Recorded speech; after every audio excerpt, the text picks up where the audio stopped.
The System Architect. Part 01. A man wearing a worn suit got out of a public bus and walked at the side of the road while his eyes were glued onto his phone screen. There was a huge wall of text, and at the bottom of the screen were 4 words in bold. "Thank you for reading." A few seconds passed and the man stuffed his phone into his pocket as he let out a loud sigh. After 14 years. This web novel finally ended. "I don't really know how to feel about it though," he muttered as he took a left and walked on the familiar empty road. It was a normal book for everyone else, but for him? For him, it was something different. The book, even though it had more than 8,000 chapters, wasn't really famous. But for him, it was like this book was written for him and him alone. The actions of the main character were the ones that he himself would have done if he were in similar situations. Even when it came to the type of women he preferred, the food he liked, and even the way he talked with both friends and strangers were very similar. It really is a pity that it ended. He thought as he sighed again and glanced at a small apartment with 3 floors. Multiple cracks and green algae at certain places showed that the building was either extremely old, or very badly maintained. He silently walked in and climbed up the stairs until he reached the 3rd floor, only to see 2 large cardboard boxes stacked on top of each other and sitting in front of his door. He walked closer and noticed an envelope, which he opened without any hesitation. Inside was a letter along with a small thank you card. He put the card in his pocket before reading the letter. "Dear loyal reader. I'm writing this letter to show my appreciation for the support you have provided to me from the beginning to the end. Most readers read a few chapters and drop the book, but you were the only one who read the chapters every single day and left comments for me to read, be it constructive criticism, or just random memes and jokes. Now to the darker talks, based on the minor indirect conversations we had. I'm hoping that you won't hate me for dropping this on you all of a sudden. 14 years ago, I was diagnosed with breast cancer. Apparently it was genetic and well, luckily for me, I beat it after a year. This was also the time when I started writing the book, and back then, I had a lot of readers. Maybe I should be thanking my luck for that too, but after I beat my cancer, I still continued to write. The story slightly took a turn and maybe even you noticed it. After all, switching from a fast-paced story to a slow-paced one is hard to not notice. Anyways, a lot of readers actually left because of this, and it actually made me feel like rushing the end. Just when I was about to make that decision, I was once again diagnosed with cancer, and this was also breast cancer, but of a different kind. Then I remembered the main reason I started writing this web novel. It was for myself so that I could pass some time, but somehow, I began to care more about what the readers wanted and ignored my own thoughts. Oops, I'm writing too much crap, but please bear with me. Let's speed things up. So yeah, I continued writing and many more readers left until only one remained. It was you, Mr. Fwidchicken. Unfortunately, I don't really know your real name, and I wish I did. Unfortunately, it'll be too late by the time you receive this letter, which you probably will after 2 weeks of me writing this. Well. Tada. I'll be dead by then. I wasn't able to beat cancer the 2nd time, and they'll perform on me in 3 days. Chances of survival is less than 1%, but that's just them trying to give me some hope. Now that the sad and sappy stuff is done, let me tell you about the 2 boxes. All of my money, valuables, and everything that belonged to me is in there. I hope that it'll help you in at least one way. Thank you for being there for someone who had no friends, nor family. Your happily dead author. Red Snow. Or Emma Clangton. After reading the letter, he stood silently as he continued to stare at the piece of paper. He was someone who got emotional pretty easily compared to the others, but this time, he simply stood in place, not doing anything. He silently grabbed his phone from his pocket and opened the web novel app before clicking on the latest and the last chapter that he had just read. He then tapped on the comment button and typed a few words. "Fwidchicken, thank you for the chapter." There was no response.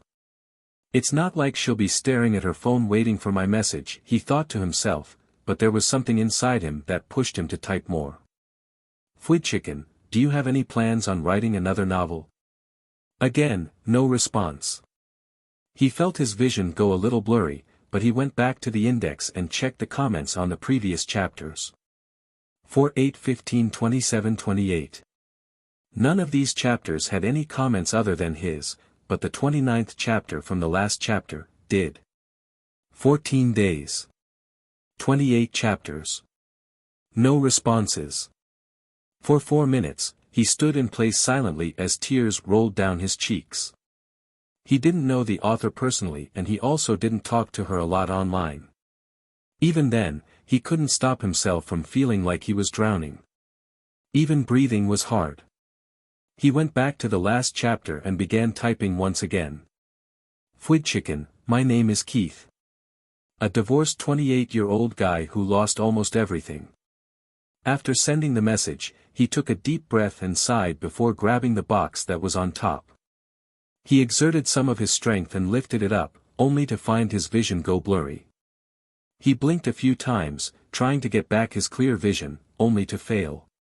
His legs gave in and he fell to the floor along with the box, his body unresponsive as he stared at the ceiling until the blurry vision turned completely black.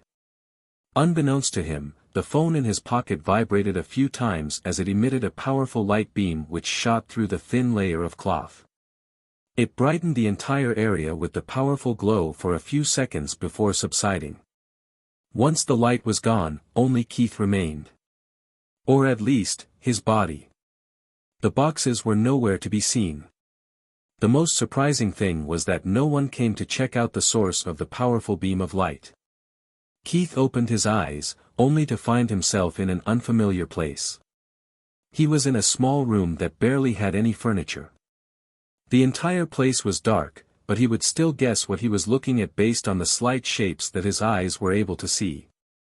There was a regular-sized bed, a table with a few things on top of it, and then there was a chair in front of this table. Other than these 3 items, there really was nothing in the room. After looking around, he placed his hand on the floor and pushed himself up. As he lifted his hand from the floor, he frowned as he felt like he had touched something wet. Since he couldn't see, he brought his hand to his nose and sniffed. Blood. The frown on his face deepened as he hurriedly stood up, and this time, he felt like his whole back was wet. Not even a second passed since he realized this when he felt a stinging pain on his abdomen. He brought his hand to the place where he felt the pain and found something sticking out from his body. Is this a knife? He asked himself as he looked down at the thing he was touching at this moment. It felt like a knife's handle, but he knew that if he pulled it out, he would die from blood gushing out of the wound. The knife was currently stopping the blood from flowing out, so even though he wanted to pull the knife out, he stopped himself from doing so. Just what in the hell is going on? He thought as he looked around, hoping to find a light switch. Before he could move towards the walls, he heard sounds coming from outside the room. The sound of multiple footsteps entered his ears, and that was when he heard voices. "Officer, this one. I think this is the place from where I heard the screams," a mature feminine voice said.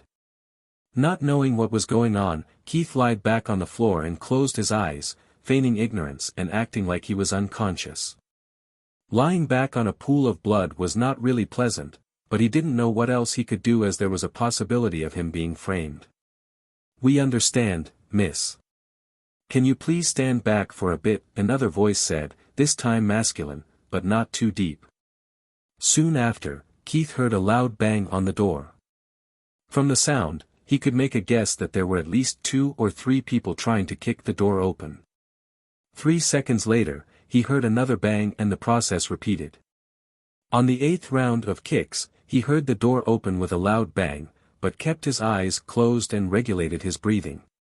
"Stabbed in the stomach area," he heard a man say, and a second later, he felt someone grab his arm and place 2 fingers on his wrist. "There's a pulse. Hurry and carry him to the hospital nearby. Quick." "Yes sir," another person said, and Keith felt himself being lifted up. The pain in his abdominal area shot up and he was unable to keep acting anymore. He opened his eyes and screamed, "Arf." It hurts. He's awake. It's a good thing, but carry him properly, you morons, the one who seemed to be their leader said, and the ones who were carrying Keith slowed down and adjusted their positions so that they could prioritize comfort while not sacrificing speed. While he was being carried by the four men, he looked around and noticed that he was not in his neighborhood. In fact, he could tell just by looking at the buildings that he was not in his country either. Did someone smuggle me for my organs or something, he thought to himself, but then he saw a statue of a scholarly man in front of a large building. He couldn't believe what he was seeing. Even though it was night and the only reliable source of light being the moonlight, he could still make out the general shape and features of the statue as there were multiple oil lamps placed around it. The statue's appearance was eerily similar to the description of the god of medicine from the book he had been reading for almost a decade. The god of medicine, Galen. Did I actually transmigrate? Just what is going on? Ugh. Another burst of pain assaulted him, but this time, it was just his head. He felt like his skull was being split open with a hammer and the brain was getting squeezed by a giant hand. Unable to bear the pain, he passed out while his body twitched uncontrollably. The four people who were carrying him, panicked and increased their speed, not caring about his comfort anymore. Hey! Is any doctor free? We have an emergency situation and someone is about to die. A few seconds after they screamed, a short man ran out of a room and glanced at Keith before looking at the policeman, stab wound. Follow me. Keith slowly opened his eyes and found himself in a small room, lying on a hard bed. The confusion he had before fainting was no more, and he stared at the ceiling with a calm expression on his face. Or at least, that was what it would look like to everyone else other than Keith. He stared at the large gotcha wheel in front of him and then glanced at the red spin button that was below the wheel. He clicked the button mentally and watched the wheel spin for an entire minute. There were a lot of sections on the pizza-like gotcha wheel along with a small blue dot on the top, but since there were too many of these sections, Keith didn't bother counting them. Instead, with just a glance, he could tell that around 60% of the sections were white. 30% were yellow and around 10% were orange. There were only 3 red sections. All of this was just an approximate estimation based on a simple glance. A minute later, the wheel slowed down and finally stopped at a white section.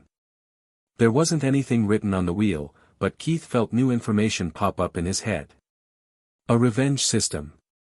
The last time he passed out from severe headache, he received memories of the body he was currently occupying, and along with that, he had also learned about his so-called system administrator abilities. The gotcha wheel in front of him could grant him a random system which he could then give to others and share a portion of the system user's abilities. Unfortunately, I can't use the systems on myself, he thought as he looked at the small white translucent orb. This was the system that he had just received, but he was in no hurry to use it. I'll have to find someone who's compatible with this. But before that, he thought to himself, sighing slightly, to think that I'm in the world that I loved so much. But practically, it's safer to stay on Earth. There's literal superhumans and supernatural beings roaming in the regular streets like normal people. If my luck is bad, then I wouldn't even know how I died. There's also my new family, and my new past. Too much to digest. While he preferred a life on Earth, he also didn't mind living here as there really was no one waiting for him back at home. He had no kids, his parents were dead and his wife had divorced him. His 2 close friends were the only ones whom he missed dearly. Going back to a peaceful world with a miserable life, or a potentially dangerous one where I can start anew.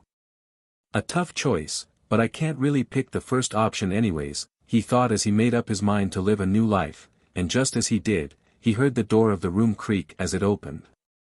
A short middle-aged man paused as he saw Keith turn his head to look at him and then smiled. "You're finally awake, Mr. Keith Zenister. Well, it's been more than 3 days and you're currently safe since I patched you up pretty well. Do you remember the person who stabbed you? The police wants to know, so it'll be nice if you do remember." Keith looked at the man and shook his head. "Sorry, it was too dark for me to see his face. It was a lie. He did remember how the person who stabbed him looked, but he had no plans on turning the man in. In fact, the person who stabbed him was a friend of his elder brother who had joined a gang almost a year ago. His name was Norn, and the reason he had come to Keith was so that he could ask for where his brother was. And the reason for this was that the gang that Keith's brother had joined, had gone for Norn's sister.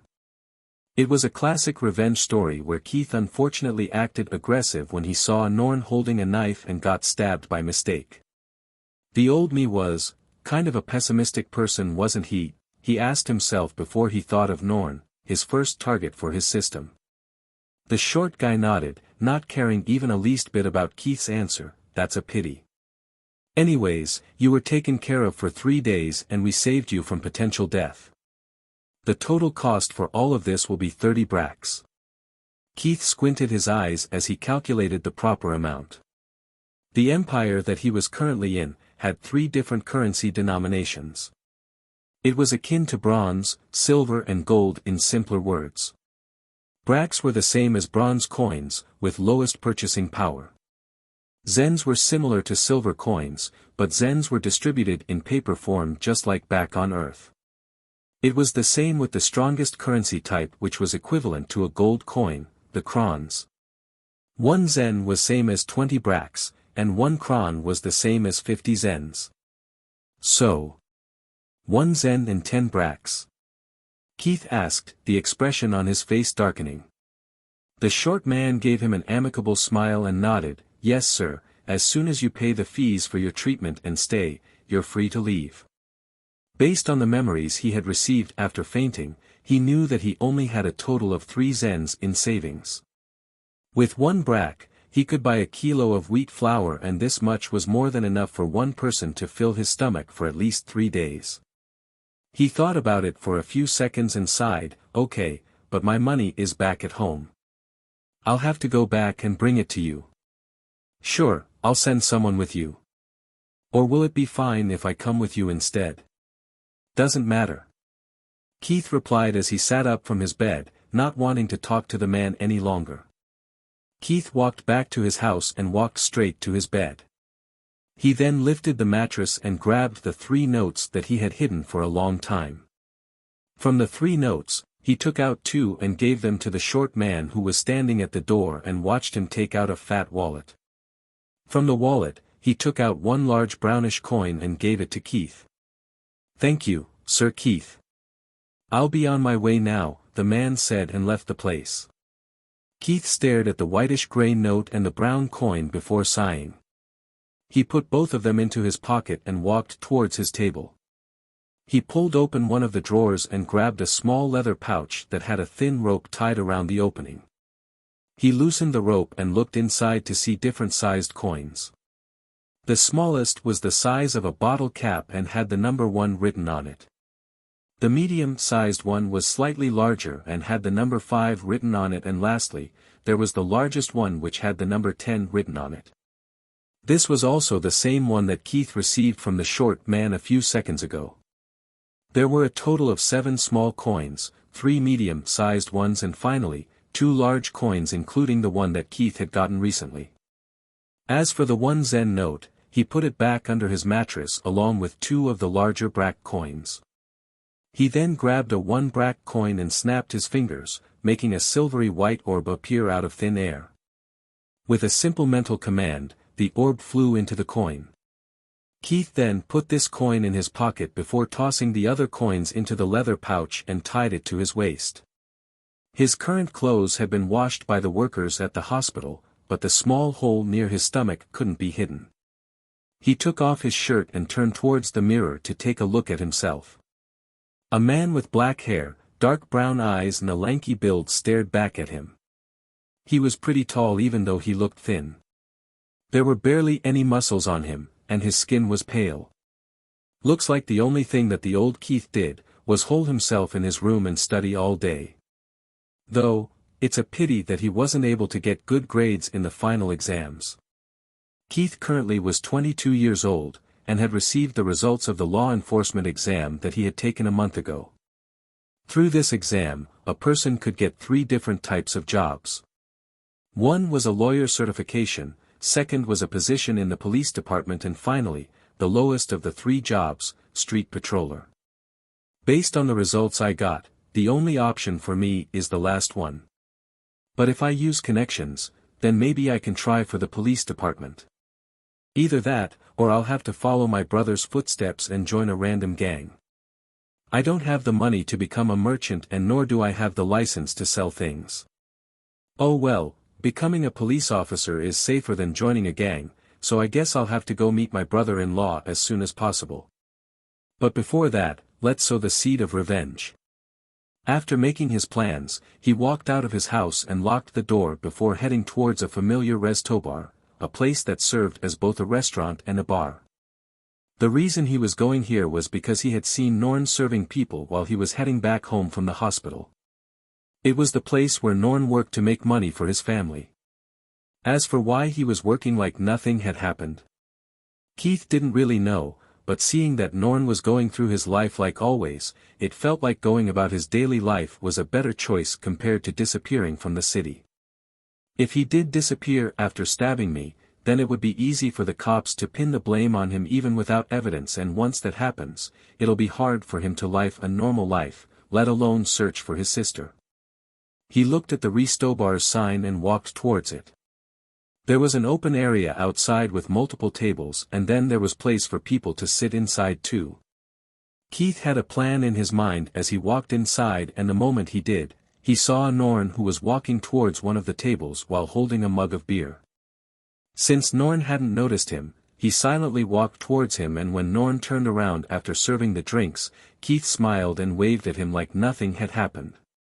"Brother Norn, I need some help from you like always," he said as he took out the small coin from his pocket and extended his hand. "I just need some bread so that I can have some food while I travel to my sister's house." Norn stood silently as he stared at him for a few seconds before nodding. "Sure," he said hesitantly before adding, "I heard that you got stabbed, are you alright?" "Oh, that," Keith said, "honestly, I don't really remember what happened. The only thing I remember is the pain in my abdomen and my head. I woke up in a hospital and those bastards looted my savings," he said with a pained expression on his face as he placed the coin on Norn's open palm. Norn nodded as he listened and said, "As long as you're safe, it's good. Alright, I'll go bring you the bread you need." He paused for a second before looking at Keith straight in his eyes. "Do you know where your brother currently is?" "Yeah, him and his gang's main base is located in the same district where my sister lives, so maybe you'll find him there. Unfortunately, he's cut off all contact with me and my sister," Keith said when he heard Norn's question.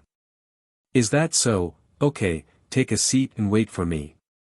I'll come with you since I have something urgent to do and it involves your brother's gang," Norn said, and when he saw Keith's curious expression, he added, "Don't ask me about the details, I won't tell you anything." Keith lifted his arms in a surrender position, showing that he won't ask him anything. He watched Norn walk into the kitchens and looked around. This planet was called Earth, but it was a bit too different for it to be the same as the Earth from where Keith originally came from. Around 20% of the population underwent something called the awakening, between the ages of 3 to 20. People got various diverse abilities when they awakened, but all of them were categorized into 4 types: physical, elemental, summoning and mystic. Physical awakeners would have different forms of physical enhancements like overall strength, vision enhancement, smell, elongation of limbs and whatnot. Some could even turn invisible. Elemental was basically just getting the powers of elements in various forms. Most common ones are being able to shoot things from their bodies, and the other is to turn their body parts into an element. Like a rock body or flaming body. Summoning includes the summoning of various things and creatures like swords, spears, bricks, dogs, snakes and even gorillas. A few of them can summon divine artifacts and supernatural creatures like 3-headed dogs or staff-wielding monkeys. Mystic awakeners were the rarest and also the most diverse types known to mankind. In a sense, everything that didn't fall into the first 3 categories would be thrown into this one. Some of them had really weak abilities such as predicting the weather, accurately sensing the direction of the winds or being able to listen to the voices of the dead. There were also extremely overpowered abilities such as future sight, fate alteration, human puppetry, and multiple others. After a few minutes of waiting, Keith saw Norn walk out of the kitchen with a large bamboo basket filled to the top with bread loaves. Each one was the size of an adult human's arm. "When do you plan on leaving and in which district is your sister by the way?" "After her marriage, I've never seen her come here so I don't really know much about her anymore." Keith nodded, "Auberg district, but do keep in mind that she's been married for the past 2 years and that her husband is a sheriff." "I know that you liked her so dash." Before he could finish his sentence, Norn waved his hands, dismissing his words as he interrupted him, "Don't worry, I have much more important things to do than to go behind a married woman." "Don't worry too much." "If you say so." Keith said as he shrugged before adding, "I'll leave tomorrow, but if you're in a hurry, then feel free to leave before me." Norn nodded, "Okay, I'll do that then." After saying that, he left the place while Keith stood silently while watching Norn walk further and further away. Set condition. Activate system. The moment he reaches Auberg district, he gave out a mental command and saw a slight glow appear around Norn's body before it dissipated. Preparations are done, but now I'll have to focus on my own life. He walked out of the restobar and headed back home. There wasn't much to do, but he preferred to take his time and go through things thoroughly as this was a life he wasn't too familiar with. He had received the memories, but he knew that he had no special feelings for his close ones like his sister. Once he got back home, he glanced at the small calendar that was hung up on the wall and walked straight to his table. While he grabbed the important files that he would need for job hunting, his thoughts wandered. It's year 4664 right now. The novel began at the year 4660, which means that 4 years have already passed. Clark should currently be in the Morose Kingdom, and since I'm in the neighboring Kazakh Empire, it'll take a long time for me to even get a glimpse of his face. I'll focus on gaining personal strength using my system administrator powers first, and when the war between the neighboring kingdoms start, I'll most probably be able to keep my life intact. If things go well, I should be able to reap some benefits too, like a nobility title. He grabbed his result sheet, his birth certificate and finally, his citizenship certificate. These 3 were the most useful ones that he had, and the others were just contract papers for the rent of his house, admission papers, which were of no use after his graduations, and various other unimportant things. From under his bed, he pulled out a small suitcase and safely put the 3 important papers inside along with the money that was under his mattress. Then, he grabbed his fountain pens, ink bottles and 2 books that he owned before putting those inside the suitcase too. Books were extremely pricey, so people from poor backgrounds like Keith would rent or lease books before returning them. There was still quite a lot of space inside, so he stuffed in the 2 extra pairs of clothes that he had and closed the suitcase. Everything packed and ready to go. "There's no need to talk to the landlord about leaving as long as I leave the contract here," he muttered as he read the contents of the contract. There was only one simple condition which said that he could live in this place as long as he paid the weekly rent. "That guy is too rude, so I don't really want to talk to him," he thought as he made up his mind and got onto his bed, planning to get a good night's sleep before departing to Auberg district. The next day, Keith grabbed his things and swiftly left the place after taking the lock that was used to lock the door along with the keys. They were bought by him and not the landlord, so he took them with him. "Locks are not cheap," he muttered as he climbed down the wooden stairs and hurried towards the main road closest to him. As he walked on the gravel roads while looking around, he felt like he had traveled back in time to the 1800s. There were no cars or bikes. Instead, he saw a few stray dogs sleeping soundly in the middle of the roads. He ignored them and continued walking until he reached the main road. He looked up and saw that the sky was turning lighter. The sun is rising. I'm right on time, he thought as he walked along the main road, and after a few minutes, he saw a bunch of carriages lined up. There were oxen, buffaloes, donkeys, mules and horses silently standing while strapped to their respective carriages. Different animals cost different prices and served different purposes too. Oxen and buffaloes were used for carrying heavy loads, in short, they were equivalent to mini trucks back on Earth. Donkeys could be used for both heavy loads or regular traveling, but there was a limit to how much they could pull. Mules were the same as donkeys, but cost more and didn't provide goods carrying services. In short, they were like regular cabs. Horses on the other hand, were faster and only used to bring people from one place to another. They did the same thing as mules, but were faster. Keith looked around and after a while, walked towards a man who was petting one of his 2 mules. "I'd like to go to Auberg district. How much will you charge?" The man thought about it for a second before answering, "It's pretty far from here. The journey will take around 2 days in total, so 10 bracks." Keith nodded, "Sure. I'm the only one traveling, so maybe it'll be better for me to wait for someone who wants to go to Auberg and share the carriage with them." The carriage driver nodded, "As you wish, but since we'll have to wait for someone else, I'll have to increase the cost to 12 bracks in total. If you split the money, you'll still have to pay only 6 bracks compared to 10. "Okay," Keith said as he shrugged. The first reason to share a carriage was of course, to save money. And the second reason was that he simply wanted to go to Auberg a little late. After settling the deal with the carriage driver, he got into the carriage and closed his eyes. With a mental command, a system screen appeared in front of him. Revenge system. User, Norn Sambucha. Capabilities, passively gathers information from the surroundings and creates quests to achieve a successful revenge. System tax, copy of Norn's awakened ability or physical money. Keith looked at the system tax and was pleasantly surprised. System tax was basically what he would receive from Norn for giving him the revenge system. He could either choose money, or Norn's ability which he didn't really know about.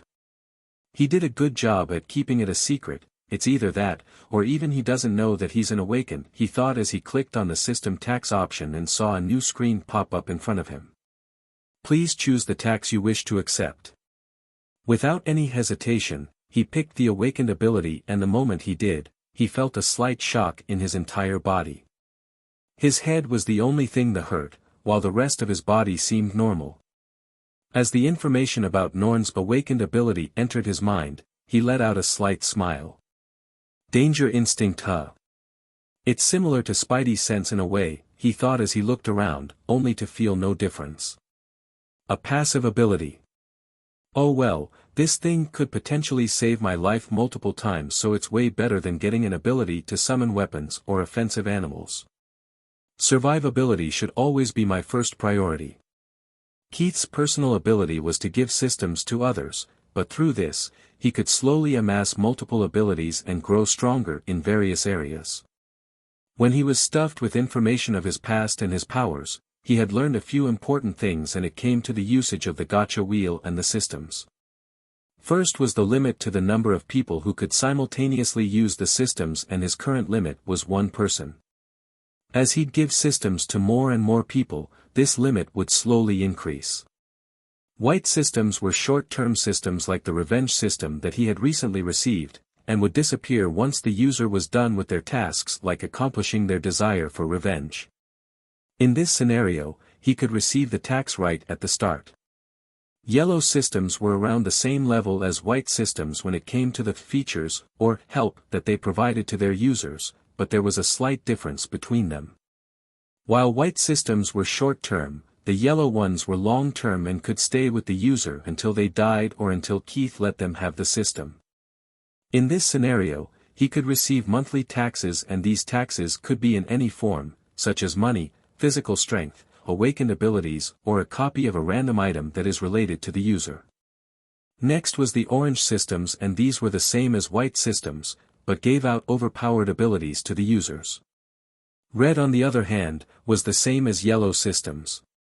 Long-term systems, but just like orange, extremely overpowered. As he thought about Norn and his system abilities, he silently made up his mind. If I get the chance, I'll actively help out Norn with his goals. The sooner he completes his revenge, the sooner I'll be able to use the gotcha wheel again. He didn't have to wait for long, as a well-dressed man climbed into the carriage and sat beside Keith silently without saying anything. Since the man didn't wish to speak, Keith didn't initiate a conversation either and sat silently for the entire journey. There was also the fact that the little finger of his left hand had begun to twitch the moment the man got into the carriage. This was the first sign that danger sense gave him, which also meant that the danger level was minimal. Not wanting to take any risks, he decided to not talk unless talked to. It took him a total of 2 days to get to Auberg district, and once the carriage reached its destination, Keith paid the carriage driver and silently walked away. Weird guy, he commented inwardly as he thought of the man who sat beside him for 2 whole days without saying a word. He shook off his thoughts and used his memories to follow the route to his sister's house, which wasn't too far away from where he currently was.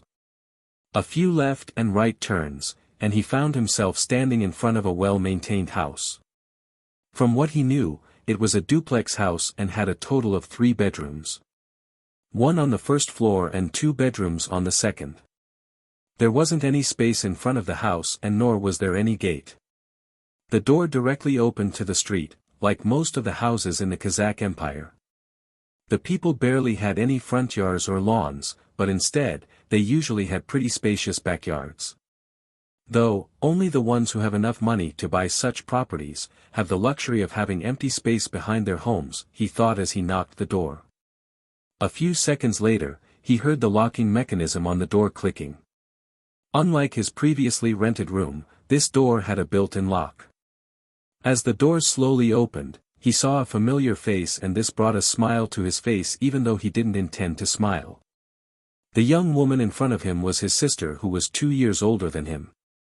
Compared to Keith, who was extremely thin and malnutritioned, she looked pretty healthy. She had the same black hair and dark brown eyes as Keith, but was shorter than him by half a foot. Before Keith could say anything, she frowned as she gave him a worried look. "Keith, did you get into a gang like your brother? If that is the case, then you should not be here. You know that my husband is a sheriff, right? Rebecca, you should calm down." Keith replied as he shook his head with a wry smile on his face, "I'm just here for some help. You know, like leveraging my connections." "Oh," Rebecca said, pausing for a second as she took a good look at her brother before nodding. "Come inside then, what are you waiting for? What help do you want though? If it's money, then I should be able to talk to Adam about it." "Talk about what?" Hearing this not-so-familiar voice, Keith turned to look at a moderately tall man who stood at around 5'7". He had dirty blonde hair and an above-average face, the focal point being his mustache, which he had apparently been growing for more than a decade. "Oh, Brother Adam. I didn't know you were here," Keith said, his tone polite. He then gave Adam a slight nod before continuing, "It's nothing. I don't need money, but it is related to money. I'm just trying to look for better job opportunities." Saying that, he opened his suitcase and grabbed his exam certificate before giving it to Adam, who silently took it and grinned. "Oh, so you want a job that's better than a street patroller, and you came to me because I'm a sheriff?" Adam said as he twirled his mustache, acting wise. Keith nodded, "Yes. And just like you, I'm an awakened. Unfortunately, I realized this a bit too late, and because of that, I'm unregistered." Adam glanced at Keith and went back to the exam certificate before nodding, "Follow me." "Oh, and just leave your suitcase here. We're going to get you registered, and with that, I'll have the power to appoint you under me." Grinning, Keith followed behind Adam, and as they walked along the relatively empty streets, he spoke, "What's the plan though? Are we registering under the Empire's direct order, or are we going to one of the churches?" "That's your call," Adam said as he turned to look up at Keith, who was taller than him. "Registering under the Empire will give you more benefits compared to the churches. Like, monthly bonuses, first priority for promotions, tax exemptions, and multiple other things. If your awakened ability is really good, then the empire might even give you free land and a house. As for churches, they have their own set of benefits. They aren't related or attached to any country, kingdom or empire, so they're not too affected by wars as the churches remain untouched even if an entire country is turned upside down. Apart from that, there is a chance of you being able to go to other kingdoms as a part of your duty. The pay isn't as high as the empire, but you'll have a lot more freedom. Also, unlike random bonuses, the churches give extra rewards based on your performance, and let me tell you, those extra rewards are too damn good. He patted his slightly bulging belly and grinned. Unfortunately, my lazy ass won't be cut out for churches. Picking the empire a few years ago was a good choice for me, but things are different when it comes to different people. I want you to make your own decision. Keith nodded and said nothing. He already knew everything about the churches. Their strengths and weaknesses were laid bare in front of him for more than a decade, so here was no way he would ever forget about them, especially his favorite church. There were more than 10 gods, but when it came to churches, there were only 5. The ones who did not have churches were the ones who did not have to depend on the actions of humans to maintain their godhood. An example of this would be the goddess of life. It didn't matter what the humans did, as she got her divinity through the life. The birth and growth of humans, plants and various creatures on this planet gave her nourishment, and she also never interfered in the matters of the humans. Not unless there was mass destruction involved. Then there were the gods with churches, the ones who depended on the actions of humans. The gods and goddesses of money, war, medicine, art and protection. There were more churches, but these 5 were the major ones that had presence in every single country, kingdom and empire. The strongest among these 5, was the Golden Church of the God of Money, as it had the highest number of believers, warriors, priests and servants. I guess I'll pick the Church of Protection. I have no interest in the others. Keith said as he looked at his brother-in-law. He was in fact, very interested in the Golden Church of the God of Money, but he already knew their true nature, so he stayed away from them. The upper echelon of the Money Church are too evil. They act all good on the outside, but in reality they do some of the most despicable things ever known to mankind. Adam, who was walking beside Keith, nodded as he took a right turn and continued to walk. Protection EY. I was pretty sure that you'd choose money. Well, wealth is fleeting. It's like water, moving from one person to another, just like how water moves from one place to another. I feel like working for the goddess of protection will give me a better sense of accomplishment compared to getting a lot of money and spending it on random things, he said as he made something up on the spot. The two of them continued to talk until they reached the Church of Protection. Just from the outside, Keith could tell that the description in the novel did not do it justice. There was a huge open space at the front and there were some people walking around in full metal armor. The gate was open, so Keith walked inside with Adam right beside him. The main building could be summarized to be built in AU formation from a top view. He walked towards the left and followed the paved path until he reached the main door, which was extremely large, but was open. The layout of the church was pretty simplistic and even the paint on the walls was plain white. Follow me. Adam whispered as he took a right the moment he entered the church's main hall. There wasn't any door, but Keith saw him stop in front of an armored guard. He pointed at Keith and said, "Sir, I'm here with my brother-in-law to get him a job. Would you be kind enough to tell us where to go? He's an awakener who wishes to serve the goddess of protection." Awakener. I have no say in this matter, but sure, I'll tell you where to go so you can get to the one in charge. The two of them listened to the directions he gave and headed off. The one who was in charge of this particular church was a priest, and to get registered as an awakener under the church, Keith had to go to him. Keith and Adam walked along the lengthy corridors before stopping in front of a larger than normal doorway. There were 2 doors on either sides, but unlike the entrance, they were closed. Adam took a step forward and knocked. "Please enter," they heard a male voice and pushed the door open before walking inside. "Father, my brother-in-law here is an unregistered awakened and would like to join the church," he said as he placed Keith's results sheet on the table in front of the priest before continuing, "He's studied law and justice, so I feel like he'll be a good asset for the church." The priest lifted up his hand, his palm facing Adam. The moment Adam saw this, he fell silent. "You, wait outside," the priest said as he pointed at Adam and then turned to look at Keith. "As for you, we'll talk one-on-one." Keith nodded and watched Adam leave, and once he did, the priest spoke up once again. "What's your ability?" "Danger sense. It's like the sixth sense, but I can predict danger instinctually. I don't really know if it is physical or mystic ability." The priest nodded when he heard his answer. "It's a useful ability. As for its classification, it doesn't really matter." Danger sense, huh? It'll be really useful in certain situations, and it's a good thing that you picked the goddess of protection. Since you're here to join us, I'm assuming that you won't have any problem with me assigning you a job." Keith went silent for a few seconds before nodding. "I'm hoping that I'll be given a job where I can perform well." "Sure, don't worry about those small matters.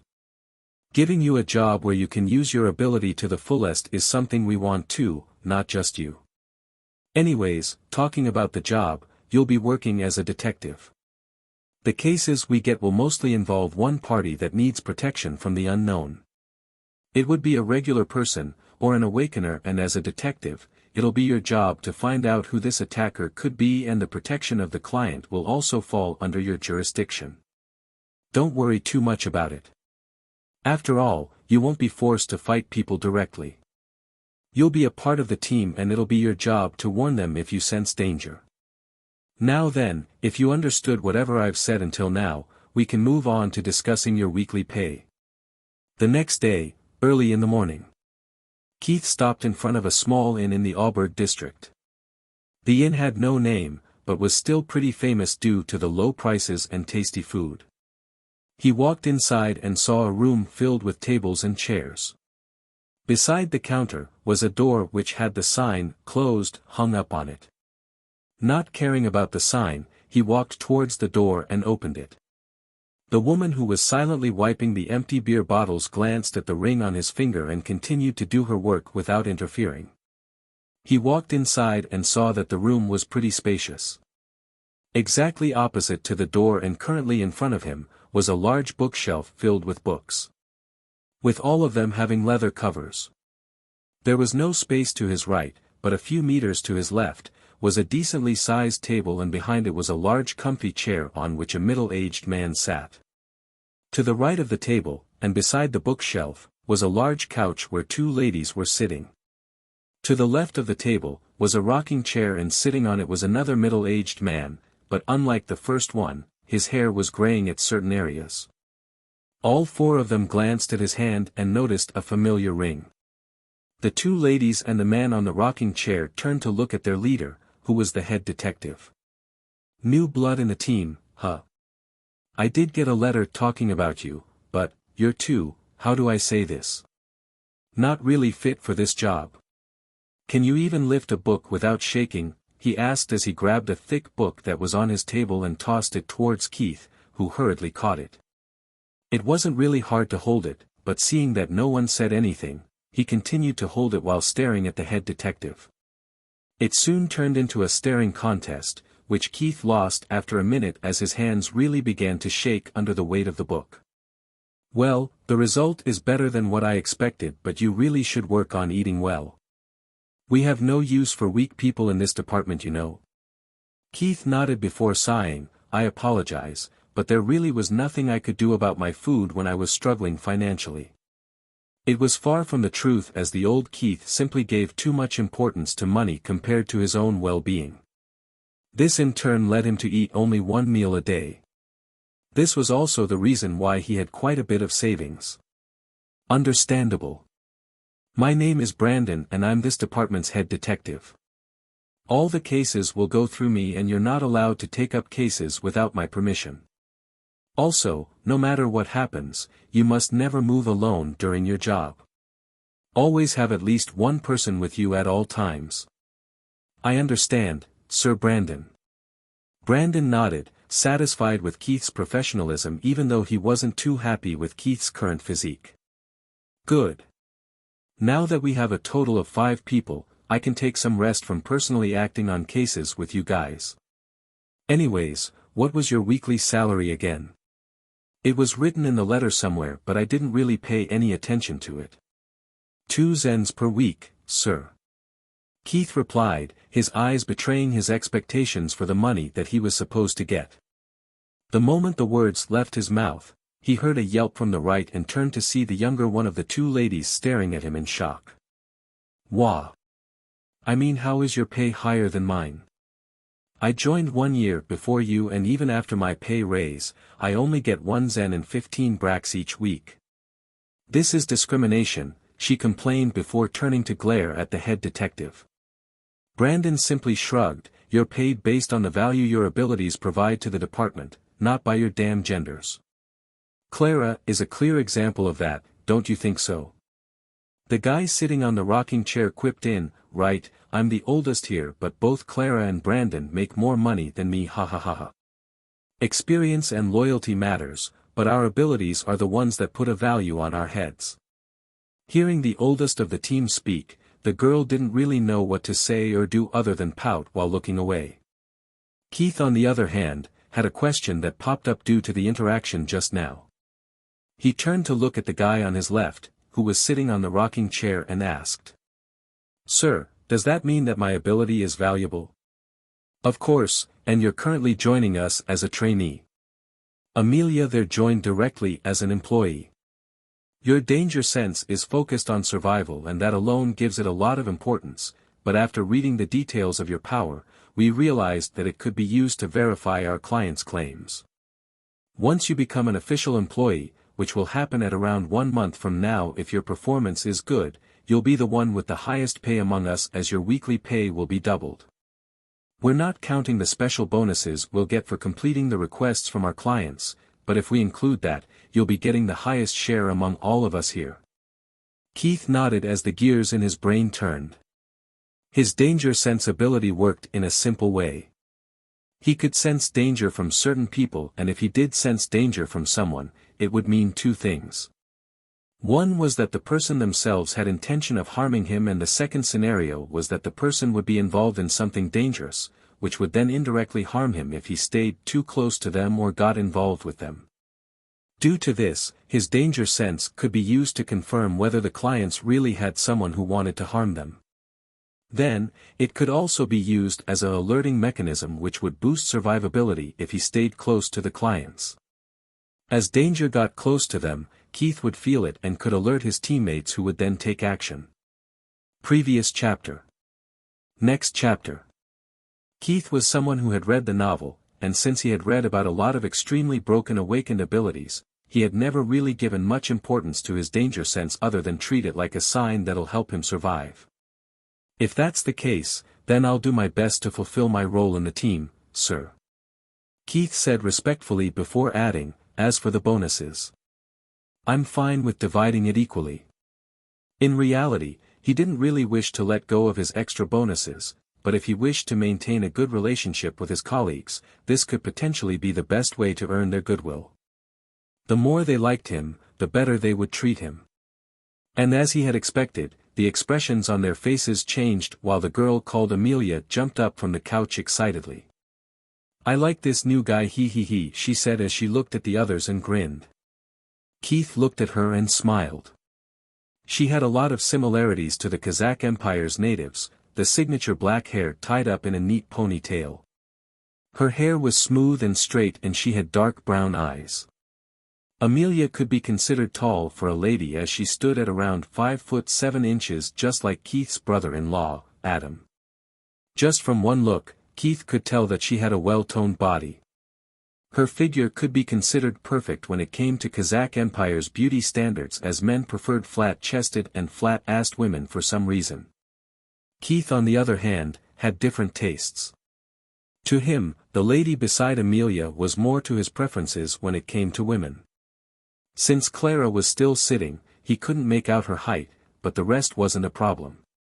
Just like Amelia, she had black hair, but instead of being straight, her hair was wavy and it also had a silky luster. Dark brown eyes, like the others, but the way she dressed gave her a mature aura. Amelia wore a regular full-sleeved white shirt and formal black pants. The uniform of the department included a suit, but a single glance was enough to tell that she wasn't wearing one. Clara, on the other hand, wore the suit, and this alone made a huge difference. She didn't exactly fit the beauty standards of this empire, but she certainly caught Keith's eye. He looked away as he didn't want to cause misunderstandings, but his mind was occupied. Romance isn't an option, at least not now. I'll focus on improving my powers using my system administrator ability, but for how, I'll go with the flow. He turned to look at Brandon before speaking. Sir Brandon, I was told that I'll receive 2 sets of uniforms tailored specifically for me. Oh, that. Brandon said as he eyed him before nodding, sure, but not tailored. After saying that, he bent down to his left and pulled up a package wrapped in paper. Here, based on your measurements, we got 2 standard sets for you. They'll be loose for now, but I'm hoping that you'll fit into them in the near future. As for your weekly salary, you can get it from the owner of the inn.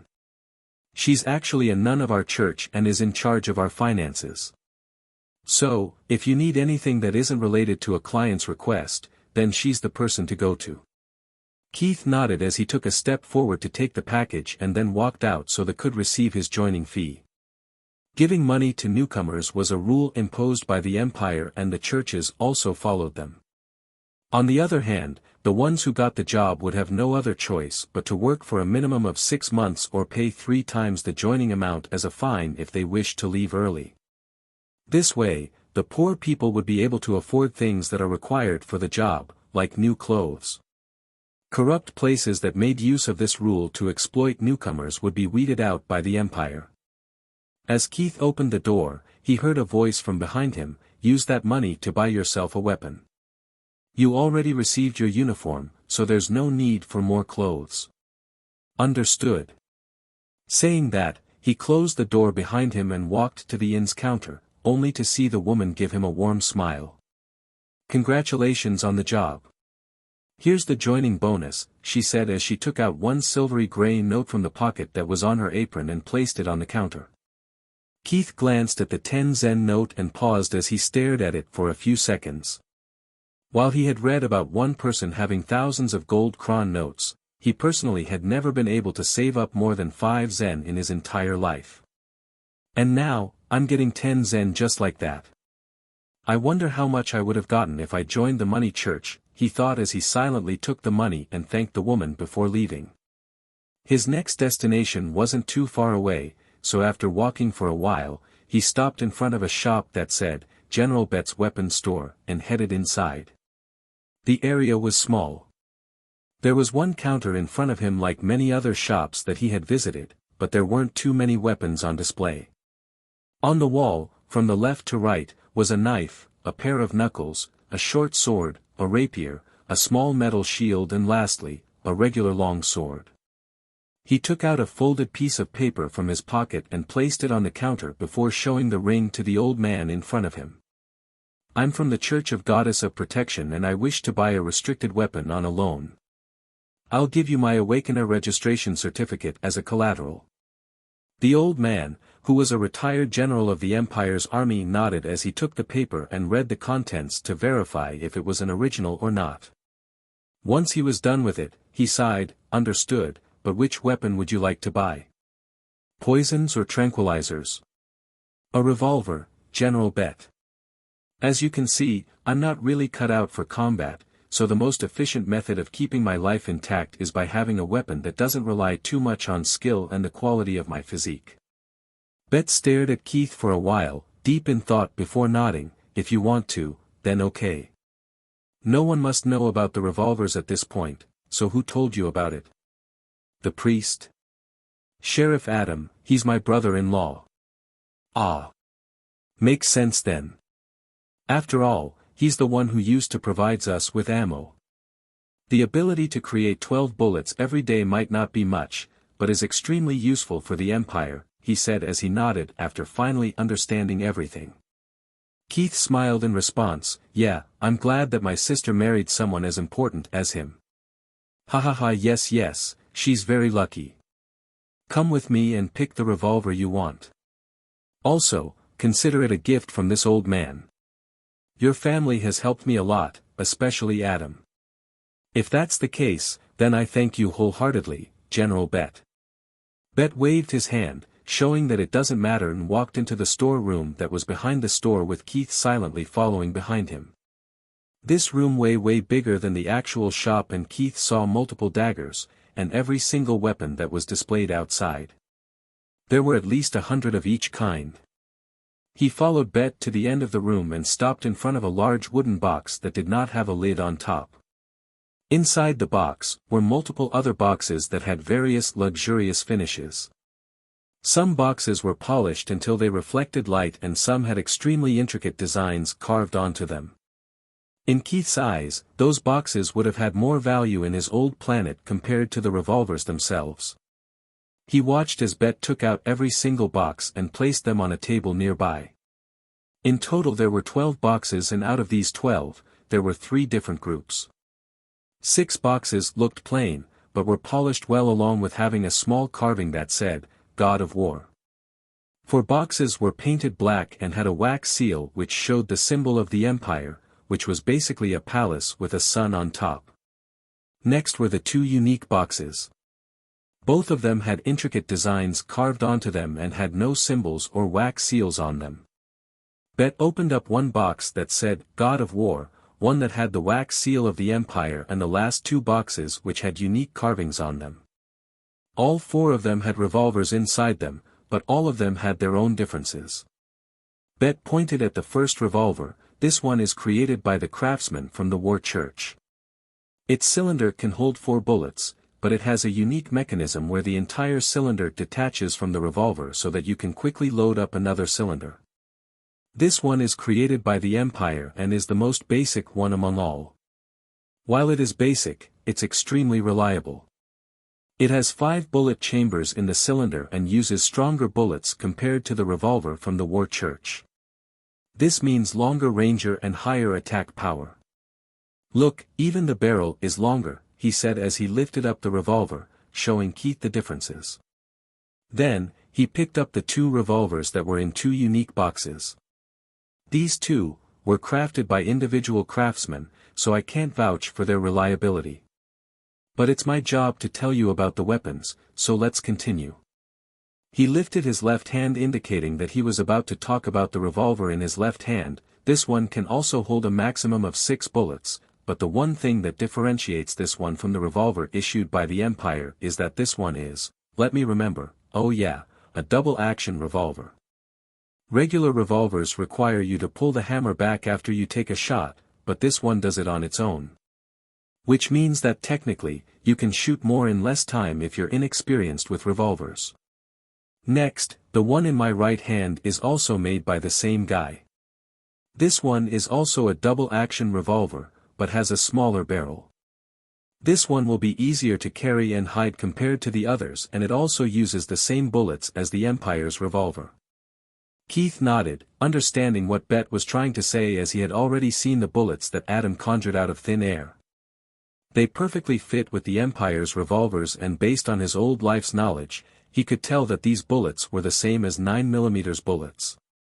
He thought about it for a while and really liked the 4th revolver, as he could easily hide on his body and move about freely. He didn't care too much about range, as he never planned on using the gun to snipe people more than 100 meters away.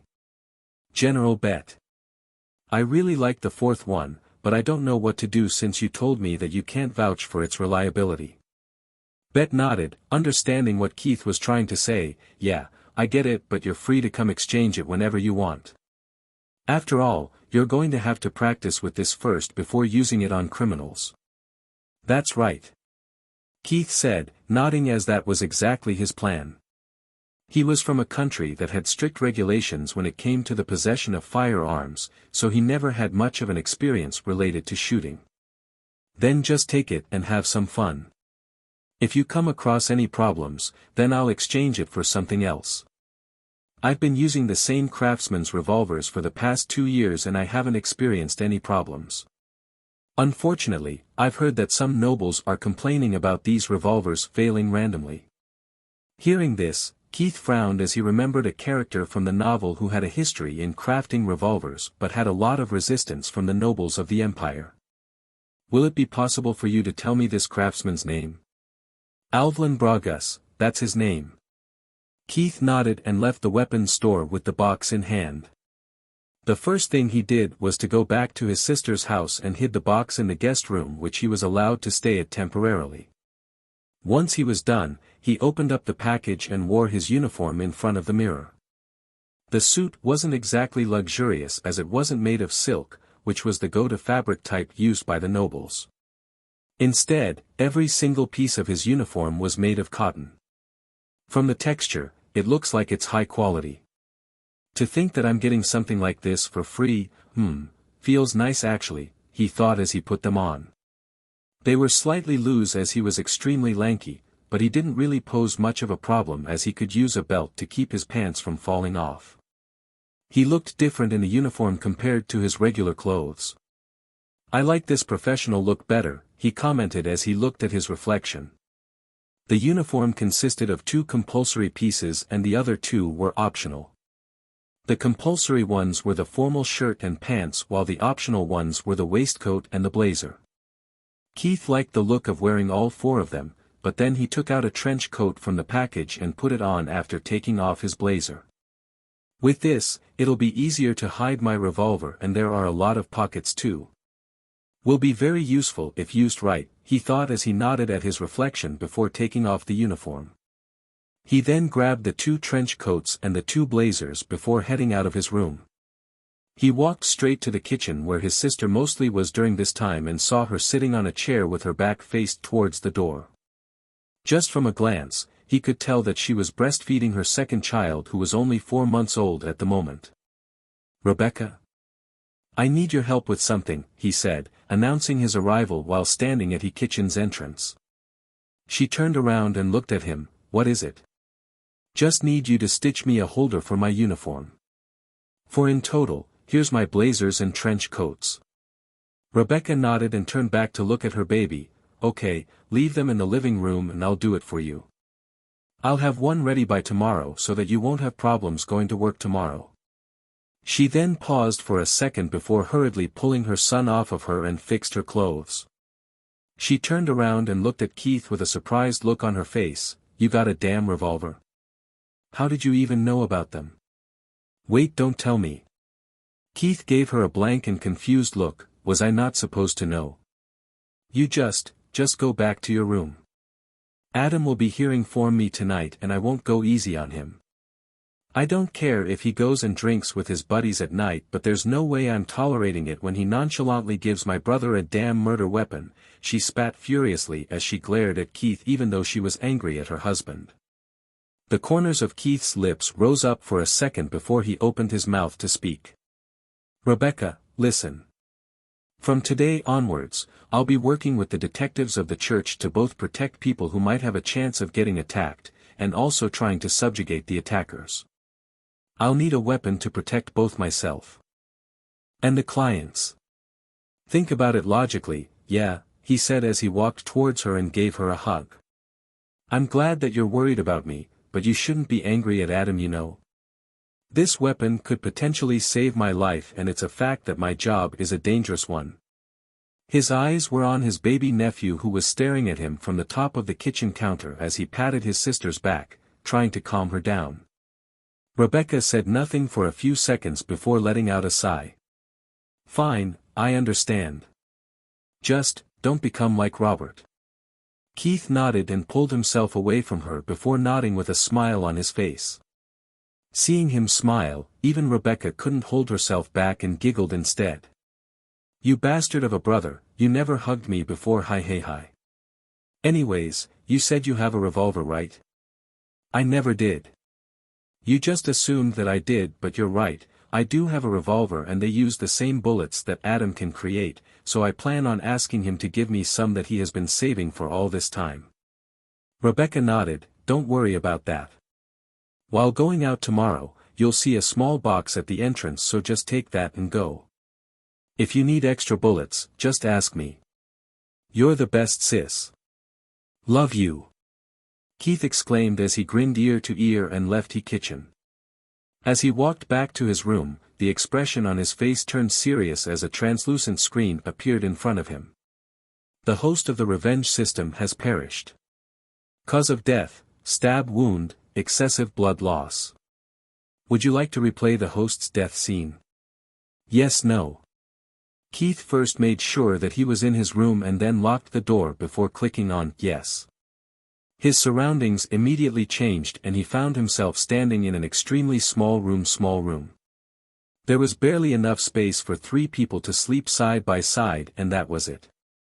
In a sense, it looked like a Japanese internet cafe's cabin but without a computer. It didn't take Keith any effort to spot Norn, who was sleeping soundly on the bed that took up half of the room's space. His suitcase was neatly placed beside his bed.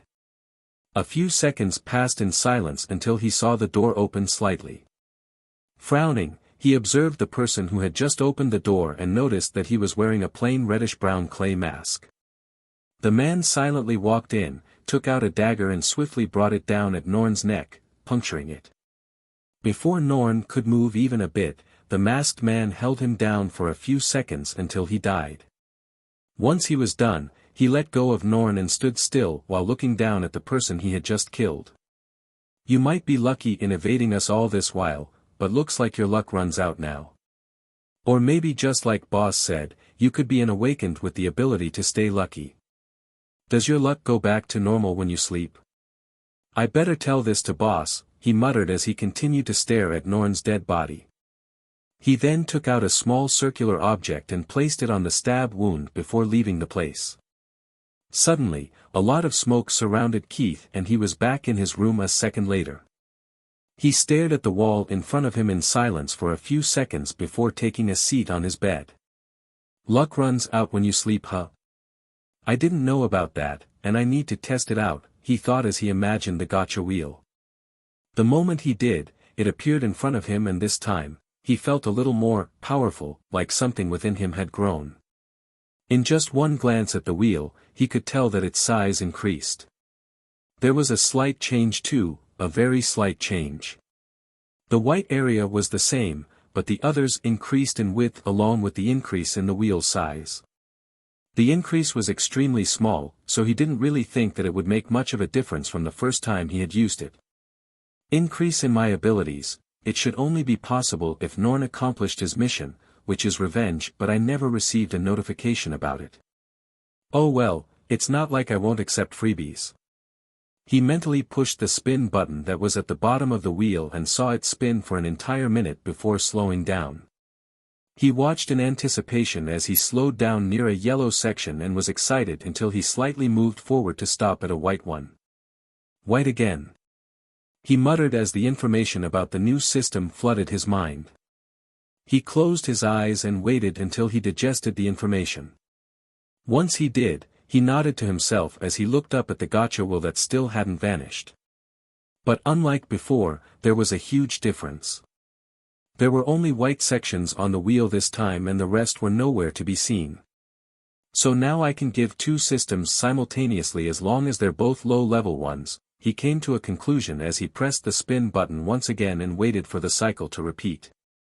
Information flooded his mind, and once he was done absorbing everything, he let out a smile.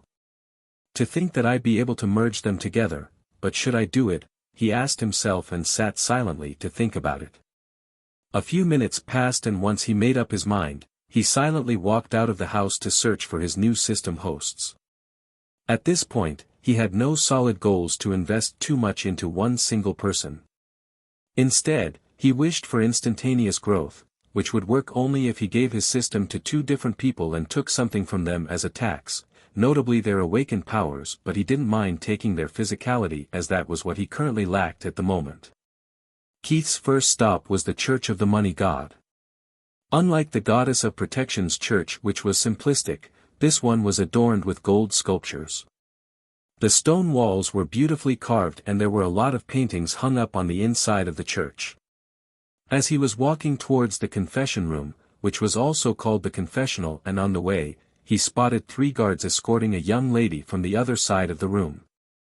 All the churches had a similar layout, so Keith could tell that they were bringing her in to make her a part of their church. And with 3 escorts like that, there was a high chance of this person being someone important, or someone who had recently awakened. Based on her clothes, she's a middle-class family's child, and based on the policies of the money church, there's a high chance that her parents gave her away to the church and received money in return, he thought as he followed the 4 with his eyes until they left the main hall. After having acquired his target, he had no wish to stay her anymore, but he continued to walk toward the confessional and blabbered nonsense. He was then forcefully pushed to donate money to the church, so he took out a small brack coin and pushed it into the donation box's opening slit. Once done, he headed out of the church and went straight to the district's training area that was right beside the Empire's army barracks. The training ground was a place where the Empire's military squadron that was deployed here for emergency, trained. Or at least, that was how it was supposed to be, but the only thing Keith saw was an empty ground. Not knowing what to do, he turned to look at the guard who was standing at the entrance of the training grounds. "Excuse me, why is the ground empty? I thought that the soldiers were supposed to be training here." "Oh, that. Today is one of their birthdays, so they went to party. They'll be at a maiden's pub if you wish to meet someone." Seeing that he got all the information he needed without having to ask much, he thanked the man and left to look for the pub. He asked the locals for directions, and it took him some time to find the pub. So it's that kind of pub, he mused internally as he walked in and saw approximately 20 men talking loudly while some of them touched the waitresses at inappropriate places. The waitresses themselves did not mind, as this was a place that encouraged such behavior.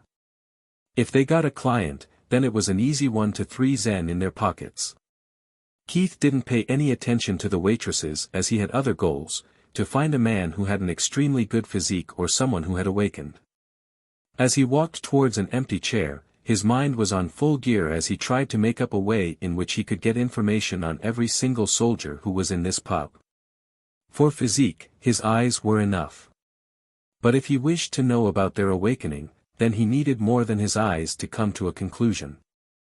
As a waitress passed by, he signaled to her by raising his hand, showing that he had something to order. Seeing her come to him with a glowing smile on her face, Keith smiled back and said, "Can I get a bottle of gin, please?" "Just one, sir," she asked with a stiff smile on her face. Seeing her expression change, Keith couldn't help but sigh internally. Gin was the cheapest alcohol available in the Empire, and ordering something like that in a pub such as this only meant one thing: not a potential client to sell prostitution services to. "How much does one cost?" he asked her a question in return, instead of answering. She took a second to stare at him, and then her expression changed even further. "You'll get 5 bottles for 1 brack," she said with a scowl before adding, "So, how many would you like?" Seeing her act like this, Keith suddenly got an idea. He turned to look at the people at the bar and then shifted his gaze back to her. "I'll take 5. Oh. She stammered before adding, "I'll get it for you, sir, please make yourself comfortable." He silently nodded and leaned back on his chair, knowing full well why her attitude took a complete 180-degree turn for the second time. Just from asking for the price of 1 bottle of gin, Keith could tell that they were selling alcohol at market price. Which meant that the real business was prostitution services. As for why she acted respectful suddenly, it was because he had ordered 5 bottles for himself, which was equivalent to 1 bottle of whiskey, which was priced at 1 brack for a bottle. He didn't have to wait for long, as the same waitress brought him his drinks pretty quickly and placed them on the table while also trying to seduce him. Unfortunately for her, Keith's tastes didn't align with most of the population of the Empire. He simply thanked her and proceeded to ignore her antics as he downed 2 bottles at once. "Sir, please take it slow," she exclaimed, seeing his actions, as it was pretty common for people to puke after drinking too much. Even though Keith didn't say a thing, more than half of the bar's attention was on him. "It's fine, today I wish to get wasted," he said as he lifted his bottle and looked at the people of the bar who were already looking at him. "Today, I landed a great job and the pay is great too. Cheers everybody." Woo, let's go brother. Today is the night to celebrate. Hell yeah. Let's get wasted together. Drink more, drink more. More. More. Chug it all. Keith nodded, acknowledging all of them and downed the third bottle effortlessly. He then grabbed the last two and stretched his hand to the guy who was closest to him. Let's see who drinks the fastest. Seeing Keith smirk, the guy nodded confidently. I didn't drink much tonight, but this calls for a celebration, isn't it? My brother here is celebrating his birthday too. Saying this, he got up from his chair and grabbed the bottle that Keith gave him before clinking bottles with him. Cheers. For my brother and for your new job. For your brother and for my new job. Keith repeated before chugging down the fourth bottle as the soldier placed his arm around Keith's shoulder, chugging his bottle along with him. Why, the guy screamed as he placed the bottle on the table with a victorious smile on his face as he pointed at Keith's half-empty bottle. I win, ha ha ha ha ha ha. Ha ha ha ha, yeah you win. Keith agreed before turning to look at the waitress. Can I get something to eat? Any chicken dish will be fine. The waitress nodded and left, after which he shifted his attention to the guy beside him who had just let him go. I drank too much so I'll go pee. Let's have some more fun tonight. Sure, me and my brothers will be waiting for you right here, the soldier said, smiling ear to ear as he watched Keith head to the toilets. Once inside the toilets, the first thing Keith did was to stuff two of his fingers up his throat, and a moment later, everything that he had just drank came out, making it look like a dam had just burst. Can't have so much alcohol in my body when I'm trying to get important things done. Gotta be sober, he thought as he flushed and walked towards the sink so he could wash his face. Keith then washed his face and emptied the last half bottle into the toilet.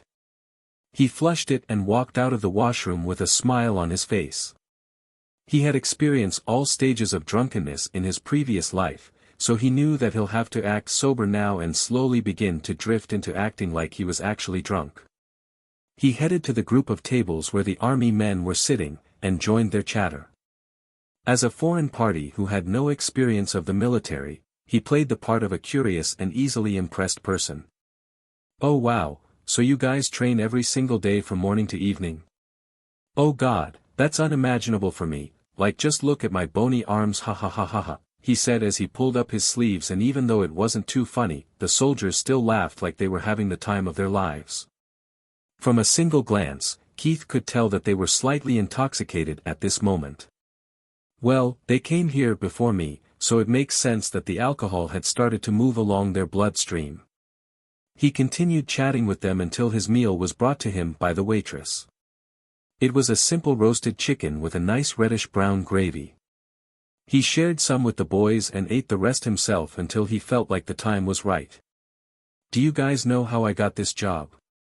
I actually worked extremely hard to get good grades in the law and order examination, but unfortunately, I only did good enough to become a street patroller.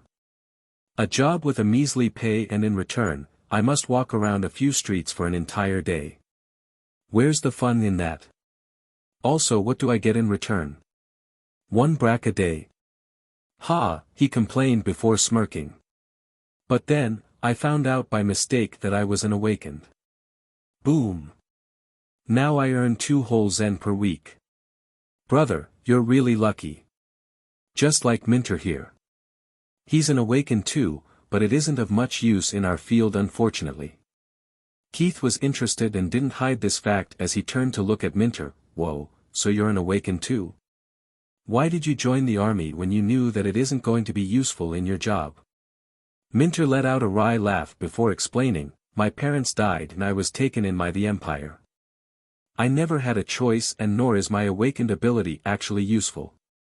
Saying that, he showed Keith his palm, and from the middle of his palm a thread grew out. See? I can make cotton threads, which is absolutely useless, and I have no interest in becoming a tailor, he said as he shook his head. Keith nodded, losing interest in the ability as well. He looked at everyone around him and saw that no one had any more words to say, which meant that there weren't any more awakened ones in this group, or they were hiding it. If they were hiding information, then Keith really did not have a way to force them to blurt out the information, so he decided to go with the second best thing. He glanced at the person who seemed to have the most athletic body.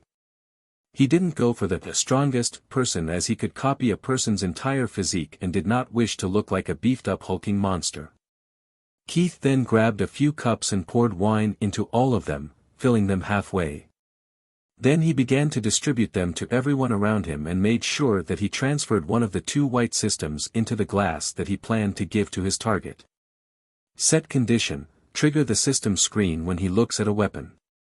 Once the condition was set, he didn't have to worry about him being suspected and continued to be amicable with the soldiers until all of them were almost wasted. Keith, too, acted like he was and put his head down on the table to sleep. He didn't act this time and did fall asleep, only to be woken up after a few hours. With a groggy look, he opened his eyes and looked at the pretty face of the waitress before frowning.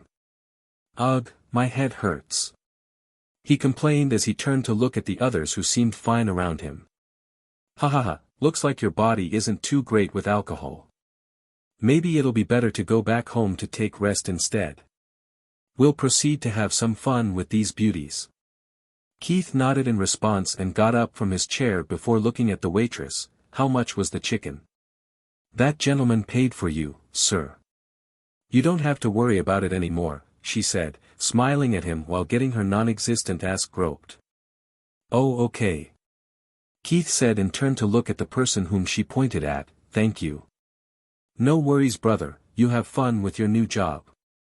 Hopefully, we'll meet again in the future," the soldier said with a bright smile on his face, and Keith nodded in response while smiling back. Once he was done with the formalities, he walked of the pub and headed back home without stopping anywhere.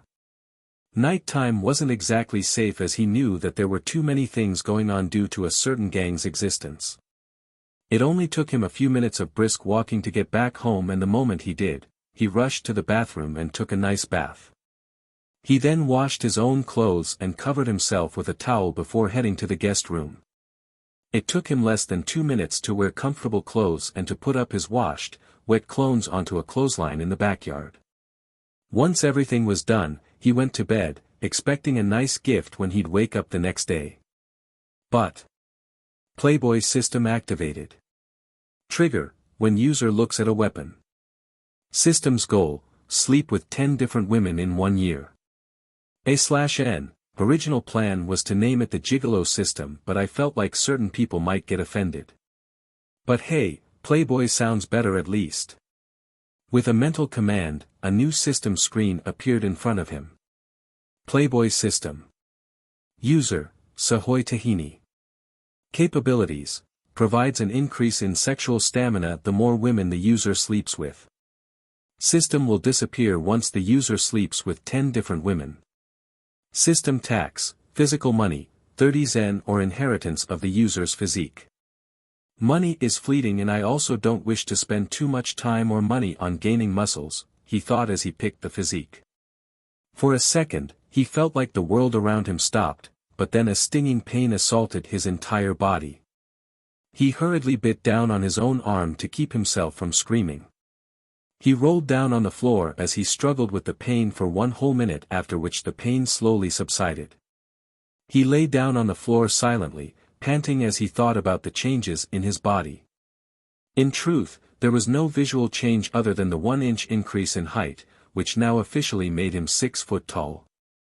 He hadn't just received the pain for nothing. He also got a tiny bit of new information about how the inheritance worked. The concept was simple: he didn't have to train or work out like the others and would only need to consume the necessary nutrients until he attained the complete physique of Soldier Sahoy Tahini. Great, just eat to build your body. Oh, how great this would have worked in my previous life, he muttered before chuckling and got himself onto the bed before drifting off to sleep. The next day, he woke up and freshened up before putting on his uniform. He then headed to the kitchen and saw Adam wearing his trench coat. Adam noticed Keith and grinned before showing off. "This thing looks great on me, don't you think so?" "Yeah, but take it off. I woke up a little late, so I must hurry," Keith said helplessly, as he did not really wish to lie. The trench coat almost touched Adam's ankles and was clearly oversized. "Bah, you jealous bastard. You just don't want me to look good." Before Keith could say a thing, a ball of cloth hit Adam on his face, and from the other side of the kitchen, he saw his sister pointing at Adam with a ladle. "Wear my lingerie, I'm sure you'll look way better than you look right now," she said as she glared at him, and then added, "Just go wear your own uniform, you blind pig." "Damn." Keith thought to himself as he didn't want to interfere, and nor did he want to laugh right in front of Adam's face when his wife was scolding him. Adam sighed and shook his head. "Hi, these women don't get humor." Saying that, he quickly took off Keith's trench coat and tossed it towards him before rushing out of the kitchen as a ladle flew in front of Keith and went straight out of the kitchen. He scoured through his memories about his sister and realized one thing. She was an overly protective sister who'd always take her brother's side even if they were in the wrong. Once he realized this, he felt pity for Adam but silently wore his trench coat and turned to look at his sister. "What's for breakfast?" "Since it's your first day, I've made sausages, bacon, omelets, and I also bought a good cut of beef for you. I'll send your breakfast to your workplace, so don't worry about getting late. Just eat this while you go," she said as he gave him a thick sandwich. It had a lot of meat slices in the middle, and just from one look, Keith could tell that he would have no other flavor. "I'm not that late. Don't worry, I'll eat this sandwich right here," he said as he grabbed an onion, a tomato, and a bowl of butter. Rebecca watched as he tweaked his sandwich, and once he was done, it looked pretty nice. In fact, she was confident that it looked better than her original version. Seeing her look at him suspiciously, he shook his head with a smile on his face as he cut the sandwich diagonally. He then grabbed another small plate and placed one piece on it before giving it to his sister. "Here, I'll get the rest of my breakfast later, so let's share this for now." "No, I'm supposed to eat after everyone else in the family is done eating," she said stubbornly as she pushed the plate away, but Keith shook his head. "Stop talking bullshit and just eat. No one's here to judge you nor me." He then watched her stare at her plate, and then she looked up at him, wanting to say no, but he interjected her. "If you're not gonna eat, then I'm going work on an empty stomach. Pick your poison, you witch." Hearing his words, she frowned and smiled at the same time. "I hate you." Yeah, I hate you too," he said as he saw her take the first bite and grabbed his part of the sandwich as well. The two of them didn't say anything more and ate in silence. Once Keith was done, he washed his hands and walked out of the kitchen with Rebecca right behind him. "Your bullets are right there," she said as she pointed to the small tea table in the living room, and Keith turned to look at a small wooden box placed on it. He nodded and grabbed the box before putting it inside one of his many pockets and walked into his room so he could grab his revolver too. He stuffed the revolver into a special pocket which was stitched on the inside of the trench coat by Rebecca for an easy access. Once he was done with everything, he took a deep breath and left the house as he thought about the remaining system that he still hadn't given to anyone. Lucky protection system. Of all the 3 systems that I've currently gotten, none of them really sound like actual systems. Maybe it's because they're temporary, so I guess I'll have to wait until I get the other ones. The white systems not working like systems was partially true, but Keith felt that way only because he never put any effort into controlling his systems. Norn died before Keith could even do a thing in his new system user. Sahoy had gotten the system last night. As for the target of the protection system, Keith still hadn't given it to her. The reason why he picked the Church of Money was because their higher officials were extremely corrupt, and there was a 99% chance of them taking advantage of the young lady who would have already become an official member of the church by now. Keith silently walked at the side of the street while the carriages moved at the center of the roads. Hawkers and random people tried to advertise their products at the side of the roads. As for the pedestrians, they had no choice but to walk right beside the line of hawkers and movable stalls if they didn't want to get stomped by animals or get cussed at for walking at the middle of the road. Keith stopped in front of a man who was standing beside a human rickshaw with an open roof.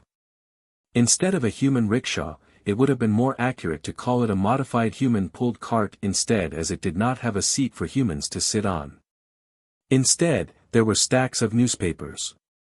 Keith recalled the prices of newspapers and looked at the thin, brown-skinned man as he put his hand in his pocket and pulled out a brack coin. "Tokens for 1 brack," he said, and the man nodded in response as he took the coin and put it into his leather pouch. He then grabbed a small stack of thin yellow papers and gave Keith 3 of them. Keith just took 2 and pointed at the newspapers. "I'll take one of those for now instead." "As you wish, young man," the guy said as he grabbed one of the newspapers and gave it to Keith with a smile on his face. "Have a nice day." "You too," he replied back with a smile before leaving with the newspaper in hand. As he walked, he put the tokens in a separate pocket. Minutes passed by and he finally walked into the inn, and then headed into the main office. All 4 of them were already inside and Keith greeted them with a slight nod. "Morning everyone." Keith, the man who was the oldest in the room, said with a smile on his face before pointing a finger towards himself, "You left before I introduced myself yesterday." "Ah yeah, sorry about that." Nah, I'm growing old and forgetful already." "It's not your fault. As for my name, you can call me Edward and we're good," he said with a warm and wise smile. Amelia energetically quipped in, "Yeah, you can also call him Uncle Ed just like me." "Yeah, I like the ring of it," Keith said, smiling. Brandon knocked on his table a few times, getting every single one of their attention. "We have a client and we must meet them at their mansion. The pay is good, so expect a nice bonus," he said with a relaxed expression on his face before grabbing a piece of paper that was on the table. "Our client this time is a baronet. Not a true noble, but hey, at least he's rich. Anyways, moving on to the main point, he says that he found this in front of his door yesterday and along with this was a letter that said, 'You're next,' and well, the guy is currently lying on his bed with a high fever." He then grabbed something from his drawer and placed it on the table for everyone to see. Keith immediately recognized it as this was the same exact circular object that he had seen the assassin place on Norn's body after killing him. Apart from that, his little finger began to twitch. He silently lifted his hand and balled his fist except that one finger so that everyone in the room could see. "So this is the way you sense danger?" Amelia asked curiously as her eyes stayed on his pinky. "One of the ways, yes. The shaking of my finger means the lowest level of danger. If I feel my arms hurting, then that's the second level, and finally, when everything around me slows down including myself while only my thoughts move at a regular speed. Third level means that I'm extremely close to death. Second means that there's a chance of me dying and also includes the chance of getting injured. First one is simply just a chance of injury. It can range from 20% to 100%, but this does not mean death," he explained as he walked towards the table and looked at Brandon as he pointed at the item. Brandon nodded as watched Keith grab the item before dropping it onto the table immediately. Level 2. There's a high chance of this man getting attacked and there's a possibility of anyone getting attacked as long as they are in possession of this, Keith said as he rubbed his forearm and took a few steps backwards. Brandon nodded and turned to look at Edward, who stood up from his rocking chair. "Well then, I'll explain how things normally work as we move. You'll also have to learn about everyone's awakened abilities too," Ed said as he walked towards the door, which Keith and the others right behind him. He looked older than everyone in the group, but just from the way he walked, Keith could infer that the man in front of him was extremely active. He followed Edward to a normal-looking carriage and got inside. Once he did, Edward began to explain. "Let's start with me first," he said. "I just have a regular physical strength enhancement. Nothing too serious, so I'm just slightly stronger than a regular human. As for Amelia, she's an interesting child. She calls her power the Princess of the Night, but that's just her being a child. Her ability is categorized under Mystic and basically makes her look more charming to the people around her during the night. It's easier for her to convince people to do the things she wants to. As for Brandon, he's an elemental awakener. He grows extremely hard rocks on his body, but they're individually small, so it's still easy for him to move normally. It provides him with exceptional defense, and since his skin basically turns into stone, his punches hurt harder than mine. Clara is the most unique one among us. It's hard to categorize her ability as she summons a plain white glove. But whomever she touches while wearing this glove, will obtain protection from our goddess. Keith's eyes opened wide when he heard about Clara's ability. Not only due to the direct protection of the goddess, but because he recognized this ability from the novel itself. It was from a character who was a soft-hearted villain, and she was called the Shield of the Devil.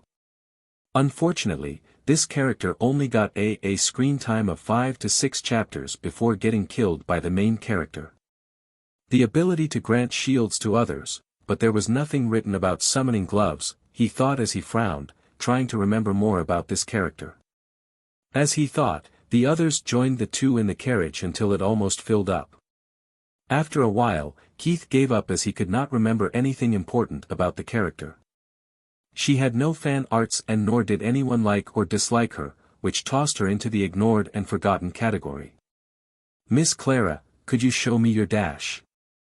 Before he could finish, he saw a glove appear on her hand. It looked like a white latex glove that doctors wore, but when he touched her hand, he could tell that it was silk. "A physical glove, so you can grant the goddess's protection to anyone you touch with this glove?" he asked as he shifted his attention from the gloves to her face. Yes. But there are limits. At most, I can grant protection to 5 people at the same time, but the more I concentrate on one person, the more layers of protection they get," she explained as her face slowly turned a light shade of red. Keith nodded and took his hand back before he went back to his own thoughts. The character written in the book never used different layers of protection, so he crossed Clara out as the chances of her being this character was now pretty low. But this changed when he heard her next words. "Back when I was 12, the gloves I summoned were made of cotton. As I aged, these gloves went up to my elbows, and when I turned 20, they came back to my wrists, but the material changed to silk. I'm 24 now, and from the past 4 years, the thickness of the gloves has been decreasing." Keith didn't show any sort of emotion other than slight curiosity. "That's interesting. I'm guessing that the potency of the goddess's protection also increased as time passed." "Yes, it did," she said, her smile so charming that Keith had to force himself to look away. "Skin as pale as a ghost. I clearly remember this description of that character. Maybe it's not the skin but a very thin layer of silk that covered her entire body. The possibility is high as she was killed by the main character more than a decade from now." While he was trying to recall the events from the novel, Amelia and Brandon had their eyes on him but with different expressions on their faces. Why aren't you nervous? And why are you flirting with Clara?" Amelia asked, prompting Keith to raise one of his eyebrows. "Who's flirting with who?" "I'm just curious about her powers, that's all," he said, but Brandon laughed as he slapped his left knee thrice while doing so. He then looked at Amelia and smirked. "You're jealous that he's not paying you any attention, am I right?" Hearing this, Amelia glared at him and her expression changed slightly as she smiled. "Well, maybe I am. After all, it's easier to like someone who doesn't ask me out of the first day I join. And damn, you were persistent." She then shook her head like she was dealing with a child. Keith, not knowing what to do, looked at Edward, who was silently smiling while watching the drama unfold. Seeing the oldest in the team like this, Keith decided to not interfere and simply enjoy the entertainment. "Ha! You clearly used your charming ability to get into my head. I can create rocks on my body to protect myself from physical attacks but not magic spells from evil witches like you," he countered back before pointing at Keith. "Also, it's clear that he's flirting with Clara because he found out that you're an evil witch the moment he saw you. TCH, who would even want to be with black-hearted vixen like you? HAA." Keith saw Brandon sigh exaggeratedly and didn't know what to say. He simply wanted to enjoy the show, but now he was dragged into the center of the battlefield.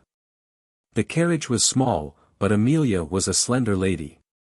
She lifted her leg and stomped the area between Brandon's legs. Her lips curled into an arrogant smile, while Brandon scoffed back with a knowing smile. I'm used to your tricks by now. It was clear that Brandon had used his stone skin to protect his jewels, but unfortunately for Keith, Amelia shifted her targets when she found out that her tricks were ineffective against Brandon. My dear newcomer, tell me. Tell me why you were flirting with Clara. If you don't. She said warningly and glanced down at his crotch area before licking her lips with a mischievous glint in her eyes. Keith couldn't help himself and instinctively blurted out. If you really wish to have a taste that desperately, just tell me directly. You. Huh. What? Amelia said as she was caught off guard and didn't know how to respond. It was not just her, but everyone in the carriage as they stared at Keith like he had been possessed.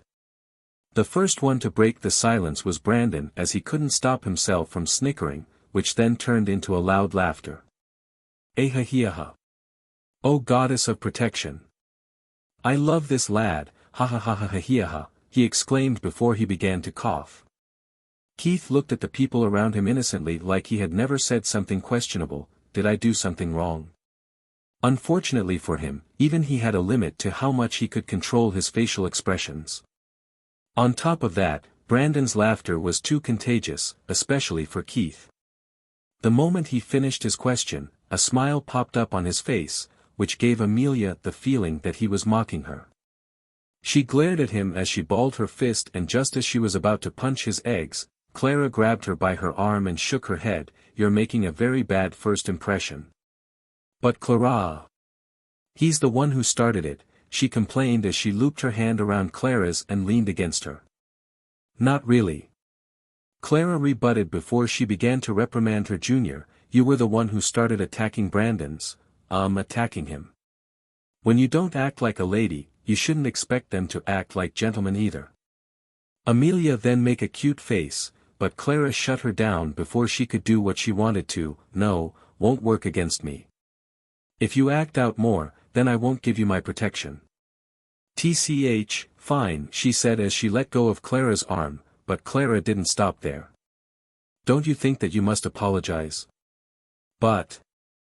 Amelia began, and when she saw Clara's expression, she backed down and looked at Keith with fire in her eyes. I am sorry. Keith nodded. Okay, don't worry about it. Just, don't do it in the future. I value them a lot and I don't have stone skin like our head detective. Also, I apologize for my remarks too. I blurted them out without thinking. Amelia blinked twice and paused for a second before nodding. Okay, I won't hit you. Good, 'cause I believe in equality. If you hit me there, I'll hit you there too. Keith said with a face so straight that it shocked the team once again. Edward looked at Brandon and commented, the coming days are going to be fun, aren't they? Of course. I thought that this kid was a boring guy, but this is shocking. Sir Brandon, I'm just saying that I stand for equality. Brandon waved his hand nonchalantly. Yeah. Only monkeys will believe your words. Say, do you want to visit the Maiden's Pub with me tonight? Keith stared at the muscular guy in front of him and shook his head. Sorry, but I don't swing that way. I prefer women. This time, Amelia didn't let go of the chance and laughed so loud and for so long that everything Brandon said got drowned by her voice. Unfortunately for him, they had reached their destination before he could clear things up. Agitated, he rushed out of the carriage while Amelia followed behind him with a bright smile on her face like she had accomplished a great thing just now. Keith, on the other hand, got off the carriage with mixed thoughts. I should have controlled my damn mouth. But I guess it's fine to relax when I'm around these guys. They don't seem too bad after all, and there's a limit to where I can go by being alone. I'll keep my important secrets to myself, but I'll chill around them. As he made his decisions, he followed behind his team as they walked towards a decent-sized duplex house which was at least 4 times larger than his sister's house. Along with that, there was empty area surrounding the mansion on all sides. So baronets have such wealth, huh? He thought as he stopped in front of the door while Brandon knocked on it. The group waited for a few seconds until a young man in a suit opened the door. Brandon showed him his church's ring and the man lifted his hand until it was parallel to the ground, motioning them to enter. As Keith walked in, he leaned towards Amelia, who was the only one beside him, and asked, "Am I expected to learn about their etiquette and stuff? Because I don't know a thing about any of those." "It'll help you a lot if you learn, but hey, we're a team and you got me so you don't have to worry," she said with a confident look on her face. Keith nodded and straightened himself as he considered the possibility of learning etiquette. "If I learn, then like she said, I'll be able to mingle well with the high circles. And getting accepted by the nobles will help me in the long run too. It's slightly annoying, but there's nothing bad that'll happen from learning etiquette." By the time he made his decision, they had reached a large room that was adorned with multiple framed paintings and pieces of calligraphy. There were also some nice-looking statues, but the one that caught Keith's eye was the grand piano. Just one look at the black and white keys brought back a wave of nostalgia from his teens and early 20s. He wasn't exactly a grand piano player, but he did play the electric piano, which technically was different. Clara and Edward noticed this as Keith had stared at the piano for a bit too long. And they weren't the only ones who did, as Keith heard a raspy voice while he was still staring at the piano. It would appear that one from amongst you fancies my piano performance. If it pleases you, I would be most thrilled to perform a piece for your entertainment." "Oh, no, it's all right. I was just lost in thought and I feel like it's better if we just do the thing we came here for," Keith said, rejecting the baronet. The baronet was a slender man just like Keith, but for some reason he looked healthier. Baronet was a title given to the people who contribute to the empire financially or through other means, and was temporary as it only lasted for 2 generations. Unlike baronets, the other noble titles were technically permanent and could be passed down to their respective kids indefinitely. The titles that fell into this category were baron, viscount, earl, marquis, and lastly duke. Their importance and power went up from the left to right, with the duke being only below the royal princes and princesses. "If you insist," the man said as he pursed his lips, clearly unhappy with Keith's response, but Keith didn't care. Brandon took a step forward and gave him a slight bow before standing up straight. "Well, my subordinate is right. It'll be good for all of us to just get to our job, and if I may ask, did you offend or antagonize someone in the recent times?" The baronet watched Brandon take out the circular object with a paper and nodded. I was actually just minding my own business, but while I was trying to buy something that caught my eye in the black market, someone tried to bid against me for it. But they obviously didn't expect me to be a baronet with immense wealth, so I easily won the item. Ho ho ho ho." Seeing the guy pleased with himself when his life was on the line, Keith really was lost for words. Luckily for him, he didn't have to do the talking as Brandon took care of most of it. After talking to the wannabe noble for a while, Brandon turned around and focused on Keith. "Keith, follow me. Others, stay close to Sir Clangson." Keith nodded and followed behind Brandon and the butler, who guided them out of the living room, to the study room of Clangson. He then pointed at a brush stand that looked like a mini human skull that had a hole on the top. Brandon silently walked towards it and glanced at Keith, who gave him a slight nod and grabbed it. The instant he did, he felt like his arm had turned into stone. One second he felt intense pain and the other, he was unable to even feel his arm. He let go and immediately sat down on the floor to calm down his racing heart, which took a few minutes. Once he calmed down, he grabbed random things in the room and didn't feel anything serious other than slight twitching of his finger once or twice. "Sir Clangson likes to collect unique items," the butler commented when he saw Keith examining various items in the room. "Well, understandable I guess," he said as he was actually impressed by the collections. Most of them were precious stones, with some that looked like stones that had ancient text written on them, which could easily just turn out to be random scratches or could have been forged. Once he was done examining the whole room, he turned to Brandon. "It's just that skull. Everything else in this room is fine." "Okay," Brandon replied as he grabbed the paint brushes from the skull and placed them on the table before taking the skull with him. "Let's go meet up with the others." Nodding in response, Keith followed the head detective, but as they were on their way, Brandon began to speak. Usually, the entire team doesn't go out for a single mission, so I want you to keep this in mind. It's either 2 or 3 for one client, but you got lucky as we got a baronet. He promised to pay more, so the church ordered the deployment of everyone. Usually, it takes us more than just a day to keep someone protected, as we don't really know when they'll get attacked. Try to learn as much as possible from this one. Understood, Sir Brandon. MHM. I got a letter from an old friend of mine which said that a certain someone from our church was gifted a revolver by him. Brandon said as he placed his arm on Keith's shoulder, learn how to use that thing as soon as possible. I'll put you in a night shift with Amelia, so use your free time until noon to practice and then try to sleep. We don't need you sleeping in the middle of your shift. Keith nodded, but then he realized something. But Sir Brandon, both me and her do not exactly have combat-oriented capabilities. Oh, you don't know her, do you? Well, just do as I say and someday, you'll find out. Actually, since you'll be sharing a shift with her, it'll be soon. After saying that, he didn't elaborate, but Keith understood what his words meant. If 2 people with combat-focused awakened abilities put someone with non-combative ability on Keith's team, then it only meant 2 things. One was that she was extremely strong even without a combat-oriented ability. Or Brandon was just messing with him by putting him in the same team as the devil. Nonetheless, he didn't throw away the possibility of Amelia being strong. But there was one thing that contradicted this, and that was her weekly salary. Even though he had doubts, he didn't say it out loud and instead kept his thoughts to himself, as he could just confirm his theory by observing when the time comes. The 2 of them met up with the Edward and the 2 ladies in the kitchen.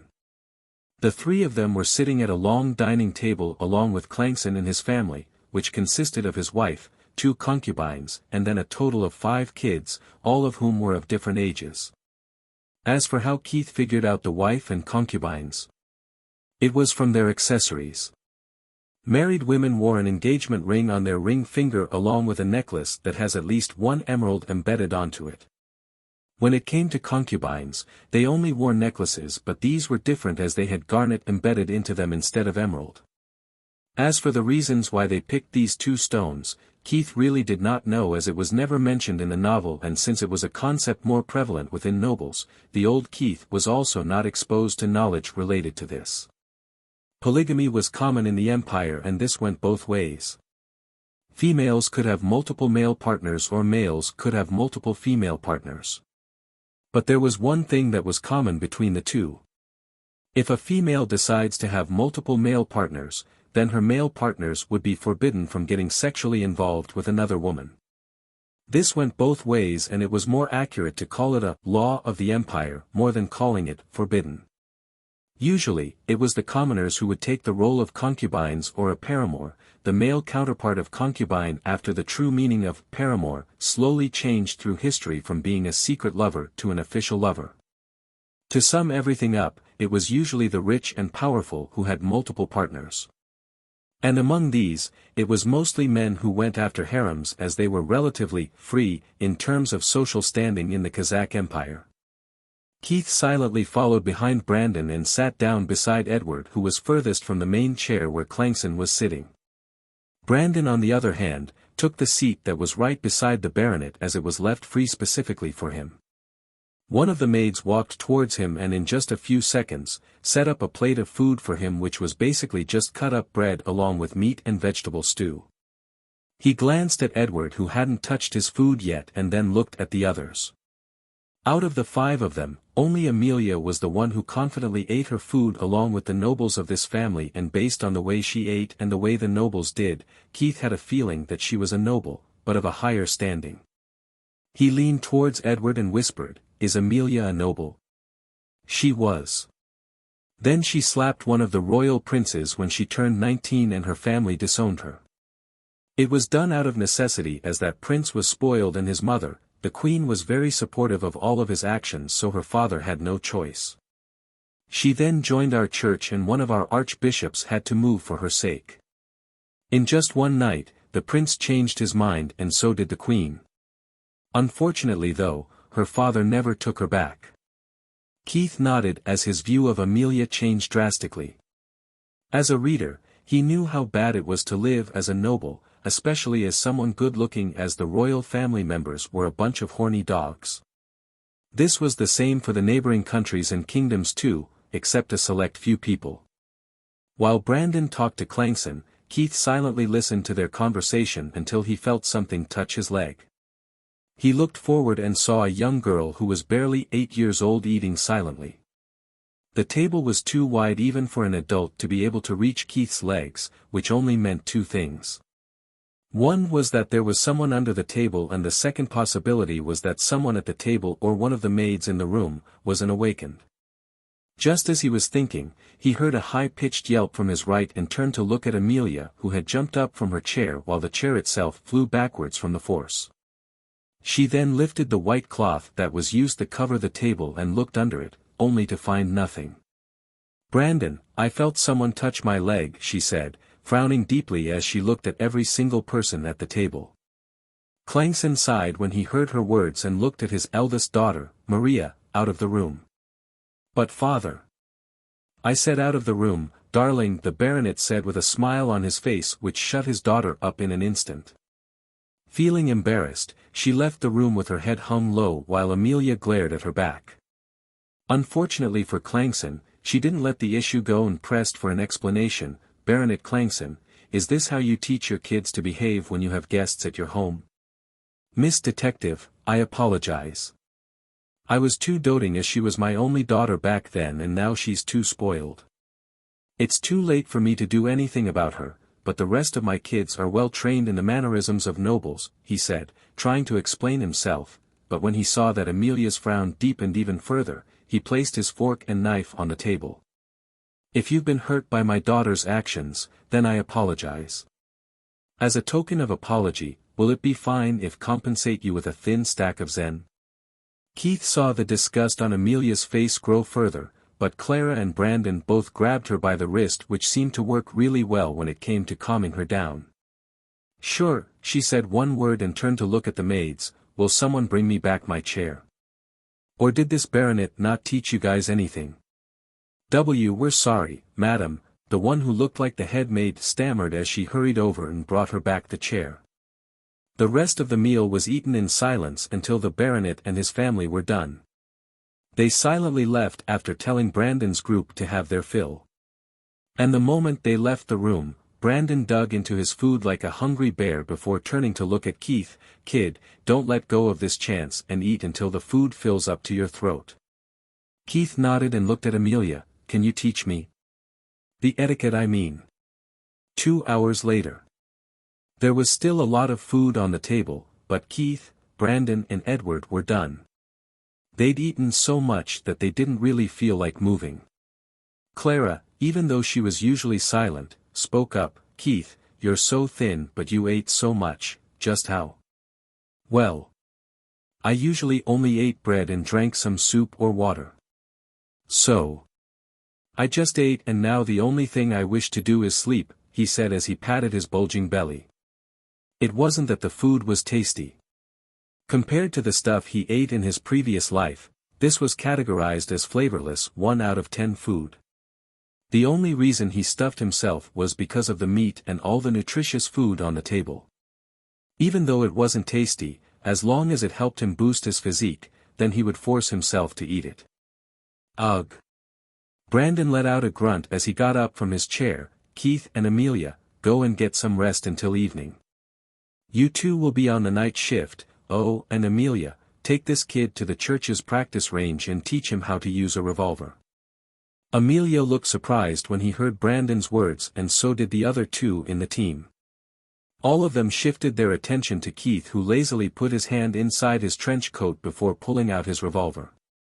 "Oh wow," Clara commented while the other two nodded in response.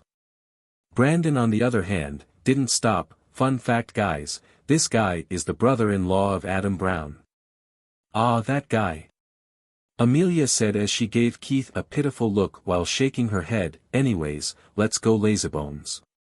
I'll teach you how to use this weapon and in return, you must pay me in bullets." I charge 5 bullets per day. Seeing her change the topic cheerfully, Keith nodded as he planned to ask her more about Adam later on. He got up from his chair and let out a grunt before walking out of the room with Amelia following right behind him. As they walked out of the house, he turned to look at her. Hey, will it be fine if we take a walk? I feel like if I sit down one more time, I won't be able to get back up. Sure, she readily agreed as she slowed down her pace to match Keith's. Seeing that she didn't plan on talking, he decided to deal with other special matters and imagined the soldier he had last night. The moment he did, a translucent screen popped up in front of him. There's no need for anything complicated right from the start, he thought as he made up a simple quest and sent it to Sahoy, who was the user of the system. Quest delivered. Quest details: have sex with 3 women in a week. For each extra woman you sleep with after reaching 3, you'll get an additional reward of 5 brax. If you reach 10 under the time limit, you'll receive an extra zen on top of 5 brax. It was pretty pricey, but to Keith, it was a small price to pay if he could get Sahoy to hit the limits of the system. As for whether the guy would be able to do it in under a week or not, was a different matter altogether. As he closed the system screens that were in front of him, a new one popped up with a warning message. Failure in delivering the promised rewards will result in the return of the tax you've taken from the user. He silently stared at it for a few seconds before closing it. Well, not like I ever planned on scamming people. As the two of them walked, Amelia finally spoke up. Do you respect your brother-in-law? Well, I didn't really interact with him a lot, but so far he's been a great help. Is there something wrong? He asked, trying to probe her for information. Unfortunately for him, she just shook her head. Not really. Anyways, you should expect a lot of clients knocking on our doorsteps from now on. Is there a reason for that? Don't tell me that some kind of mysterious political war is brewing up in our Auberg district. No, nothing like that happens here. In fact, it's the exact opposite. We don't have many noble families here, and even the Empire's squadron of soldiers that reside here are among the worst of the worst. Due to this, there have been gang wars for the past 4 decades, but now, there's only 2 left. There is news that yesterday night, the leader of one of the 2 gangs was poisoned and killed. Apparently, his people took him to the Church of Medicine, but they were unable to bring a dead man back to life. Once his death was confirmed, his younger brother took over as the leader, and this one is a psychotic man. He's done a lot of evil deeds, and unlike his brother who cared for his people, this guy only cares about usurping the Auberg district and gaining full control. If it gets to this stage, then the churches will have to step in. Which means that we must do it too. I really hope that something like this doesn't happen, he said, but on the inside, his thoughts were churning as he connected the dots. When Norn died, Keith didn't exactly get a notification about the accomplishment of revenge, as the gang's leader hadn't died yet. On the other hand, if he was poisoned, then the scenario made more sense, but it still didn't make much sense to him, as he felt like there was some inconsistency in the poisoning story. If the gang leader was actually poisoned and didn't die before Norn's death, then there was no way I'd be able to feel the increase in potency of my system gotcha wheel. And if he died before Norn, then I should have gotten the notification of the revenge being successful, he thought as a crease formed on his forehead. That only leaves one possibility. The gang leader must have died the same exact moment that Norn did, but this is just, the probability is extremely low unless. That only leaves one possibility. The gang leader must have died the same exact moment that Norn did, but this is just, the probability is extremely low unless Norn met Silver Thread, he thought as he recalled a secretive character from the novel managed to stay alive until the end of the novel. It's better to not get involved with Silver for now. He's a scary psycho, he mentally reminded himself. The two of them continued to walk, but Keith began to pant even though it was very slight panting. Amelia on the other hand, seemed completely fine as she cheerfully walked forward.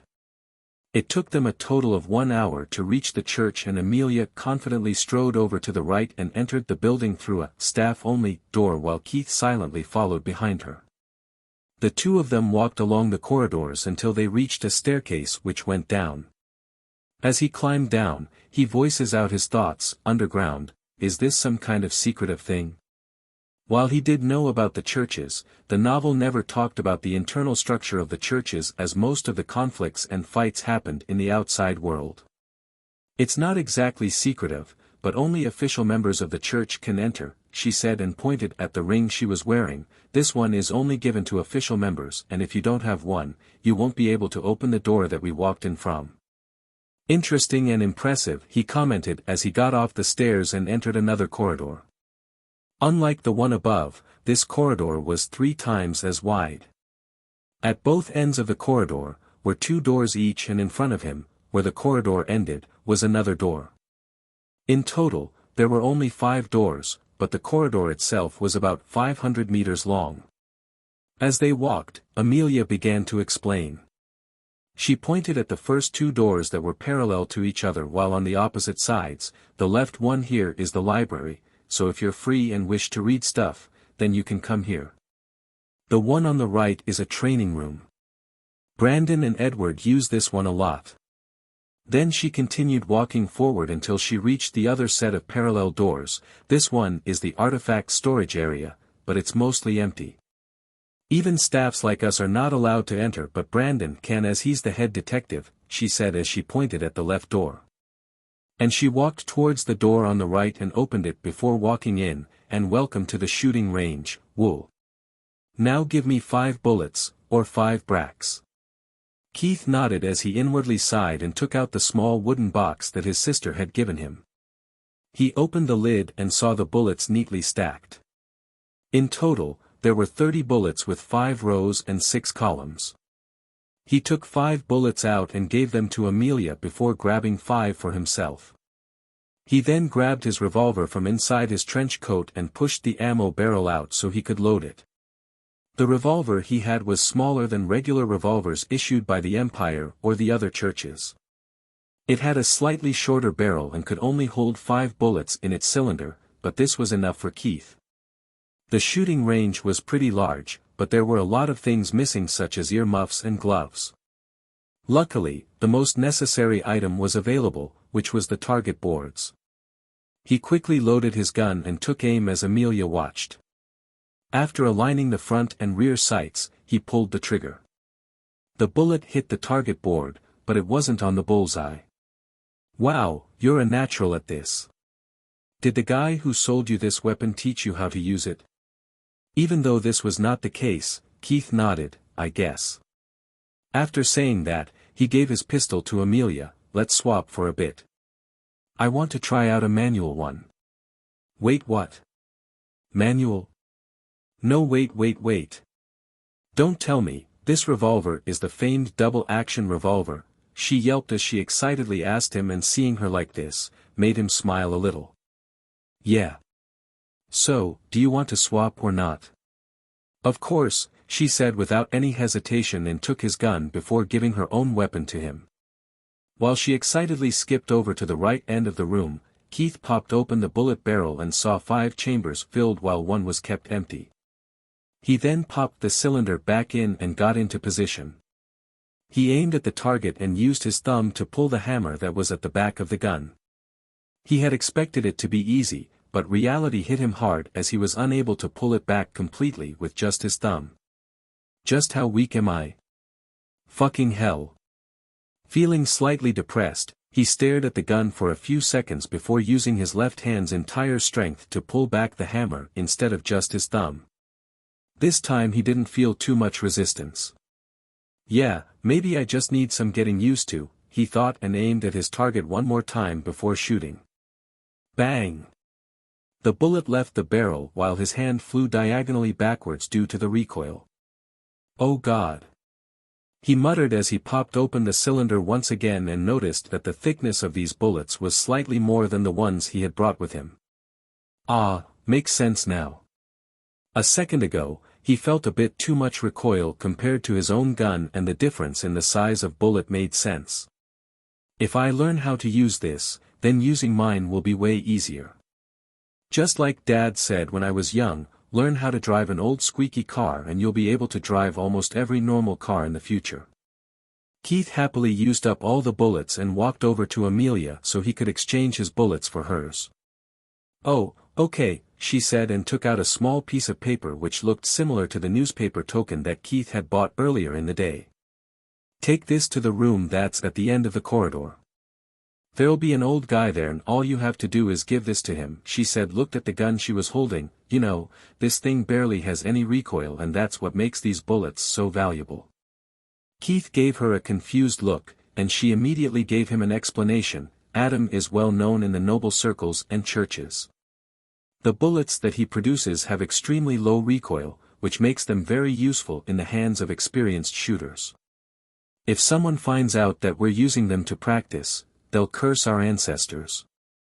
She then let out a chuckle, but that's the advantage of having connections.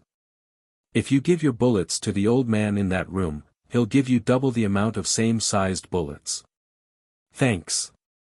He then walked out of the shooting range and went straight to the end of the corridor before knocking on the door. "Come in," he heard a voice and walked in.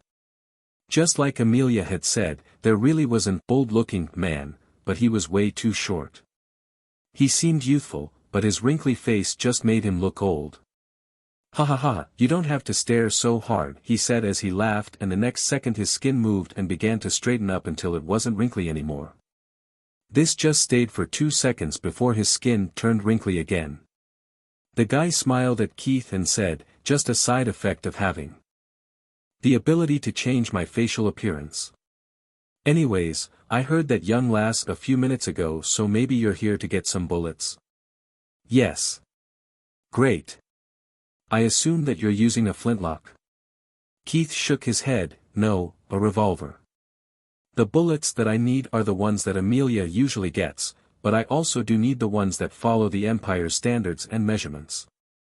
After saying that, he took out the box of bullets that he had and emptied it into his palm before handing over all the 20 remaining bullets to the guy in front. "My brother-in-law is Adam and these bullets were made by him. In exchange, I wish to have 36 of the bullets that Amelia's revolver needs and 4 of the same size as these," he added as he put the empty box back into his inner pocket. You really must learn the names of these bullets, you know. But before that, I must introduce myself. I have given up my actual name and currently go by storekeeper. As for the names of these bullets, it's based on where the bullets originated from or their destructive effects. The ones that War Church uses are basically just called the War Church's bullets as they're only produced by the War Church. The Empire's bullets are called the Kazakh bullets, and the ones that Amelia uses are actually the Hunter's bullets as they're mostly used to hunt animals. The revolver she uses is also a hunting variant of the Empire's revolvers, but here's a fun fact. The Empire actually never made the weapon. The one that she carries is actually an artifact that she received through her dead grandfather's will 2 years ago. The hunting bullets are mostly used in hunting rifles, but her weapon is just a miracle. Keith listened to everything and nodded. While these bullets did have their own native names, the author of the novel had used normal terms such as 9mm, 10mm, etc. so that the readers didn't get confused. Even Keith hadn't paid too much attention to the native names and now it bit him in his back. "Understood," he said, nodding as he digested the information which was actually very easy to remember. The Kazakh bullet was basically the 9mm Luger that was most commonly used bullet/round in his old planet. The Hunter's bullet was 10mm, which had more recoil and power. It was the War Church's bullet that was more unique. Compared to 9mm Luger, which had the diameter of 9mm and length of the case as 19mm, the War Church's bullet had a diameter of 8mm but the length of the case was at 25mm. This change allowed their bullets to have almost equal kinetic energy compared to the 9mm counterpart. But in Keith's eyes, the 9mm was still better as it had more diameter, which meant more damage area. After he made the calculations in his mind, he got a better understanding of the 3 types of bullets. He watched the storekeeper take a step back from the table that was between them. He walked towards one of the shelves and grabbed 2 boxes before bringing them to the table. 36 hunters and 4 Kazakh bullets, he muttered as he grabbed 4 bullets from one of the boxes, and then he began to slowly count up to 36 of the thicker bullets before putting them all in a group on the table. Do you need anything to carry these in? Or will you just put them in your pocket? Keith looked at the bullets and said, I'm just practicing, so I'll keep them in my pocket. As he filled his outer pocket with the bullets, he thought about the money he had, which was 11 zens and 32 bracks in total. After thinking about his money while looking at the box of bullets in front of him, he made up his mind and took out a silver zen note that had the number 1 printed on it along with a big-nosed man's face. Then, he grabbed a big 10 brack coin from his leather pouch and placed it on the table along with the 1 zen note. By the way, I forgot to ask. How much does each bullet cost? Keith practiced his shooting skills and got used to the recoil of the hunter bullets before swapping weapons once again. He put his gun under his trench coat and left the church feeling confident about his shooting skills when it came to stationary targets. I'm not really sleepy, so I guess I'll go visit the money church, he thought as he walked along the road. Unlike the other churches, the money god's believers had a strict hierarchy, so he was confident that he'd be able to meet her as long as her awakened ability wasn't too important. A few minutes later, he silently walked into the church and looked at every single helper nuns whose main job was to keep things clean in the church and to help people who come to the church with minor things. But after looking at almost 20 nuns and monks, Keith frowned. Not here. Did she really have a great awakened ability, he thought, but then he walked to the confessional and talked about his brother joining the gangs and how it's been negatively affecting him. All of it was bullshit, but he continued blabbering for almost 5 whole minutes and stopped the moment he saw a familiar face. It was the same young lady he had seen a day or so ago, but she wasn't wearing the regular nun clothes. Instead, she wore a pure white tunic instead. Regular nuns wore a 90% black tunic with some parts having white, like the ends of their sleeves. This was the case with every single church. The higher-ranking nuns like the priestesses wore pure white ones instead. So, it's like this, huh? Well, it's a good thing that she wasn't taken somewhere else, he thought as he began to act more and more depressed while also getting louder, which easily caught the girl's attention. After spouting even more bullshit for an extra minute, Keith took out a 5 brack coin and stopped right before putting it in the donation box. TCH, this person in the confession booth didn't help me at all, he said out loud and put the coin back inside his pocket, but just as he was about to leave, he heard a sweet voice from the direction where he saw the girl at. My child, if you desire, we can retire to a more private sanctuary where you may confide in me. Share your burdens without hesitation, for I am here to offer solace and guidance. Keith turned to look at her, spoken like a true priestess, even though I'm kinda older than you. You're a priestess. The girl simply smiled and didn't say anything. Seeing this, Keith shook his head and took out the 5 brack coin instead. Oh priestess, I feel like my soul has been healed by your presence already. Please take this measly offering from me, he said as he gave the coin to her and left with a smile on his face. Before exiting the building, he turned back and saw her holding the coin that had a slight glow to it. Then, with a slight smile, he left the place and headed back to his sister's house. On his way, he gave out a mental command. Set condition, trigger the system the next time she is sexually involved with anyone, he gave out a command as he recalled the thing that most nuns were of the money church did. And that was to get money by sleeping with believers and higher-ups for money. This was the most common method employed by both the male and female members of the church, as the act did not need any monetary investment. Once he got back home, he went straight to bed after asking his sister to save the food she made in the morning for him so he could eat it at night. After 2 hours of struggling to sleep and 5 hours of disturbed sleep, Keith woke up with a grumpy look on his face. He smacked himself with a cold mug of water and put on his uniform before he sat on his bed with the revolver in his hand. He had bought a lot of 9mm rounds, also called the Kazakh bullets, from the storekeeper. In total, with the 1 zen and 10 bracks, which was just 30 bracks, he had bought himself 30 bullets. The thing that was most surprising here, was that the hunter bullets cost only half of the Kazakh or War Church's bullets. And the reason for this was simple. It was easier to buy hunting rifles compared to revolvers. Due to this, even the cost of the bullets was less. Unfortunately, the church's exchange policy when it came to Adam's bullets was that for every bullet, the storekeeper only had to give out 2 of any regular bullet.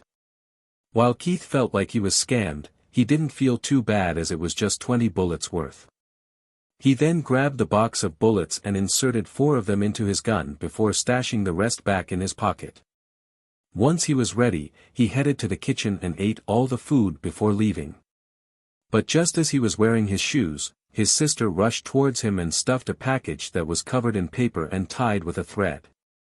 "What's this?" "Just take it and go. You told me that you used up all the bullets for practice, right?" she said and patted his back. Keith simply stared at her silently. If only I had someone like her in my previous life. Oh well, what's done is done. "Thanks sis, but just how many did you save up until now?" "I thought that Adam was supposed to give away his bullets to the Empire." Rebecca nodded. "Yeah, but it isn't compulsory. He'll be forced to provide them bullets when it's wartime and now, it's peaceful. Anyways, the Empire thinks that he can only create 12 bullets a day, but in reality, he can make 30 each day.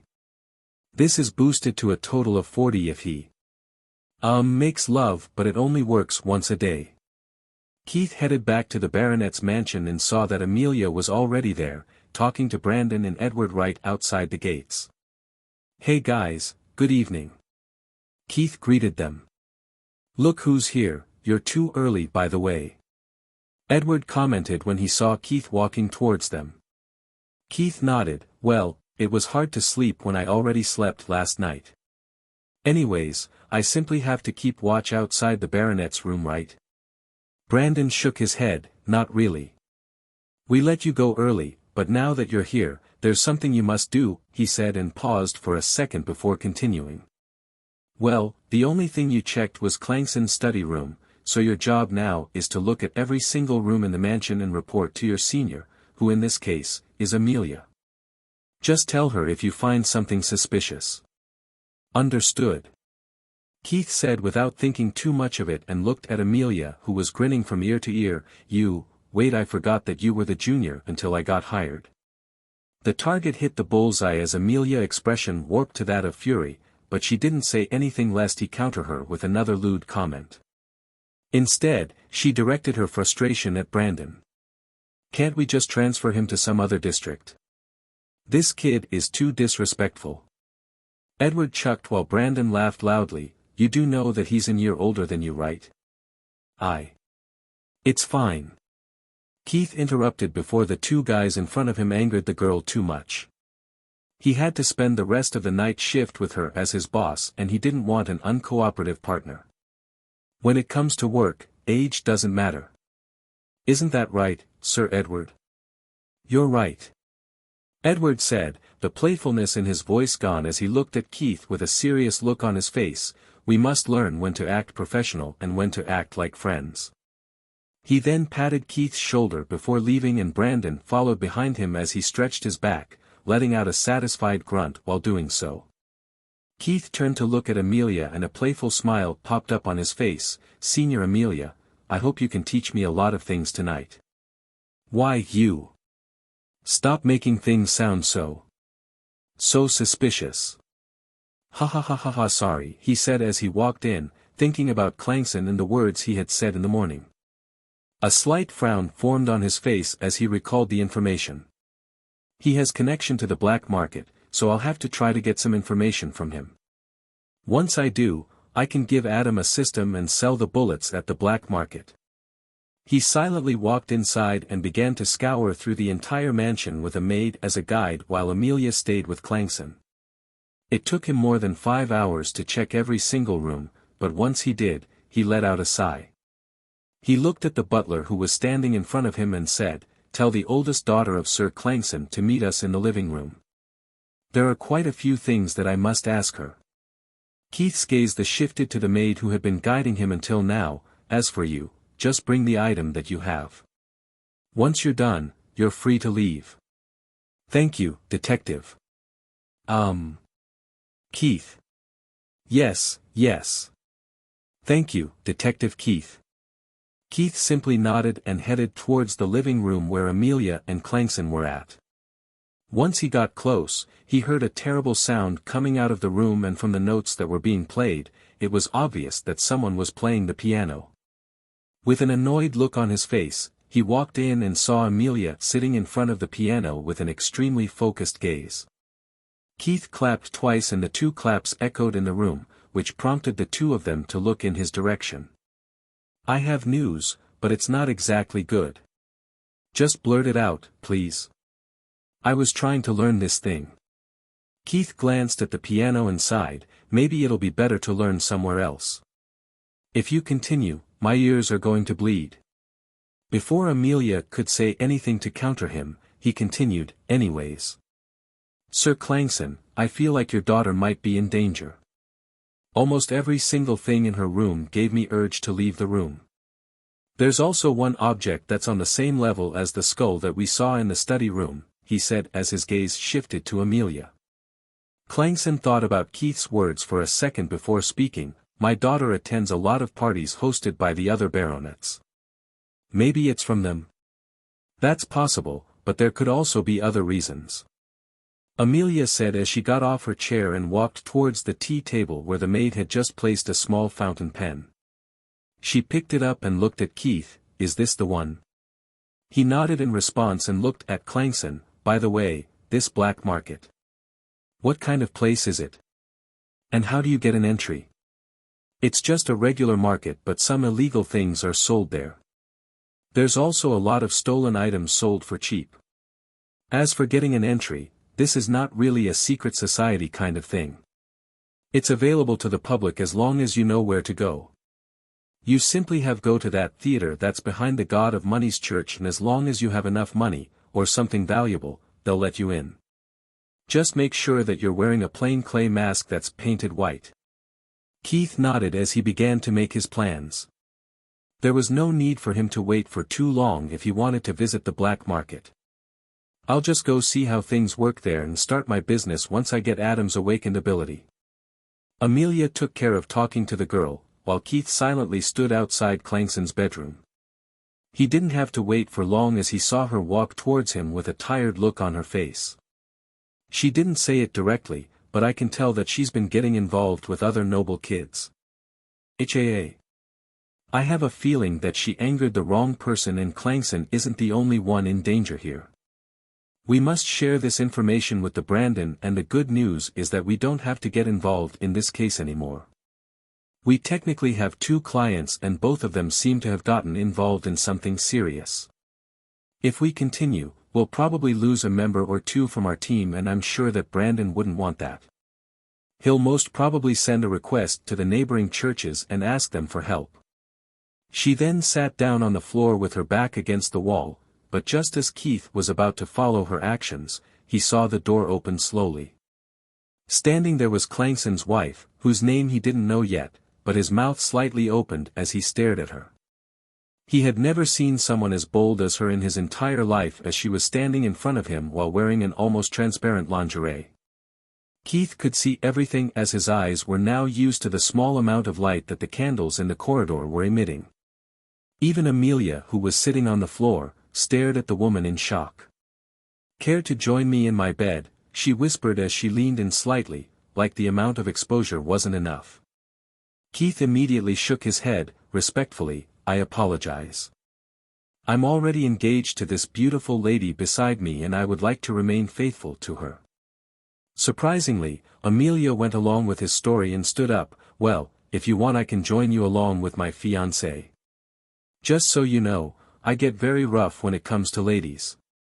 Maybe it was a secret code, or maybe it was something that only the women understood, but when the lady heard Amelia's words, she gave Keith an awkward smile and pushed the door slowly. Would you do me a favor and keep this a secret? Amelia answered for Keith, sure. Once the door closed, Keith let out a sigh of relief. Thanks, he whispered and sat down on the floor while Amelia walked towards him. Instead of sitting on the other side of the door, she sat directly beside him. Are you all right? She asked worriedly, and Keith nodded. Yeah, just reminded me of someone. Oh, wait, you have no reaction, she exclaimed, still whispering as she did so, but her eyes were on his crotch. Keith didn't know what to say, so he chuckled instead. Is it common to stare at men's crotches? I mean, you're wearing a pant over it, so I'm sure that I can't really see anything. But oh God, don't tell me you're impotent. Wait, no, it makes sense. You're the only one who didn't stare at me like an idiot when you met me. Also, it's night time right now and my ability seems to have no effect on you. Do you not even see me as a woman? She asked, utterly flabbergasted at the lack of reaction from Keith. Hearing her words, he sighed loudly, not knowing how to explain. He thought for a few seconds and decided to keep it simple. Listen, I have different preferences. Most guys like slender, petite, delicate and, lean girls, but I have different tastes. If I must take an example, the Princess of Morose Kingdom is more of my type, he said. The Princess of Morose would be killed in a few years, but Keith had seen her character art. If there was any important character who was as pretty and well-gifted as her, then it would be a woman who was a major antagonist. But her mentality and character was warped to the point of no return as she was extremely evil. And unlike her, the Princess of Morose was just unlucky and made a bunch of bad decisions. Amelia heard him and frowned as she silently stared at the floor in front of her before commenting, so, that's the reason why you look at Clara so differently. You do know that romance between work colleagues will only cause problems to the team, right? Yeah, I know, he nodded, that's the reason why I hold back and don't actively try to talk to her a lot.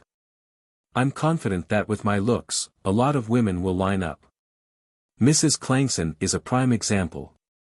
Hearing his words, she sighed as she didn't know how to refute him. It was true that he was handsome and from just one look, it was very obvious that as long as Keith gained some muscle, then he would be almost irresistible to the women. Well, don't worry. I'll act as your fiancé to protect you. It's my job as a senior. Keith nodded, thanks. Just don't get too into the role though. I already told you my preferences and it'll be awkward if you start having feelings. Ha. Who do you think I am? I get flowers and gifts almost every week. There's a bunch of men wanting to take me on a date and there's also a lot of people trying to jump directly into a marriage. What made you think that you're better than them? Keith put his arm around her shoulder. Don't worry, I was just joking. You're very easy to get along with, so you're somewhat like a bro to me. Bro? What does that even, did you mean brother? She whispered loudly as she pinched his side. Oh I mean it in a good way, he exclaimed as he pinched her back after seeing that she wasn't letting go. Once she got a taste of her own medicine, she glared at him like he had wronged her, but Keith took this chance to explain himself. What I mean is that you're like a great friend to me. It's only been a day or two, but it's always comfortable talking to you and I can just be myself. Do you understand now? Keith and Amelia simply talked for the whole night. It was mostly Amelia talking about nobles, their habits and the way they talk to people. She also took this time to teach him more about etiquette. Once the sun came up, the two of them headed back to the church as Clara took over for them until Brandon and Edward arrived. They had relayed their findings to her, so they didn't have anything else to worry about. So, are you going to practice shooting today too? She asked as she walked into the church and Keith nodded in response. Yeah, but before that, I must grab some food. Amelia turned to look at him. Well, the church offers free food. Though, I don't really like the taste. It's mostly made for the knights and paladins, so it's healthy but the taste doesn't sweet my palate. Oh, Miss Noblewoman likes to eat only high-quality steak, he said, imitating Clangson's way of speaking. In response, she just glared at him and humphed, just wait until you taste that thing. Ugh. It's unbearable. Let me take you there. After saying that, she backtracked and walked out of the church building before heading to the training area which was at the back of the church. Most of the R was taken up by muscular men who were wearing minimal clothing, but on one side, there was a long table which had huge pots placed on top of it. She pointed at the table and said, "It's there. Just grab a plate and eat what you want to." Then she paused for a second before putting her hand in her pants pocket and took out a small folded piece of paper. "Since I feel a little bad for you, I'll let you use this. It's salt." "Oh, okay, thanks," he said and rushed to the table before grabbing a plate. The first pot had flat bread, but when Keith grabbed one and took a good look at it, the only thing it reminded him of was naan from India and Pakistan. As for whether the process of making it was the same here or not, he did not know. He simply grabbed 5 of them and put them on his plate before moving on to the next pot which had mashed potatoes. Keith already had naan as a source of carbohydrates, so he skipped the potatoes and moved on to the next pots. One by one, he slowly filled up his plate and by the time he was done, he had a total of only 4 different dishes. Naan, raw vegetables, a bunch of roasted chicken pieces and lastly, there was a small mound rice cooked with lentils. Keith then grabbed a glass of milk and walked back to Amelia who took him to a stone slab before sitting down. He simply followed her and sat down before digging into his food. Unfortunately, just like Amelia had said, the food tasted terrible as it barely had any seasoning. With a sigh, he looked up at Amelia who gave him the look that said, "I win, bitch." "Well, food is food," he said and unfolded the small paper packet before sprinkling some salt into his food. The taste was still terrible, but Keith pushed through as he wished to get his muscles as soon as possible. Once he was done, he went back for seconds and did a total of 4 trips until he couldn't eat anymore. Why are you doing this to yourself? Brandon told me to get buff, didn't he? I'm trying to do just that, ugh. Oh man, I just want to sleep right here. I don't think I can walk back home like this." He sounded miserable, but when Amelia looked at his bulging belly, she couldn't do anything but shake her head in disappointment. While she was thinking about how to change his mind about eating so much food, she heard him speak. "Hey, is there something that I can carry in my pockets? I just want something that is portable, so that I can eat anytime." She looked at him like she was seeing a brainless idiot, but answered him anyway, "Well, there's jerky, dried fish, hard cheese and even dry fruits work. You can also carry some fresh vegetables which you can eat raw, like tomatoes and carrots." Keith nodded as he thought about it, let out a burp before giving her a satisfied smile. "Yeah, that just gave me a lot of room in my stomach. Though, I think I'm done with food for now." He got back up on his feet after a slight effort and then headed back home, intending to hit the bed the moment he walks into his room, but just as he was walking, he saw a system screen appear in front of his face. Protection system activated. Trigger: when user is sexually involved with anyone. System's goal: avoid danger 50 times. The protection system worked similar to Keith's danger sense ability, but instead of the body reacting to danger, the system simply showed layer of colored aura around a person. From white to blue to red to black, with the threat level increasing from white to black. He didn't really care about the system goal as things would eventually happen and there was no need for him to give out a quest to her. Instead, he directly went for taxes. He gave out a mental command and a new system screen appeared in front of him. Protection system. User: Priestess Arya. Capabilities: enables the user to actively see the threat levels of people based on their actions. System tax: physical money, for Kron, modified copy of Arya's awakened ability, or inheritance of user's physical ability. Keith picked Arya's awakened ability without any hesitation and instantly felt regret as her ability did not help with combat in any way. Libido and sensitivity manipulation. What am I, a gigolo? I don't plan on sleeping around, so this thing is absolutely useless. He grumbled inwardly, but then he also wasn't too disappointed. Well, if I do get someone, it'll be pretty useful and fun. But damn, I wanted an increase in combat capability or at least something that gave me the power to protect myself. It was slightly late, but Keith suddenly realized something. The system said that it was a modified version of Arya's awakened ability, and this genuinely awed him. The libido control aside, I could technically use the sensitivity control to increase my target's sense of pain. This way, even if my punches lack strength, it'll make them feel like they're getting hit by a truck. I'm liking this more and more. The smile on his face couldn't be hidden as he went back to his room and took off his uniform. He directly jumped into the bed as he opened up Sahoy Tahini's Playboy system, and when he saw the progress, he was left bewildered. Wow, it has only been like one day and this guy already hit the 5 mark, he muttered and saw a red warning sentence under the rewards message. Seeing this, he sighed and grabbed his leather pouch before taking out his 10 Zen note. He didn't feel like parting with it, but he shook his head and gave out a mental command. The instant he did, the note in his hand disappeared and a new system announcement popped up. Would you like to convert the currency to other denominations? Yes. Keep a total of 55 bracks with you and give the rest back to me. I need them in 1 Zen notes and the rest can be in 1 brack coins, he said mentally, and the system screen disappeared for a second before a 7 notes fell to the bed along with 5 brack coins. He put the money inside his leather pouch before changing the systems from Playboy to Protection System. He stared at the system screen for a while, not knowing what kind of quest to give. There was no reason to give her any quest as things would just happen eventually, but letting her keep the system for a long time would only hurt Keith's profits as he wouldn't receive anything from her after this. Before I do anything drastic, it's better to check out what kind of person she is and the stuff she usually does, he thought as he summoned his system again, and this time, a slight white glow emanated from his body as he gave out an order. Give me the information on what she did from the time she got the system. In text format.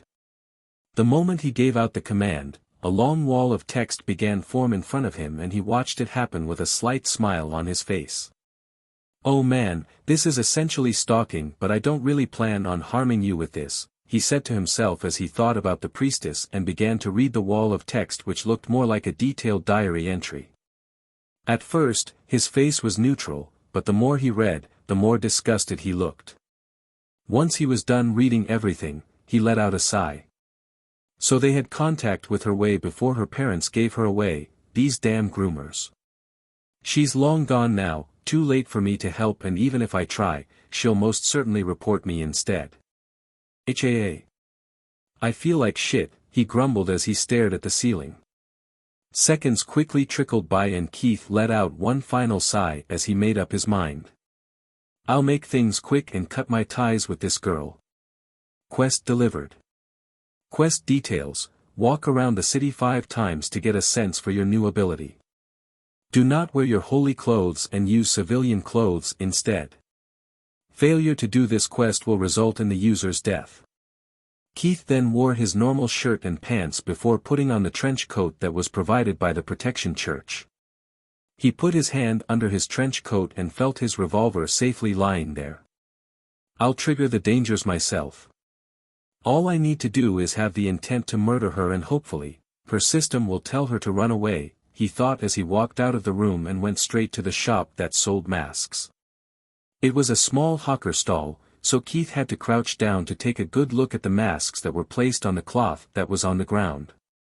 He grabbed 2 clay masks and looked up at the kid who seemed like he was barely 13 years old. How much? 2 bracks for 1 mask, sir. If you buy 3, I can sell them to you for 4 bracks, he said confidently, to which Keith simply nodded before he went back to look for another mask. He looked around for a few seconds before he directly grabbed a 5 brack coin and gave it to the kid. Here, I like these 2 masks but I don't like the others. Keep the change, kid. Before the kid could say anything, Keith stood back up and walked away. The boy then looked around to see if there was anyone who was looking at him, and then packed up his things before he ran back home. Keith continued to look at his system screen that was showing him Arya's location through text, and he silently walked to one of the roads. Soon, He got a chance to wear his mask as there was no one who had an eye on him. Once he did, he stopped at the side of the street and leaned back against the wall before taking out the newspaper that he had bought in the morning. He acted like he was reading it, but his eyes were on the system screen that was leaking information about her location. "She'll be here in just a minute," he thought, and saw the headlines on the newspaper. As he was turning the pages to find something interesting, he saw a familiar face appear 100 meters away. He stopped reading his newspaper and grabbed his revolver that was inside his trench coat while staring at her. The image of him shooting her in the head formed in his mind, and the moment it did, the girl stopped walking. She stood where she was for a second before running away. Keith grinned. "Looks like it's working." Arya was happily roaming around the church when she saw a familiar system screen appear in front of her eyes. She had seen it recently, but didn't understand what it even was, as the only thing that it said was that she now had the ability to see a person's threat level through colors. In the church, there were many male and females that had the color of dark blue, almost on the verge of violet. There were also some who had orange and red layer of aura. But this was mostly useless to her, as she already knew about these people as she had joined them in a certain holy ritual. While it sounded shady, she still trusted these people and joined them. This happened for more than a year before her parents gave her away to the church in the name of God. By then, her mind and psyche about the so-called rituals was positive. But now that she got the system, she began to believe in her subconscious feeling more than what she just saw through her eyes or heard from her ears. All the sweet talks that the priests and high priests gave her fell to deaf ears after she got the system. To her, this was a gift from God, and the quest announcement in front of her only screamed one thing. "The Holy One wishes to test my belief," she thought excitedly as she rushed to her quarters and quickly changed into civilian clothes. Once she was done, she didn't bother with anything else and walked out of the church to roam the district. Everything went fine at first, as the people she saw mostly had white aura or aura with various shades of blue. But things changed after a few minutes of walk. She saw a man reading a newspaper, but as she got close, she saw him lower his hands. This was the time when she slowed down, as she saw that he was wearing a mask, and masked people were mostly bad news. The aura around him was white at the start, so she continued walking, but the color quickly changed. It went from blue, to orange, to red, and finally, stopped at a dark shade of red which almost looked like it was black. When Arya saw this, the first thing that she did was to turn around and run as fast as she could. After a few seconds of intense running, she turned around and saw that no one was following her, which made her sigh in relief. But she still felt uneasy. "God's gift will help me out. I just have to walk around," she thought to herself as she steeled her mind and walked in a different direction. Unfortunately for her, after 5 minutes of walk, she saw the same man walking towards her from the front, and this time, there was no color change in his aura, as it was red from the start. Thanks to her God's gift, she turned around and ran, losing the masked man once again before heading to another place, but this time, she picked a crowded place. But yet again, after a few minutes, she saw the same guy standing on the side of the street while leaning against the building's wall. This time, she didn't run away and used the cover of multiple people in the crowded market street to walk away from him. Once she got out of the crowded street, she walked into a nearby alleyway that connected to another large street, but while she was halfway past the alleyway, she heard a sound behind her. It was rough and gritty, but also had a certain youthful feeling to it which gave her the feeling that the gritty voice was made deliberately to hide their actual voice. I'm a priestess from the Church of God of Money. You'll be marked as a sinner if you harm me." He had two options. One was to attack her and the other one was to rob her, as these were the only two things that could justify his previous actions. He didn't wish to actually hurt her, but taking some money was something he didn't mind as long as he could let her go without any suspicion.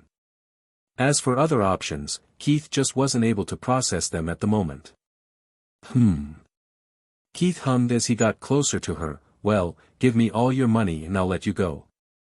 "Do you swear on the money god Mammon that you won't harm me if I give you my money?" she asked while shivering slightly. Keith did not expect her to get this scared, so he took a step back. Sure. I just want money.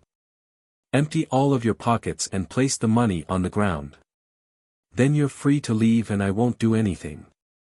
Arya silently nodded and grabbed the small leather pouch that was tied around her waist before putting it beside her on the ground. Once she did that, she took a step forward and stopped. Please don't attack me. I won't, just go.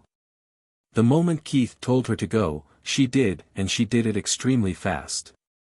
Keith silently watched her run away, and once she was out of his sight, he took the leather pouch and took out all the money that was inside before tossing it away. Her leather pouch is of a higher quality compared to mine, but using it would just raise suspicion, he thought as he put the money he just got in his pocket before walking away. He then entered a random empty alleyway and took off his mask before heading to a smoked meat shop which was quite far from his sister's house. On the way, he slowly took out the money that he had just robbed and saw 3 golden yellow crown notes. Each one of them had the number 1 on them, but Keith was in awe just from the color of the note. A currency that is considered to be used only by the nobles and rich families. I feel sorry for her, but oh well. I'll make good use of this, he thought as he put the 3 notes in his inner pocket before he began to count the silvery gray Zen notes. Even 8 and 9, damn, she's rich. I should probably become a priest. He thought to himself before shaking his head, nah, I'd rather not sell my soul and body just for money. A total of 3 crowns and 90 zens. Oh well, going for her directly will simply cause me trouble if I continue doing it. I'll have to find other ways, and maybe I'll take a look at the black market. If possible, I'll issue a bounty on her. His walking pace increased until he reached the smokery. The place didn't have any customers at the moment, and the shop was pretty small. It was merely a 5m x 5m room that had multiple cloth sacks filled with various jerky. On top of each sack was a thin wooden board with prices written on them. Keith took a look at each and every one of them before looking at the older woman who was sitting on a worn-out stool. Can I try each one of them before I decide on buying one? After hearing his words, she nodded, only if you promise me that you'll buy. If none of them are to your liking, then pay me 1 brack and leave. Thanks, he said and began to eat the different types of jerky. The shop only had beef, pork and chicken jerky, but there were different types of each animal. Keith simply ate each one of them to get a feel for their texture and taste as he noted down the ones he liked. It took him around 5 minutes to make up his mind. Miss, I'll buy 2 kilos of pork loin jerky and I guess I'll buy another kilo of top round beef jerky, he said as he pointed at the 2 different jerky that he wanted. The woman stared at him for a second before hastily shaking her head. That'll be 2 zens, young man, are you sure? Absolutely. Keith responded with a smile, making the woman shake her head. She then silently grabbed 3 large tin cans and carefully measured the weights. Once everything was perfect, she grabbed an extra handful of jerky for each type and tossed it in before she took out 3 tin lids that perfectly fit the tin cans. She then tossed the tin cans into a large cloth bag and gave it to Keith. Here you go. Thank you. Keith replied and gave her 2 Zen notes before leaving the shop. He didn't have anything else to do for the day and he was feeling slightly sleepy, so he went back home and plopped onto the bed directly. He woke up almost 10 hours later and freshened up before he headed to the Clankson mansion. To his surprise, there were a bunch of police patrolling around the mansion, and this included his brother-in-law, who was lazily picking his nose while staring at the opposite side of the street. Keith went straight to Adam. What's going on? Oh, you're here. I didn't tell Rebecca about this because, well, you know how she gets when it comes to safety. Anyways, someone attacked this place a few hours ago and the knights from the Church of Protection are inside the gate. I don't even know why they want us here when they can do everything on their own. Oh yeah, the important part. Your boss wants you to head back to your headquarters as your job here is done. Is that so? Keith muttered as he looked up at the mansion and then sighed. Okay, thanks. I'll head there. Adam nodded and patted Keith's shoulder. Take care of yourself, okay? If something happens to you, Reb will become a huge mess. Understood, but well, you do know what kind of job I'm in, right? Yeah, being a sheriff is relatively safer, but I do know what your job is all about. Anyways, I'll see you in the morning, yeah. Yup. See ya, Adam. Keith then rushed to the inn, and the first thing he saw was Brandon sitting on his desk with a thick layer of bandage wrapped around his arm. Was it that serious? Keith asked as he took a step inside and closed the door behind him. Edward nodded. Exploding bullets, never seen one of those in my entire life. Looks like there's someone new in town. We were lucky to have Clara's protection, but even with that, there was a limit to how much damage Brandon could take. His stone skin got absolutely destroyed, and if the guy's revolver hadn't run out of bullets, then there was no way we could have survived. Anyways, now that the bad news is out of the way, let me tell you the good stuff. The church from the capital has sent out one of their inquisitors to take care of this case. The danger was too much, and since we technically did protect Sir Clangson, we received out bonuses. Keith nodded as he glanced at the others in the room, only to see every single one of them other than Clara grinning like idiots. Even though Clara wasn't grinning, she still had a smile on her face. Just why are you guys so, how do I put this, happy? Hearing his question, Brandon chuckled before pointing at Clara. Why don't you explain? Yes sir, she replied and looked at Keith. Sir Brandon was indeed attacked, and yes, he did sustain injuries. But we must look at the bright side. The important thing is that he survived. Edward nodded. Right. Both of you, listen to me, he said as he pointed at both Keith and Amelia. No one knows when we'll die. Most of our jobs are mild compared to the baronet's case, but there is always a chance for things to go wrong. I've seen 8 of my colleagues die right in front of me, and well, it's important to celebrate the fact that we survived instead of crying over an injury that will heal over time. A/N, not including the debate 'cause it'll feel like filler. It won't have much of an impact on the story, so it's better to get to the slightly more important parts. Also, for those few readers that I have currently, thank you for reading and commenting. It is one of the few things that keeps me motivated. Keith had a small debate about life and how to live while having a dangerous job, which took a few minutes of everyone's time. While it was a slightly heated debate, it was fun. Edward punched Keith in his gut, making him hunch forward even though he didn't put too much strength into his punch. That's more than enough for now. From what I can see, you're fine with enjoying life the way it is, so there's no need to be so stuck up about forcing Brandon to be careful. Anyways, here's your share of the bonus that we received, he said and stuffed a few notes into his pocket. Keith silently plopped himself on the couch beside Amelia and took some time to recover before taking out the money to count the amount he had received. 37, 38, 39 and 40. He counted mentally and then turned to look at the person whom he talked to the most in this team. So, we got 4 crowns as a bonus? Keith asked, and she shook her head. 2 crowns, a total of 100 zens. You got 40, Clara got 25, Brandon took 18, Uncle Ed got 10 and well, I only got 8. Keith listened to her, but he could tell that the distress she showed was just an act. He ignored her rants and glanced at the others before clasping his hands together. Well, since our great head detective survived like a real man, don't you guys think that this calls for a celebration? Nah, there's no need to waste any money, Brandon said as he put his hand in his pocket, but Amelia, who seemed to have something against him for a long time, didn't let him go. Ha, you stingy bastard. You took 18 zen and you don't want to spend even one on your beloved team. What kind of head detective are you? Before Brandon could respond, Keith placed his palm on Amelia's head and pushed her down slightly. I never said he had to pay, it's my treat. Consider it a... What do I even call it? Oh well, I'm spending money today in celebration of receiving a huge bonus and also for our head detective who survived. Edward chuckled. Ha ha ha ha, don't worry about it, kid. We'll make this stingy bastard cough out his bonus. Today we drink until we pass. Hell yeah. Amelia jumped up along with Clara and the two of them rushed out of the room first. That Amelia is such a pain in my ass. Brandon complained and looked at Edward, and why are you taking her side all the time, this is just unfair. Edward shrugged, she reminds me of my daughter. Also, you shouldn't be the one who's talking, you know.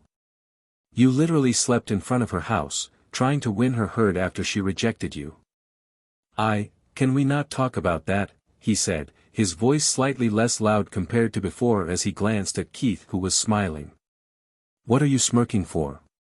Keith blinked, silent for a second as he was caught off guard. Well, I think you two will be a great pair. I'm buying you some top-quality whiskey today. Brandon said as he walked out of the room, unable to hide his smile. Edward looked at Keith and motioned him to follow him out, and as they walked out, he asked, Amelia is a fine girl, you know. Why don't you try your shot at her? From what I can tell, she dash. I've got different tastes, sir. I'd rather go for Clara instead. He said, not hiding much, and this surprised Edward as he had never seen anyone pick Clara over Amelia. Even without her night princess ability, she always had people look in her direction during the day while Clara was mostly ignored. Even in gatherings, she would be called the girl who walks around with Amelia, instead of her actual name, and Edward, who had seen this firsthand, did not know how to respond. It took him a while to gather his thoughts, and once he did, he smiled. It's a good thing, I guess. After all, she barely gets any suitors, but it's a pity. Huh? Why? Keith asked, not understand what Edward was trying to say, but when he heard the next words of Edward, he felt his mind go blank for a second. Well, she engaged and she's got strong values and beliefs. So, I suggest you give up on her. Keith said nothing for a while. Indeed, he didn't really have plans on getting into a romantic relationship with his coworker, but that didn't change the fact that he had a slight crush on her. While he wasn't too affected by the news, it still made him a little disheartened. Understood, he said one word and silently followed the others until they reached a resto bar which was similar to the place where Norn used to work. It had tables outside and inside, but it also had special compartments for customers if they wanted slightly better privacy. Brandon simply got one of these compartments and ordered a bunch of food and drinks. He made sure to get premium whiskey for Keith and low-quality diluted gin for Amelia, who began to complain when she saw the dirty gin bottle placed in front of her when everyone else other than Keith had clean beer bottles in front of them. Chill, I'll share my drink with you. There's no way I can drink so much. Keith said as he pushed his bottle towards her and looked at the waiter, you can take back the gin bottle. Hearing this, Amelia perked up and started gossiping cheerfully while Keith was lost in his own thoughts as he absent-mindedly stared at Clara. All five of them leaned back against their chairs, their muscles loose as they chatted about random things that were going on in Auberg district. They stayed at the place until midnight and spent a total of 2 Zen, which Brandon took care of. To Keith's own surprise, he was the one who was unable to walk straight even though the others drank more than him. He took a few unstable steps to the front, the right, and then trotted backwards before falling to the ground. Oh God!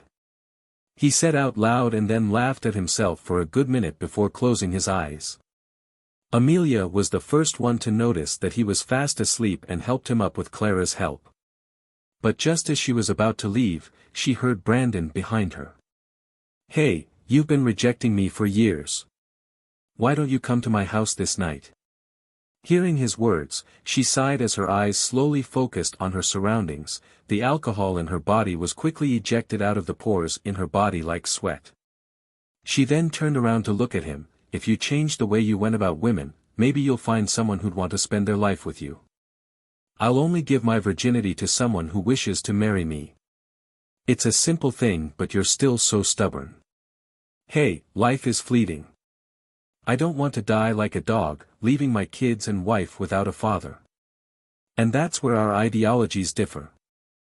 I want a husband and you just want a nice one-night stand, she retorted before leaving Brandon and Edward behind.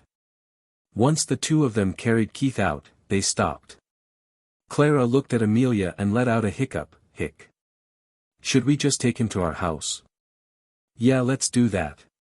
Amelia responded with a serious expression on her face which she rarely showed. It's better to keep him with us compared to leaving him in Adam's house.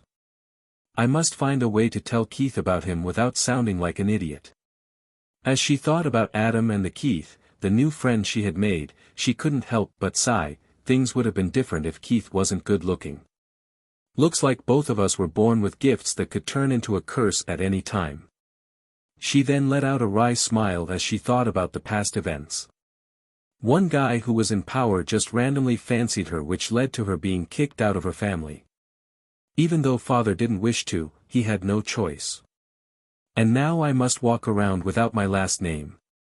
Clara, who was on the other side, supporting Keith's weight, heard Amelia sigh loudly and let out a slight knowing smile. Are you thinking about the prince again? Bah, who'll think about that asshole? I was just worried about Keith, and she paused and turned to look at the girl whom she considered as a big sister.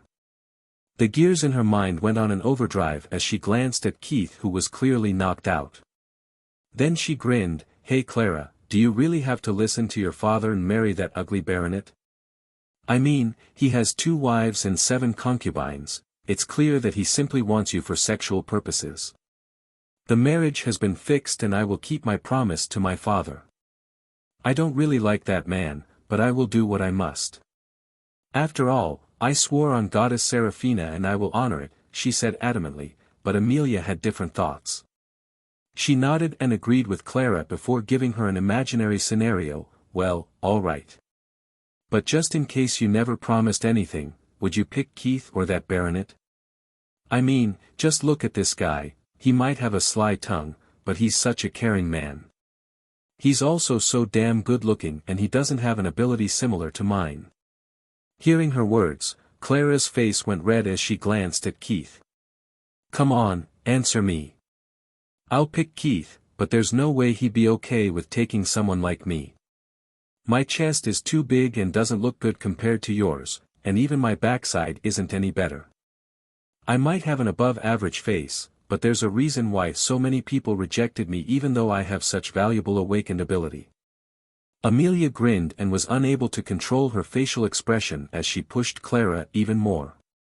You know, yesterday during my shift with Keith, we talked about the kind of girls he likes. And guess what? He directly told me that he'd pick you over me and I was using my ability on him back then. Surprisingly, it had no effect on him, which means that he barely has any kind of sexual thoughts when it comes to me, she said and paused before asking Clara another question. Do you know what that means? You promised to marry that fat pig, but you never promised that you'll stay faithful to him. At least not before your marriage. Why don't you try your shot with Keith and see if he wants to do it or not? You should have some confidence in yourself. Clara stayed silent and said nothing, to which Amelia sighed, thinking that she had failed. But the moment they brought Keith into their house, Clara grabbed a glass of water and sprinkled some on Keith's face. Keith did not have much of a change as he simply frowned in his sleep. Seeing this, she was about to give up when Amelia grabbed the glass and poured all the contents on Keith's face, waking him up in an instant. Seeing that it worked, she pushed Clara onto Keith, who was already on the floor, and heard her whisper a few words to Keith while blushing hard. Keith, who was clearly intoxicated, stared at her for a few seconds and let out a silly smile. He, come here then. Keith woke up the next morning, but didn't move one bit. He remembered most of the night and there was only one word to describe it: unforgettable. It's a pity that she'll be marrying some random guy just because she made a promise. Well, it's her life and I don't really know her well enough to try and stop her, he thought as he let out a slight sigh.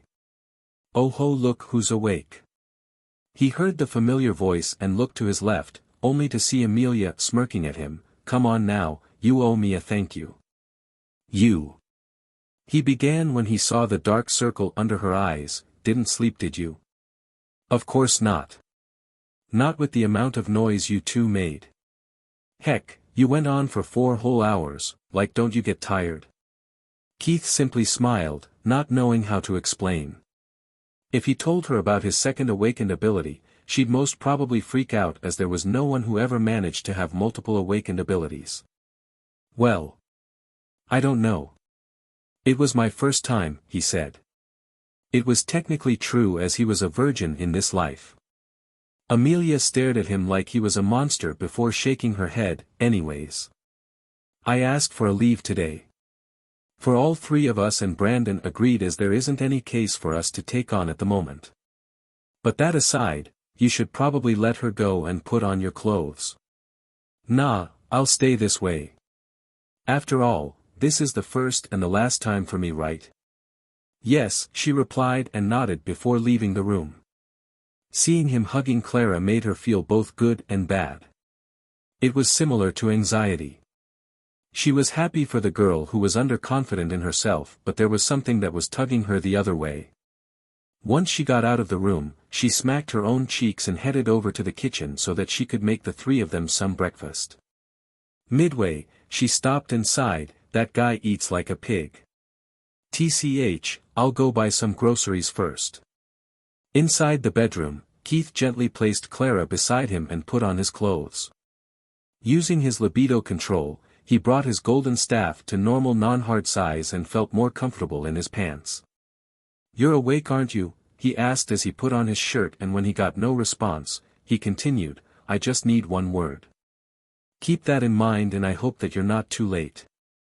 Clara still didn't respond, so Keith silently put on his clothes, and once he was done, he walked out of the room, only to see Amelia dressed up in a cute one-piece gown that was bright blue in color.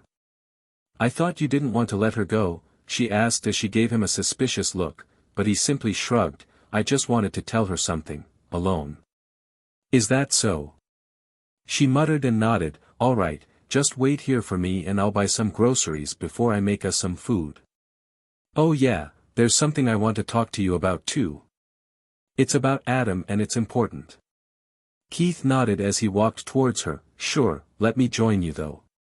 I feel like Clara needs some alone time to think about things."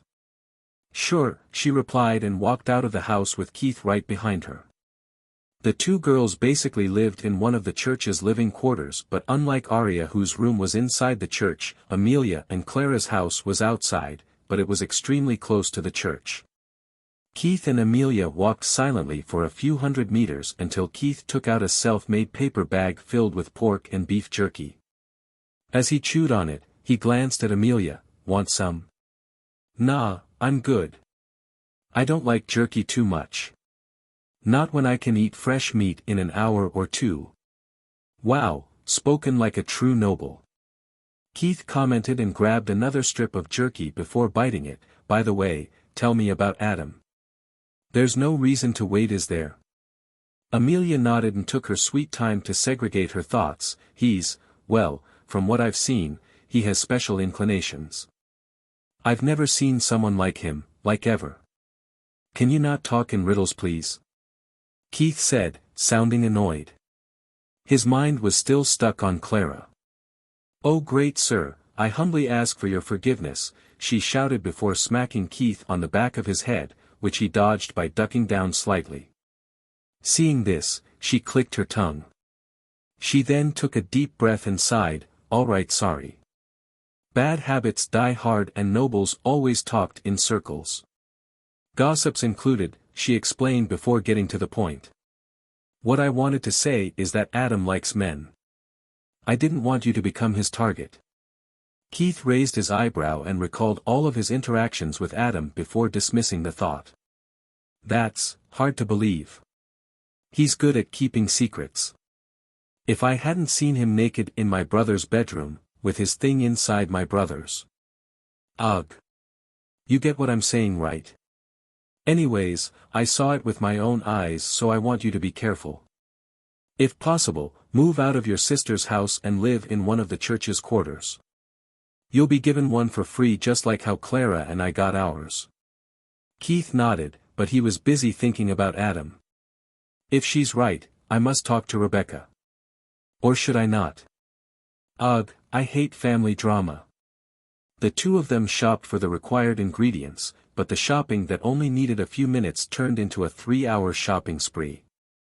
This just gave Keith more time to think about things. Yeah, it'll be better to talk to Adam about it first. If he ever targeted me, I would have known with my danger sense, which means that he never had any plans to harm me. I think it'll be better to take Amelia with me and confront him in the afternoon. This way, even if my danger sense failed me in the past as sexual interest doesn't really count as danger, I'll have someone to rely on. Amelia and Clara stared at Keith, who nonchalantly exposed his bulging stomach after he had eaten a huge portion of food once again. How do you even live after eating so much? No matter how many times she saw the same thing, Amelia just couldn't get used to it. Seeing a lean guy lying on the floor with a bulging stomach after eating for 2 whole hours was amusing but also slightly scary. Gotta get some of that muscle, he replied as he patted his stomach. Anyways, let's rest for a bit and then we can go meet Adam. He's most probably at the police station. She replied and patted Clara's back. Before we go, it'll be better to get some blessings. Keith nodded and looked at Clara, who avoided his gaze. Oh dear angel in disguise, please give me your divine blessings. Already did, she said softly before getting up and heading to her room.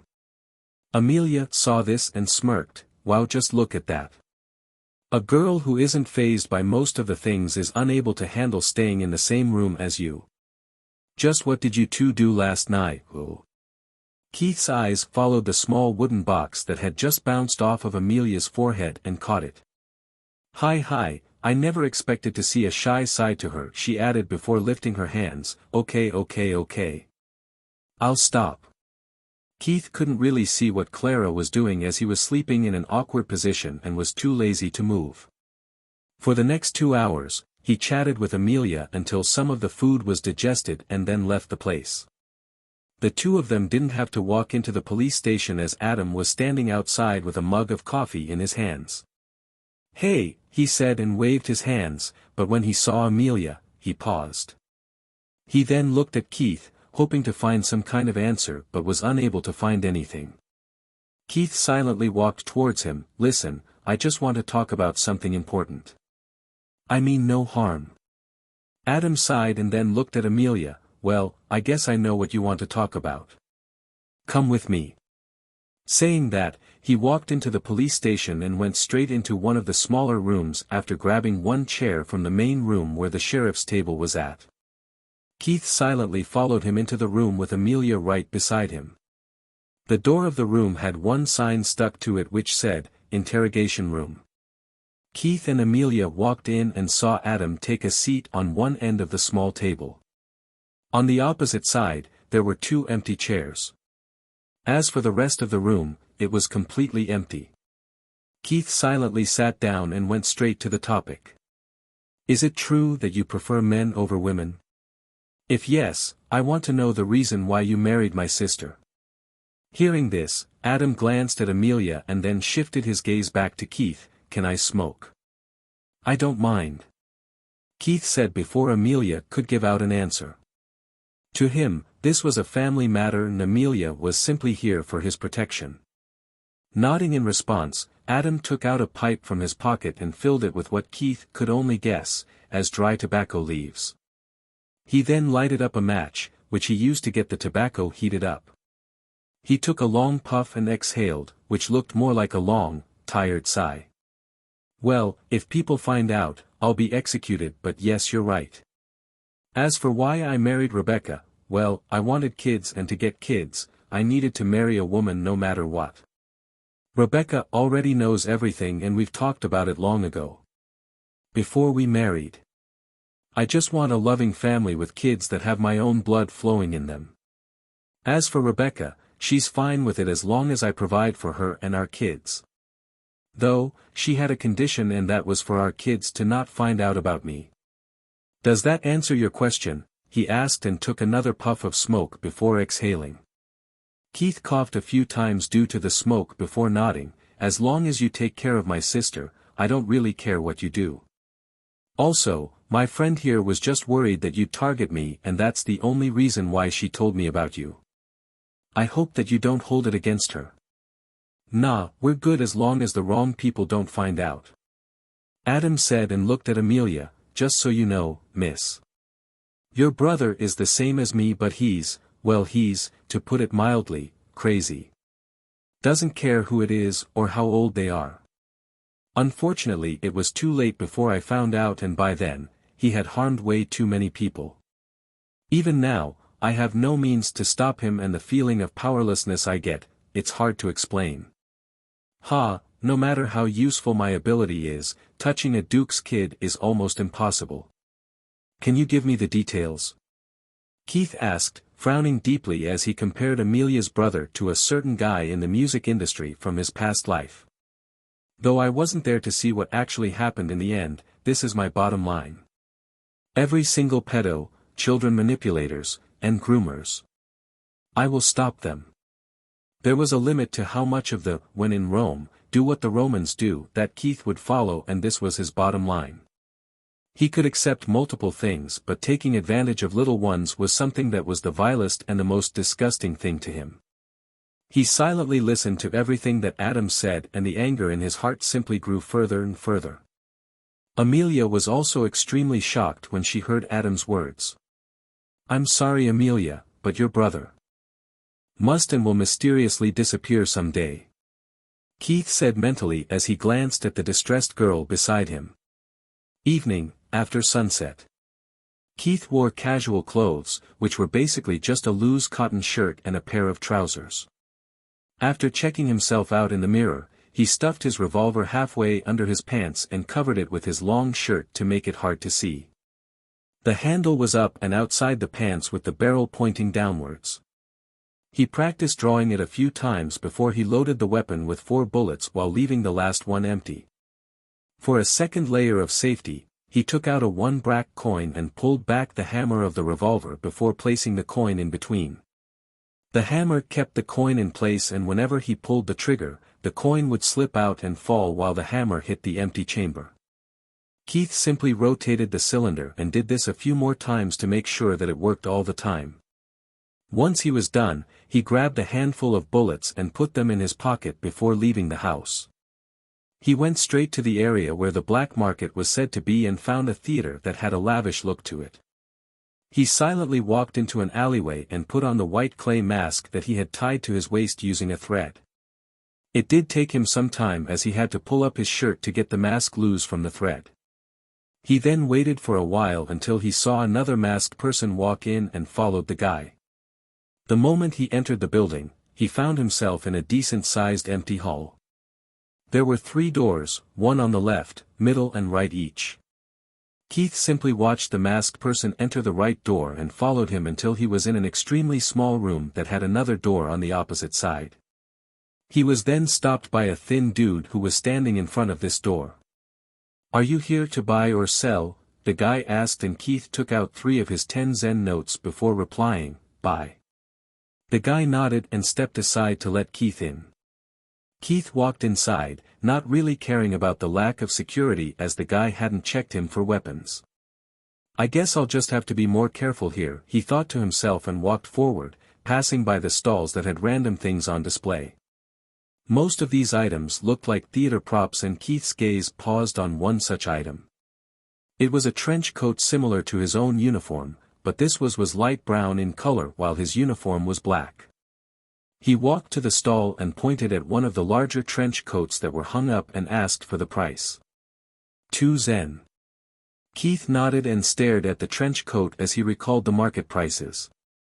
Usually a brand new trench coat was 4 Zen, and this was only the average as the high-end ones could go up to crowns. 2 Zen was relatively cheap, so he decided to buy it. The stall owner saw him take out a 10 Zen note and rubbed his hands together before immediately bringing out the change. "Here you go, sir," he said amicably as he gave Keith the trench coat and 8 Zen before taking the 10 Zen note from him.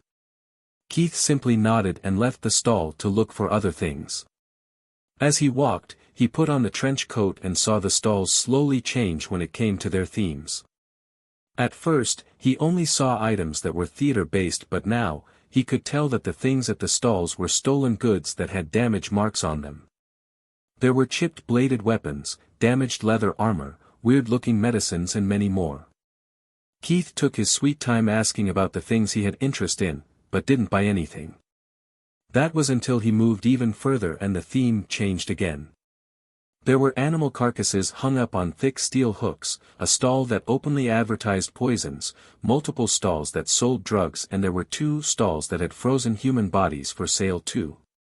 And among all of these, Keith saw a few people selling pornographic novels, and his only reaction to this was a chuckle. There's always demand for stuff like this, isn't there? He thought, and shifted his gaze from the porno stall to the guy who was selling gunpowder. He simply ignored him as he didn't require gunpowder at the moment. He continued to walk forward and was quite surprised to see live wild animals chained up, and there were also humans in wooden cages. Isn't slave trading illegal? He thought as he recalled the Empire's laws that had connection to slaves. The only ones who could be sold as slaves would be war prisoners, but Keith knew that it had been more than a decade since the Empire got into a war with their neighbors. But that was when he realized that he was at the black market. Selling random people was illegal. No need to get myself into trouble. If I try to be a messiah without strength to protect or save myself, then I'll be the one in those cages. It took him a few more minutes to scour though the entire place before he backtracked and bought 2 knives that he could easily hide in his trench coat.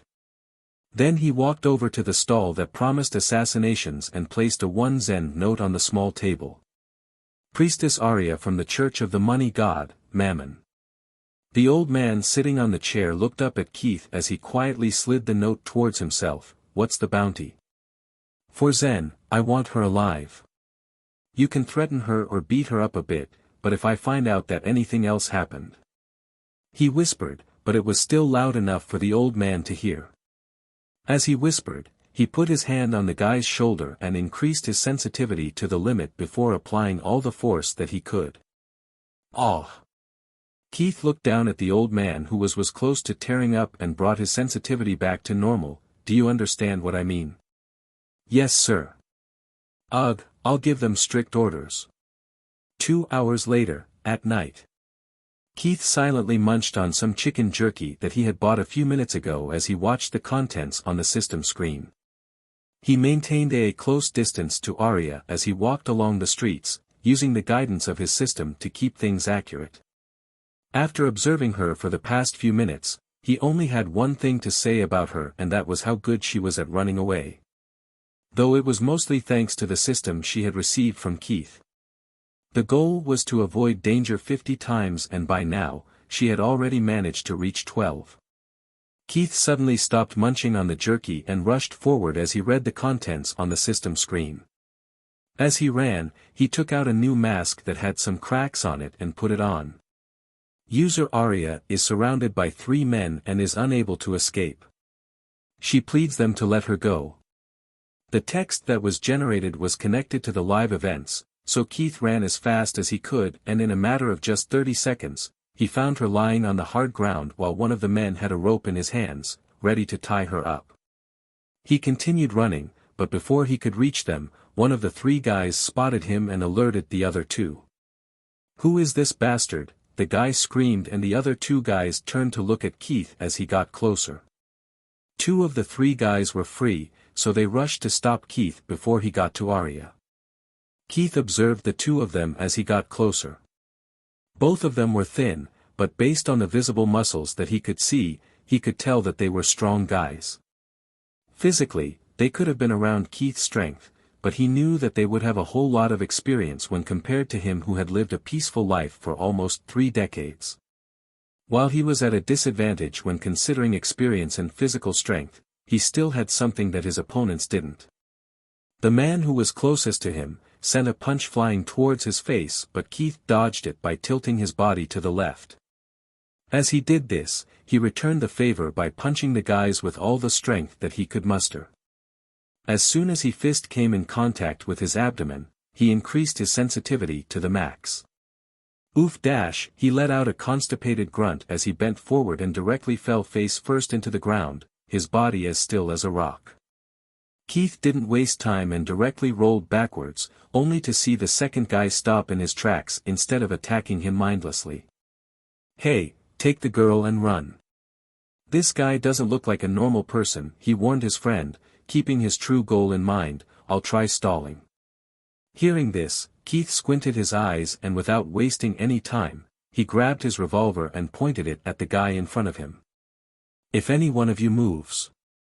Hands up in the air, assholes," he said, trying to assert his dominance, which he succeeded in as both of them raised their hands, not wanting to lose their lives. Keith nodded, satisfied with the outcome and spoke, "Now, turn around and leave silently. Without the girl." He then silently watched as they left the place without causing any commotion, and once they were gone, he untied the robe that bound Arya. Just as he was about to leave, the girl latched onto his arm like a leech. Not wanting to deal with her, he directly pointed his gun at her head, which forced her to let him go. Leave. Unfortunately for him, this girl wasn't like the three men that he had just scared off. Just from one look he could tell that her survival instincts were absolute garbage, but then he remembered about his system. "Ah, she must be seeing white or blue aura around me right now," he thought as he changed the image in his mind. He imagined himself shooting a bullet through her head and stared at her menacingly. This did the trick as she stumbled backwards and began to apologize. "Leave," he repeated once again, and this time, she listened to him and left the place. "This might be mentally scarring, but I need you to reach the goal as soon as possible. That's the only way I'll be able to have sufficient ability to protect myself when the war starts," he thought to himself as he recalled the start of the second arc in the novel. The entire arc was dedicated to the war between multiple regions, and it was extremely bloody. "Clark, you must be fighting in the underground cage fights right now, huh? After all, the closer you get to death, the stronger you become." Recalling the information on Clark, the protagonist of the novel, he couldn't stop himself from feeling helpless. His abilities screamed protagonist, no matter how he thought about them. Well, there's still 2 years' time, he convinced himself as he opened up his system screen and continued to keep an eye on Arya, as she had a quest to roam the district until the sun rose in the next morning. And she had to do this alone without any help from the Golden Church, aka Church of the God of Money. Which meant that even Keith had to stay awake so that she wouldn't actually get kidnapped by the bounty hunters. He simply wanted her to escape danger 50 times and did not wish her any physical harm. After his first conflict with the 3 bounty hunters, he was relatively free for the next few hours until she reached the 48 out of 50 escapes. It was at this time that Keith panicked. User Arya stops in front of an awakened bounty hunter, paralyzed and unable to move. Oh shit. Arya was still pretty close to him, so he immediately rushed towards her location. Only to see her on the shoulder of a tall guy. He was extremely muscular and intimidating, but Keith silently took out his revolver and pointed at the guy. After all, no matter how strong a person was, there was an extremely low chance of them being able to fight against a firearm. But that was where he was wrong. The buff guy looked at Keith and smiled, "Oh, a gun. Well, that's fun." And as soon as he finished his sentence, thick scales grew out from his skin and covered his entire body, including his face and head. "You think you can harm me?" he asked, and Keith wasn't really confident anymore. Even then, he pushed the coin to remove the makeshift safety on his gun and cocked the hand back before firing twice in a quick succession. First one was a blank shot, but second one went out with a loud bang before ricocheting off the guy's scale armor. "Fuck," he cursed inwardly before immediately turning around. Without wasting even a second, he ran. As his luck would have it, he heard heavy footsteps behind him, but he didn't dare turn around. Instead, he put more effort into running. He continued to accelerate until he got to a speed where he was unable to control his balance. His whole posture was in a mess as he was leaning forward, which was not a good thing in the slightest. To his dismay, the sound of footsteps behind him just got closer no matter how fast he went. Even though he was unstable, he continued to run as he used momentum to keep himself on the ground. He felt his heart beating hard and loud, but the sound of footsteps was just behind him now.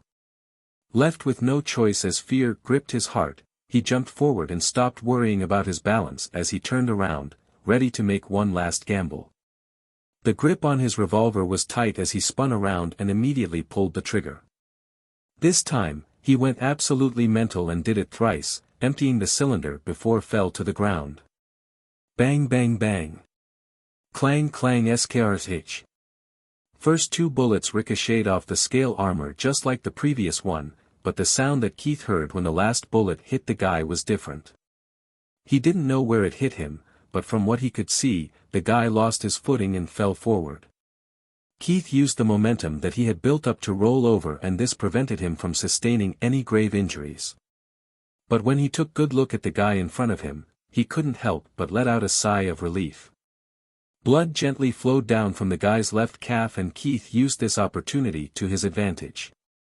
Run! Hearing his shout, the Arya didn't know how to respond as her ankles had been cuffed. Keith on the other hand, didn't give a shit and just ran away. The scaly guy grunted as he stood back up and limped towards Arya. Fucking bitch, all this trouble and we only get 4 Zen. I'll give you 5, she exclaimed when she realized that there was a bounty on her head. The theater and black market technically belonged to the Golden Church, so as a priestess, she knew about the businesses in the black market. Though the black market was under the Golden Church, it didn't stop them from going for their own people, as even the official members used the bounty hunters to target fellow official church members. That was how corrupt and chaotic the Golden Church was. Hearing her words, the guy thought for a bit before nodding, as this was a common occurrence in his line of job. This was also the reason why he gladly took on the bounty for an official member, as the chances of getting bribe money was high. Sure, but I need double. 10 Zen. Arya nodded and took out a few silvery gray notes from her pocket, but before she could count them, the guy snatched it all. He then bent down and was about to unlock the cuffs when he heard a series of loud gunshots behind him. The next instant, he felt immense pain in his lower back. He hurriedly got up, but since his left leg was injured, it immediately gave in to his weight and he fell back down, kneeling.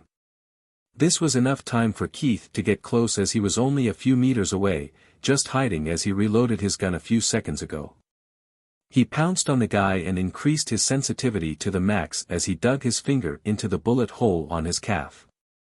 The guy twitched violently before passing out, and once he was out cold, the layer of scales gradually sunk back into his body.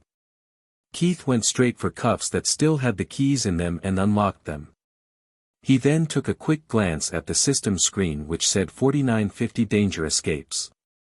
He didn't think too much about it and pulled out one of the knives that he had hidden in his trench coat before pointing it at Arya. Go take the money that's in his hands. If not, I'll kill you. Why, yes, she stammered as she rubbed her ankles and then rushed towards the fallen guy.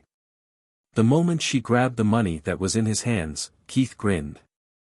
I don't need that money, but I want you to take this guy to the theater and hand him over to the people there, he said, and was about to leave the place when he saw her fall to her knees and bow down to him.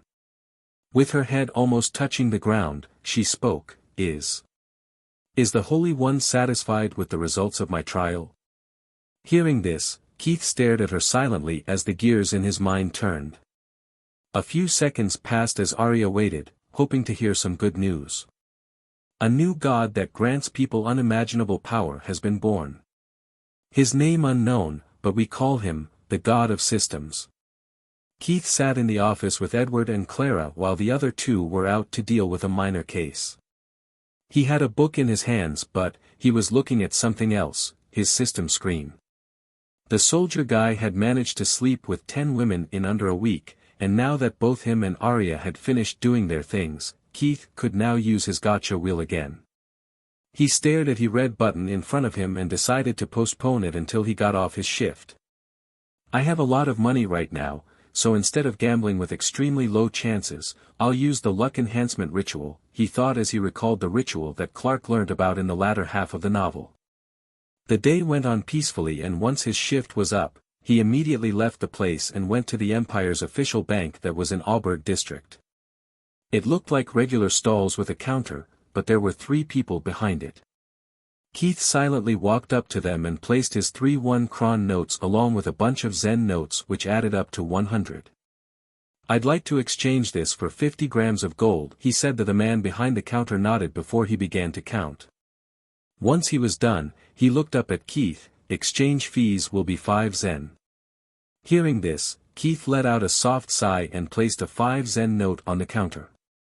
He then saw the guy grab the money and walk into the back room where only the staff were allowed.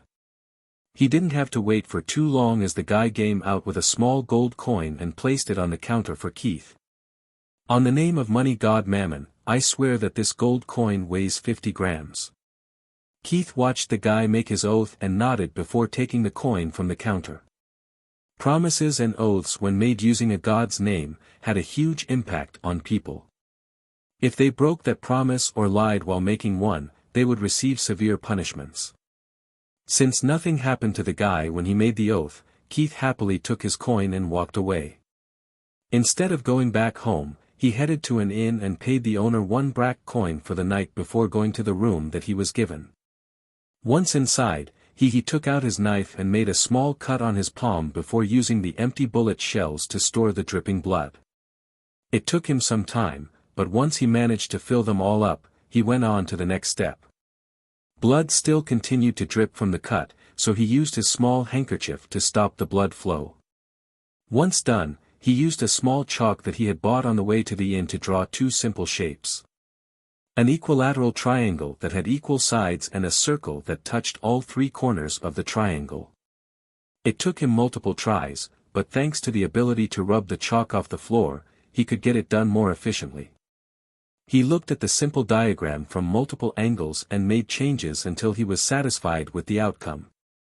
Once done, he placed the bullet shells filled with blood at the center of the triangle. The first layer was a triangle, with a total of 9 bullet shells. On top of these bullets, Keith placed 3 more and then he carefully put the gold coin on top. Phew, finally done, he said out loud and sighed. He then took a few deep breaths to calm himself down and then took off his handkerchief as he needed more blood. He wiped some of it off of his palm and used it to write 1 word around the bullet shell pyramid. He did this 3 times on each side and once he was done, he clasped his hands together. "O great God of prosperity, I humbly offer you this gold and my blood as a sacrifice. Please grant me some enhanced luck." Keith stayed still with his eyes closed for a few seconds and then, he suddenly felt heat radiating from the front. He didn't open his eyes and kept them close until he no longer felt any heat hitting him. This took a few seconds, but once it was done, he immediately opened his eyes and glanced at the clean, empty floor that only had empty bullet shells on it. With a grin, he mentally commanded the gacha wheel to appear before him and pressed the spin button. As it spun, Keith prayed like he always did when he was playing gacha games in his previous life, hoping that he could get a 5-star character. Yellow system is confirmed, but I really hope that I can get an orange one. Please please. He watched the gacha wheel slow down at a yellow section inside, knowing that his wish wouldn't be fulfilled. But it didn't stop there and slowly moved to the next section and stopped at red. Keith stared at the gacha wheel, shocked and surprised. He didn't move for 2 whole seconds before the excitement suddenly erupted like a volcano. "Goddamn! Let's fucking go," he screamed as he jumped back up from his sitting posture, breaking into a little victory dance as if he were at the wildest rave. Once he calmed down, he felt a slight headache that hit him thanks to the information regarding the red system, which was the most valuable type. They were long-term and extremely powerful. They remained active with the user indefinitely or until Keith wished to withdraw the system from them. The only drawback of this was that, if he did withdraw the system from them directly, then he wouldn't be able to give this system to anyone else and it would simply cease to exist in the world. Now, I can't just give this to a random person. I'll have to give it to someone who has high potential and the timing must also be right, he thought as he recalled every single character from the novel that were still in his memories. The more time he spent thinking, the more he calmed down. He silently picked up the empty bullet shells and put them in his pocket. At this point in time, there is only one guy who fits the criteria. I could either go with him, or I could pick Clara, though, that'll be for personal reasons. I need someone who can go head-to-head with Clark, so Clara is out of the question. I don't wish to put her in danger. As he got back to the bed in the small room, he frowned. No, I can't pick him. He's too evil and he'll just get worse. I need someone with potential, not someone who's already strong. He fell back onto the bed and stared at the ceiling as he thought more, trying to pick the perfect person for his goals, someone who had the potential to go head-to-head with the protagonist of the novel. Time quickly passed as he was lost in thought, and before he could realize it, he fell asleep. He woke up a few hours later and looked out the window to see that it was night time. It's dark already. Oh well, if I'm lucky enough. I should be able to find him in the slums. Hopefully, he hasn't been taken away by the slave traders, he muttered as looked away from the window and walked out of the room. He then went straight to the inn where his workplace was, and found a young girl sleeping at the counter while a similar-looking boy was sitting on one of the chairs. Before he could speak, the guy got up and greeted him. Hello, you must be Keith Sinister, right? Hearing him, Keith nodded. Great, I wanted to inform the head detective first, but anyone is fine. The headquarters has sent out orders for your entire team to attend the training program. Of course, everyone excluding Edward. You must head to the main church that's located at the capital of Baroma Kingdom, and once you're there, someone will guide you as long as you show them the church's official ring. That's a bit too sudden, but I understand. Will I receive any money for the travel? The teenager nodded and immediately took out a cotton pouch from his pocket. Here's a bunch of bracks and zens. You can leave as early as you can, but you must reach the church in 2 months from now. Keith then talked to him a little more and fished for some information before leaving. He had no plans to stay for too long, but he had some preparations to do. The first thing he did was to head back home, and since it wasn't too late, he saw both Adam and Rebecca awake in the living room. He went straight to the topic without wasting time, and once he was done explaining everything, Adam got up from his chair. Wait here, I'll bring something for you. The training program for me was extremely hard, and I've heard that the Chucks take things even more seriously. I've heard of it. Keith replied as he recalled the training camp arc from the novel. Clark was a part of the war church for a while during and after the war, and due to this, Keith had a lot of information regarding training camps. He then talked a bit with his sister and made sure to make light of the hardness of the training camps. Though, from the look on her face, he could tell that she didn't really trust his words. Adam walked back to the living room a few minutes later with a briefcase and gave it to Keith, filled with bullets and some bottles of whiskey. When are you leaving, by the way? Now. I'll pack my stuff and just leave before all the cart drivers go back home, he said, and rushed to his room. He tossed out half of his old clothes and replaced them with his new uniforms instead. Once that was done, he really did not have anything else to do, so he grabbed the suitcase that was filled with his clothes and the briefcase he received from Adam before leaving the room. After saying his farewells to the couple, he left the house and went straight to the Auberg district's main road where most of the carriages would normally be stationed.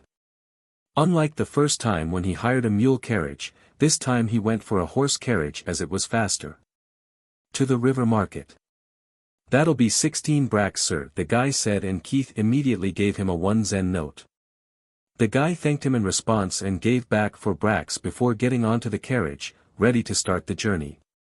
Keith put the money in his leather pouch and got in before opening his briefcase. Inside, he saw 3 bottles of whiskey, and the rest of the space was taken by bullets.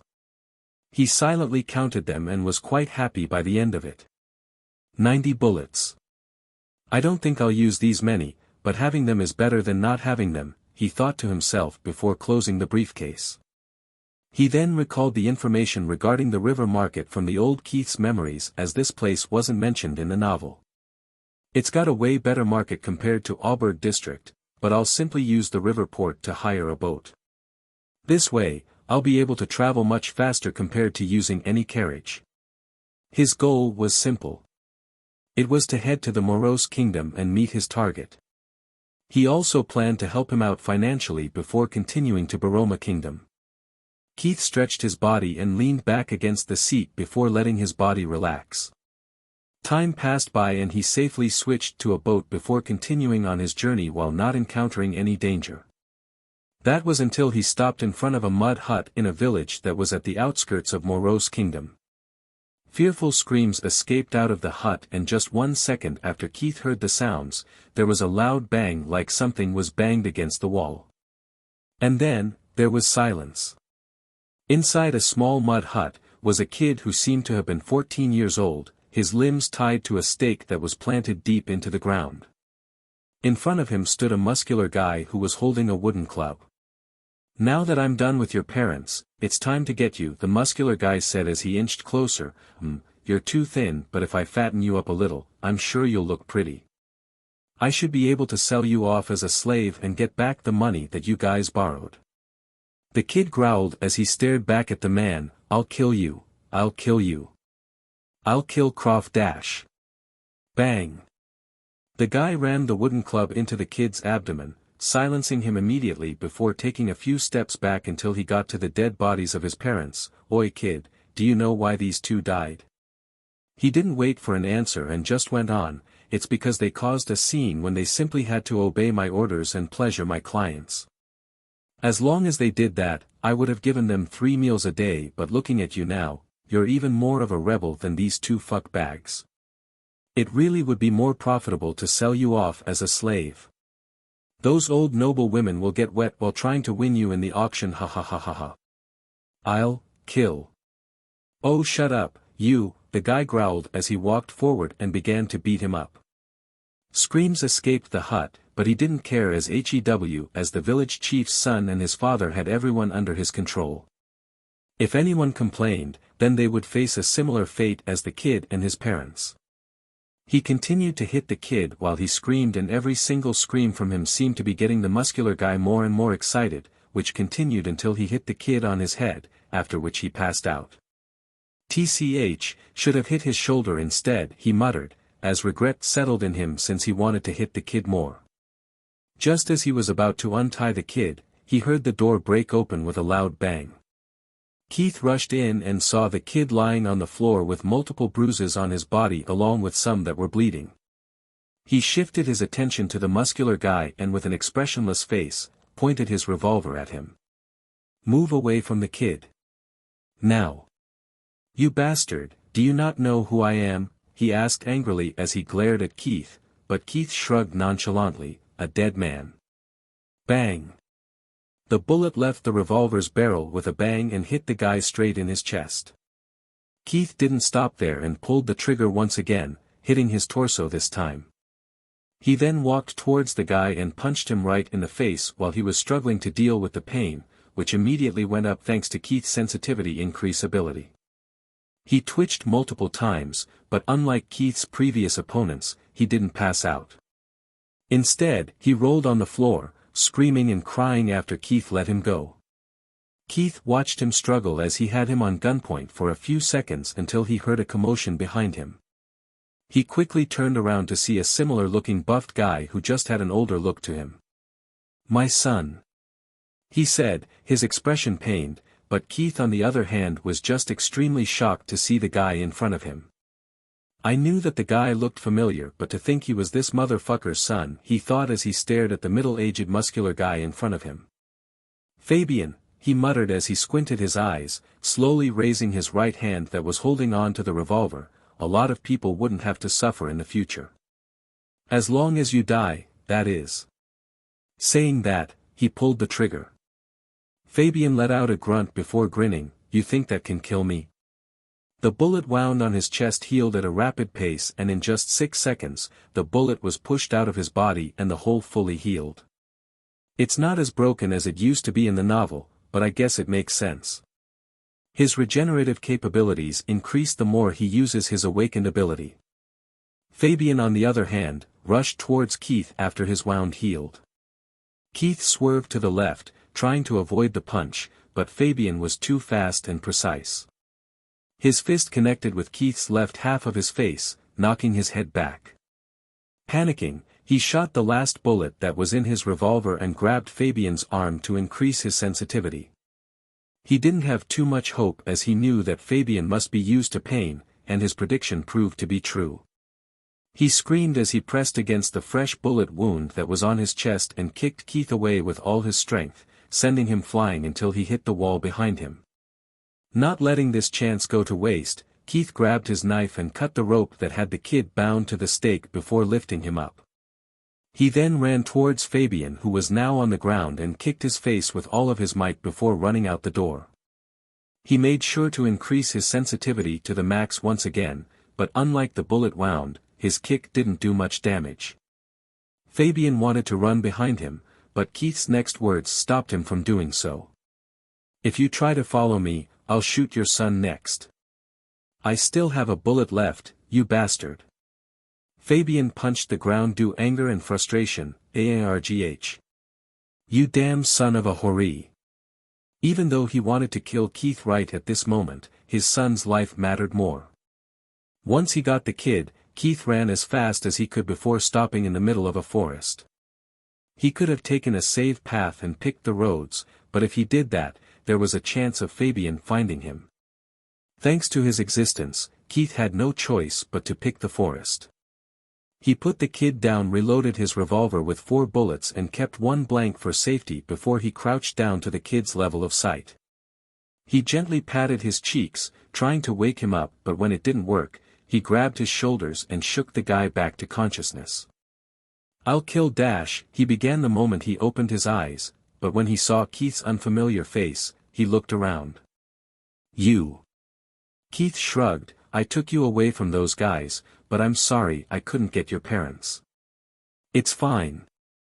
I don't really consider them my parents anyways.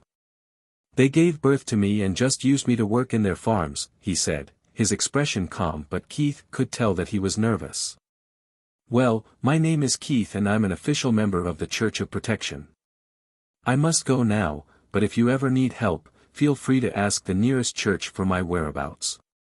Oh, and this should help you with a new start," he said, and opened his leather pouch before taking out a 5 Zen note from it. The kid looked at Keith and then the money before stammering, Yes sir, but just take it. Also, you should probably introduce yourself. That's the first thing you do when you meet someone new, and heck, I even saved you," he said, complaining as he stuffed the money into the kid's hands before grinning, satisfied with the results when he saw him staring at the money in awe. "My name is Vincent Vance Valentino. I'd rather be called just Vincent though, and I'm 17 years old even though I look like this. And thank you," he said softly, not realizing that tears were rolling down his face as he spoke. Keith nodded, "Well, nice to meet you, Vincent. I must go now, but like I said, feel free to find me if you need something." Vincent nodded in response, not knowing what to say or do, even though he wished for Keith to stay. To his surprise, just before Keith was about to leave, he stopped.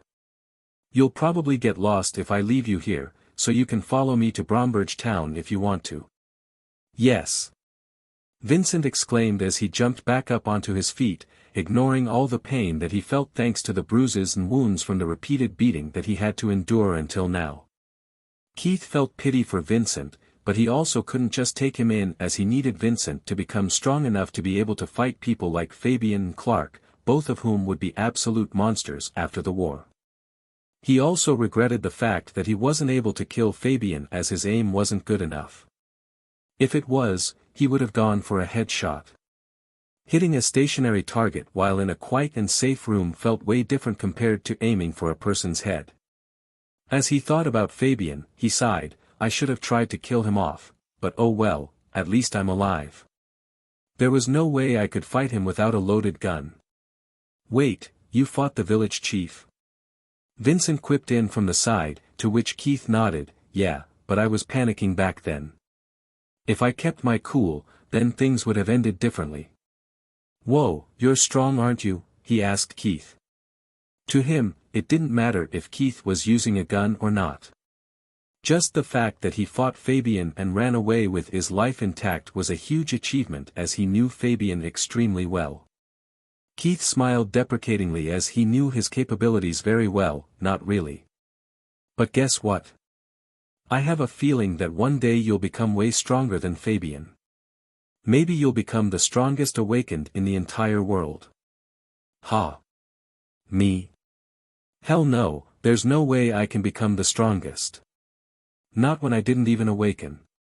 Like I said, it's just a gut feeling. Keith corrected him as he patted his back, and you should have some confidence. The two of them continued to talk, learning more about each other as they walked towards Bromberge town that was close to Vincent's village. It took them a few hours, and by the time they reached the town, it was already morning. Keith stopped in front of a small restaurant and looked at Vincent. Give me the 5 Zen note that I gave you earlier. If you go around showing off so much money, then you'll have a target on your back if you don't have any backing. Oh okay, here. Vincent replied and gave Keith his money back, only to see Keith give him 4 1 Zen notes along with a few brack coins that added up to 1 Zen in value. Well, use it responsibly and try to find a job that pays well before you run out of money, he advised before leaving Vincent in front of the restaurant and headed off to the other side of the town where he had left his things. He walked into an inn and went straight to his room before grabbing his things and walked out. The first thing he did was to hire a mule carriage as he felt a little poor after using up most of his money. I only have 26 Zen and 2 bracks right now, it's better to start saving until I find another opportunity to make money, he thought as he took out a 1 Zen note from his leather pouch so he could pay the driver 14 bracks, the amount that both of them had agreed upon. He climbed into the carriage after getting his 6 bracks of change back and gave out a mental command. Set condition. Trigger the system screen when Vincent eats food. The moment he set the condition, he saw a system notification pop up. Battle God system activated. Vincent was sitting at a table while stuffing himself with bread and stew when a translucent blue screen popped up in front of him. Congratulations, you have been selected as the host for Battle God system. From today onwards, you are free to use all the features and abilities that the system can offer. Would you like to check your current stats? Yes, no. Vincent had heard about people getting blessed by gods through the stories that some people told in the past, so this was a pleasant surprise which got him a bit too excited. Yes, he said out loud, gaining attention of the people eating nearby, but didn't care too much about them. Instead he stared at the screen in front of him, hoping to see what it had to offer. The host can issue commands mentally. There is no need to say them out loud. Host's current stats. Physique, grade F, absolute garbage. Genetic physique type, endurance. Awakening status, not awakened, 24 days, 4 hours, 49 minutes remaining. Skill trees. Battle God's body, locked. Awakened ability boost, locked. Unarmed combat, locked. Sword arts, locked. Spear arts, locked. Staff arts, locked. Shield arts, locked. Knife arts, locked. Archery mastery, locked. Throw mastery, locked. War God's inheritance, locked. Vincent read the contents on the screen in awe, and by the time he was done, a new system notification popped up. Beginner quest. Visit the Bromberge town's underground cage fight organization and register your name. Approximate location, the old weapons store beside the graveyard. Reward, immediate awakening, unlock the battle god's body. Seeing this, he quickened his pace and ate the food extremely fast, almost choking a few times. Once he was done, he paid the guy 1 brack coin and left the restaurant.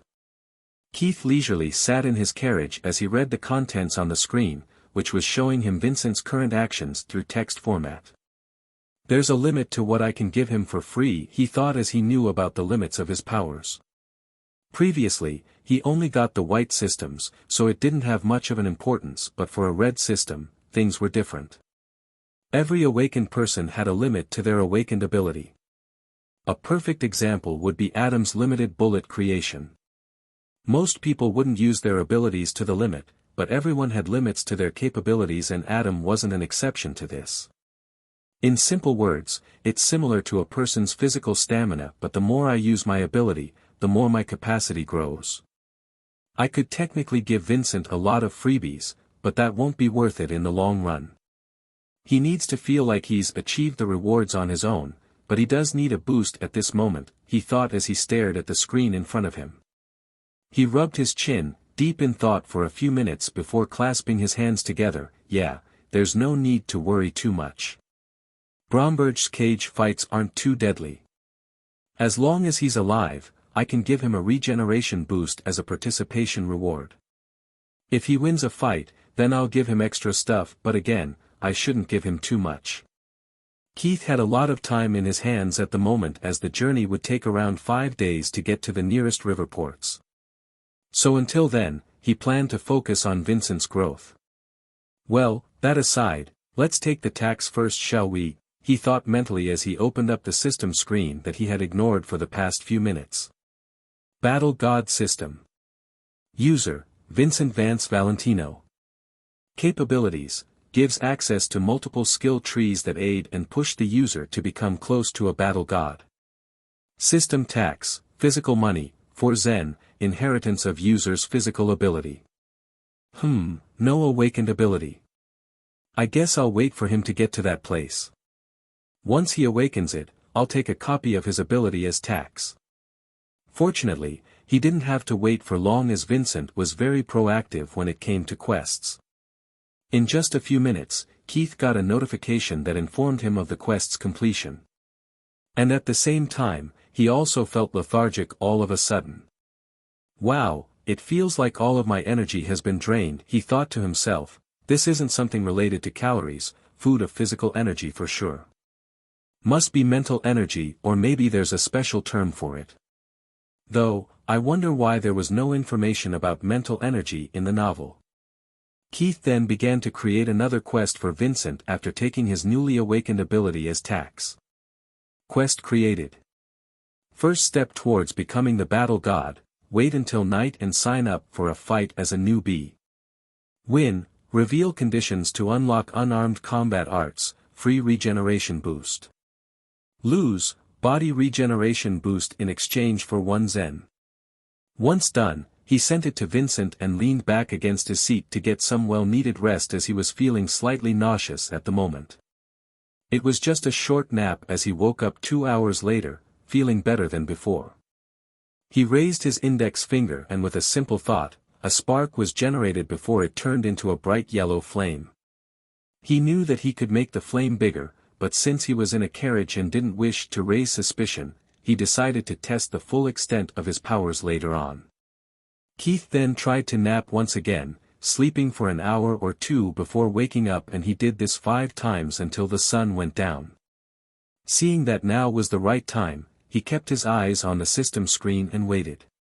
Minutes slowly passed, and even though he was bored, he continued to wait until Vincent enters the cage and faces the man known as Smelly Rat. Switch to video mode.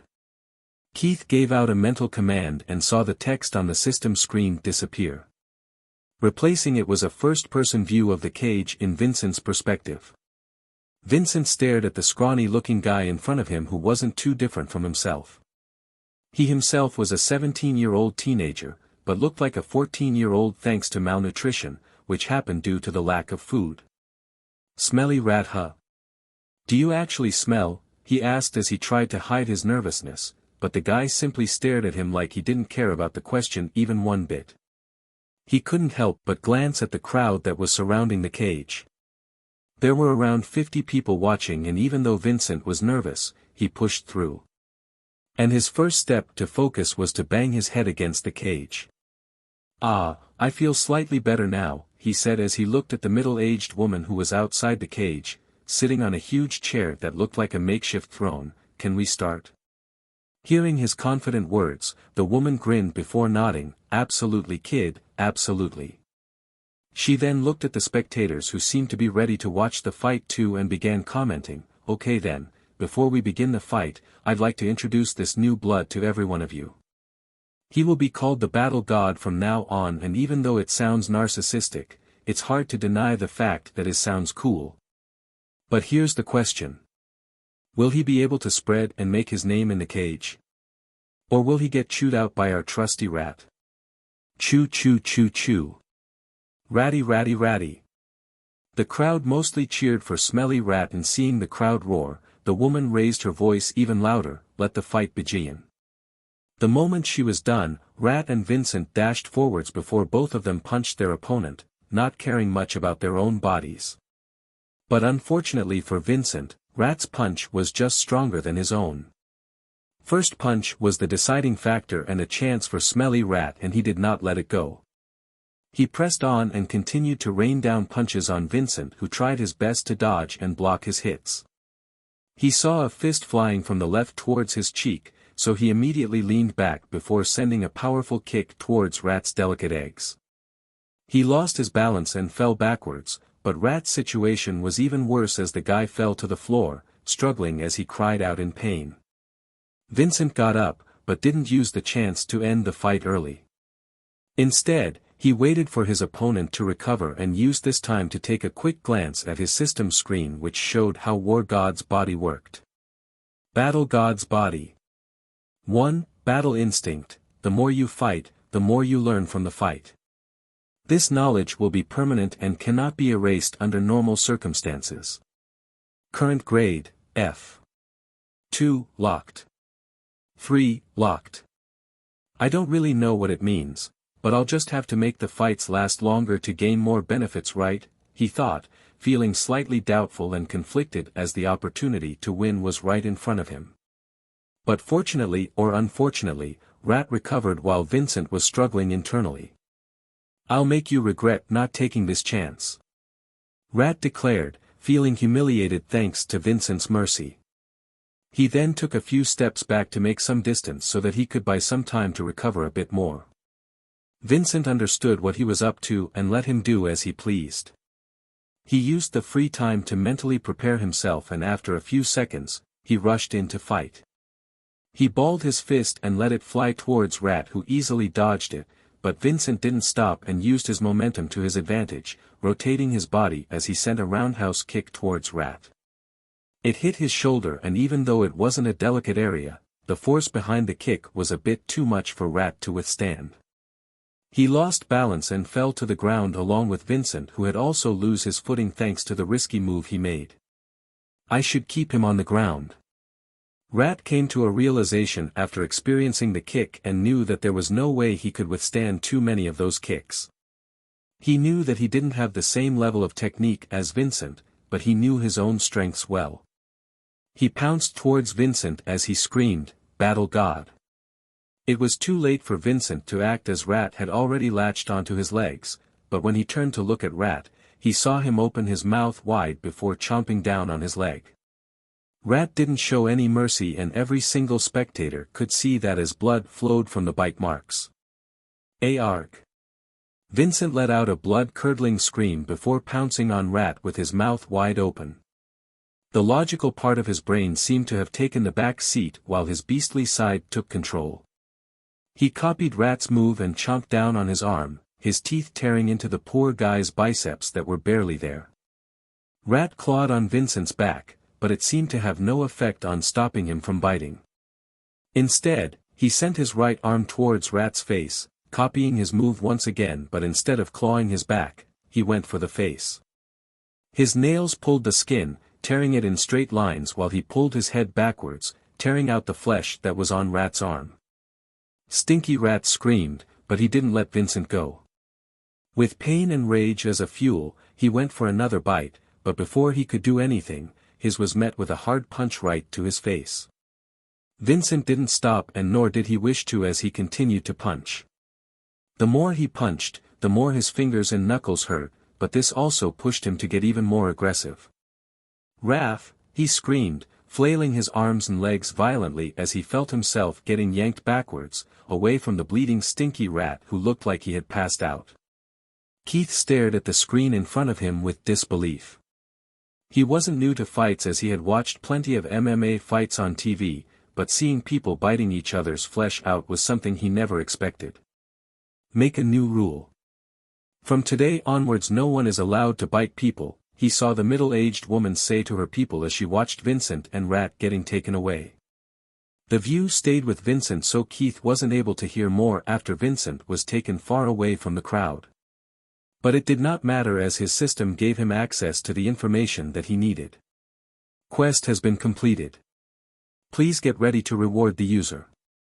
Expected rewards: reveal conditions to unlock unarmed combat arts and free regeneration boost.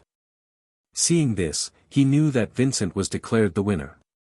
He then let out a soft sigh and closed his eyes before increasing his intent to give out the rewards. The moment he did, he felt energy from his body getting drained, but it wasn't as bad as earlier. Looks like directly unlocking something takes a lot more mental strength compared to revealing the unlocked conditions and regeneration. Though, this is getting kinda exciting, he thought as he accessed Vincent's system. Unarmed combat arts: beat someone in a fight while using only your arms, legs and head to unlock the skill tree. Well, it's pretty easy, but I guess I'll have to get him to earn some money on the side first. He needs nutritious food to build a strong body, and he also needs to work out. Too much work. I wonder if there's a shortcut, he muttered as he inspected Vincent's stats in depth.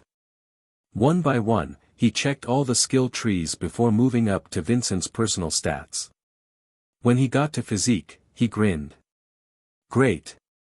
I'll use physique upgrade in return for money. Let's start with 1 Zen for the first upgrade, which is from F to E, and from there we can just keep quadrupling it, multiplied by 4, until he reaches SSS grade.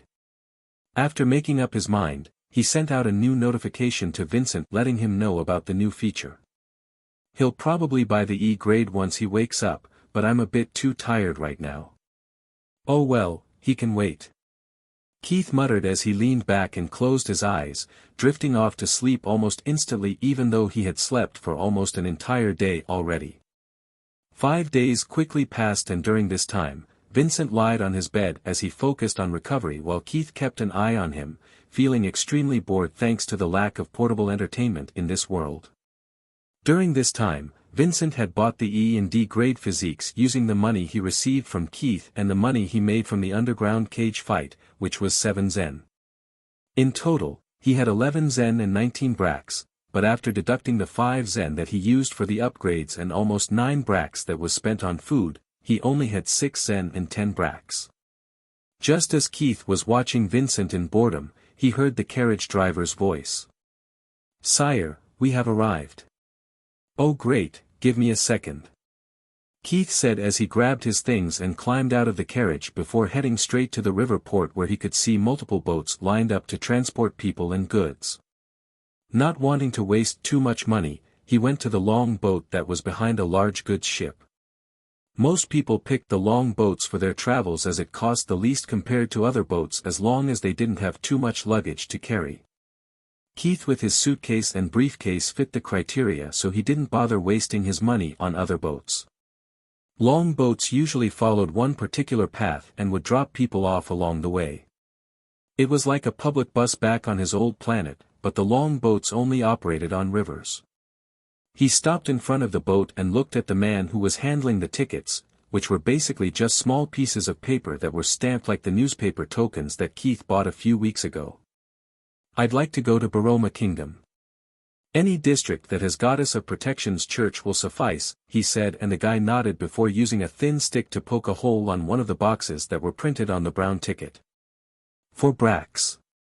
The journey will take around 5 months and we'll be making stops at other river ports, so that's the only time you'll get to buy food and take care of your other needs. We'll stay at each river port for half a day before moving on. Any questions?" Keith nodded. "What if I have to take a shit or pee?" "Pee in the river, you idiot.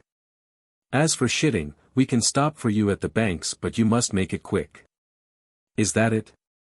"Yeah," Keith said, nodding as he walked towards the boat and picked a nice spot for to sit before turning to look at the guy once again. "When are we going to leave?" The guy turned around and sighed, getting slightly annoyed with Keith.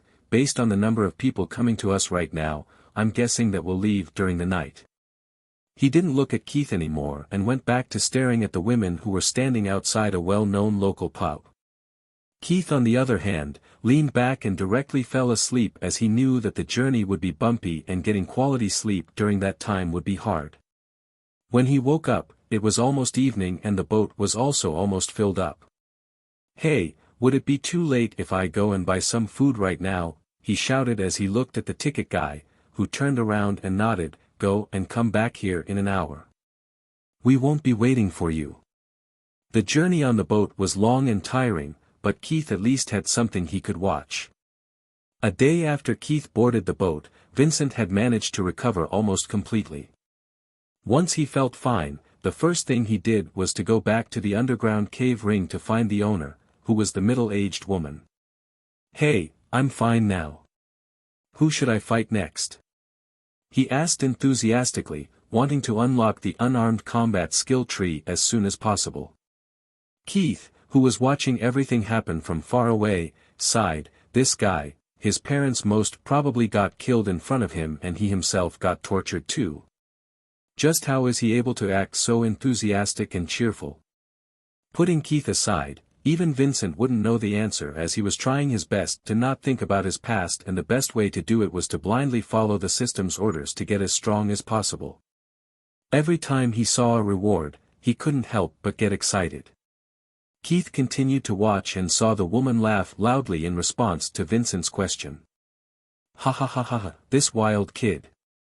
I'll arrange a fight for you tonight, but keep in mind that biting isn't allowed anymore and let's see, if you win this fight, I'll give you 10 Zen." Vincent nodded, unable to stop himself from grinning when he heard about the prize money. "Wow, that's a lot." "Yeah, but don't expect to win easily. You'll be fighting an awakened this time, but as for whom you'll be fighting, that's a surprise," she said, smiling back at him. Keith squinted his eyes when he saw this and immediately issued a quest as he was feeling refreshed and rejuvenated at the moment. Vincent paused when he saw a system screen pop up in front of him, but he played it cool and talked to the woman for a few more seconds before leaving the place. Only when he felt like no one would bother him, did he take a good look at the notification. Event quest, bet 20 Zen on yourself and win the fight. Accept, receive 20 Zen in temporary physical ability boost during the fight. The gains from the bet will be taken by the system. Reject, no rewards or drawbacks. Quest completion reward, none. Quest failure punishment, 5 Zen. Vincent stared at the screen for a whole minute as he thought about the pros and cons of accepting the quest. "If I accept it, even though I won't be getting any money at the end, I will still receive a buff which will increase my chances of winning. And if I do win, I'll get 10 Zen as a prize anyways. But if I lose, I'll have to give away most of my money." He frowned as he walked back to the place that the owner of the cage had lent to him for stay.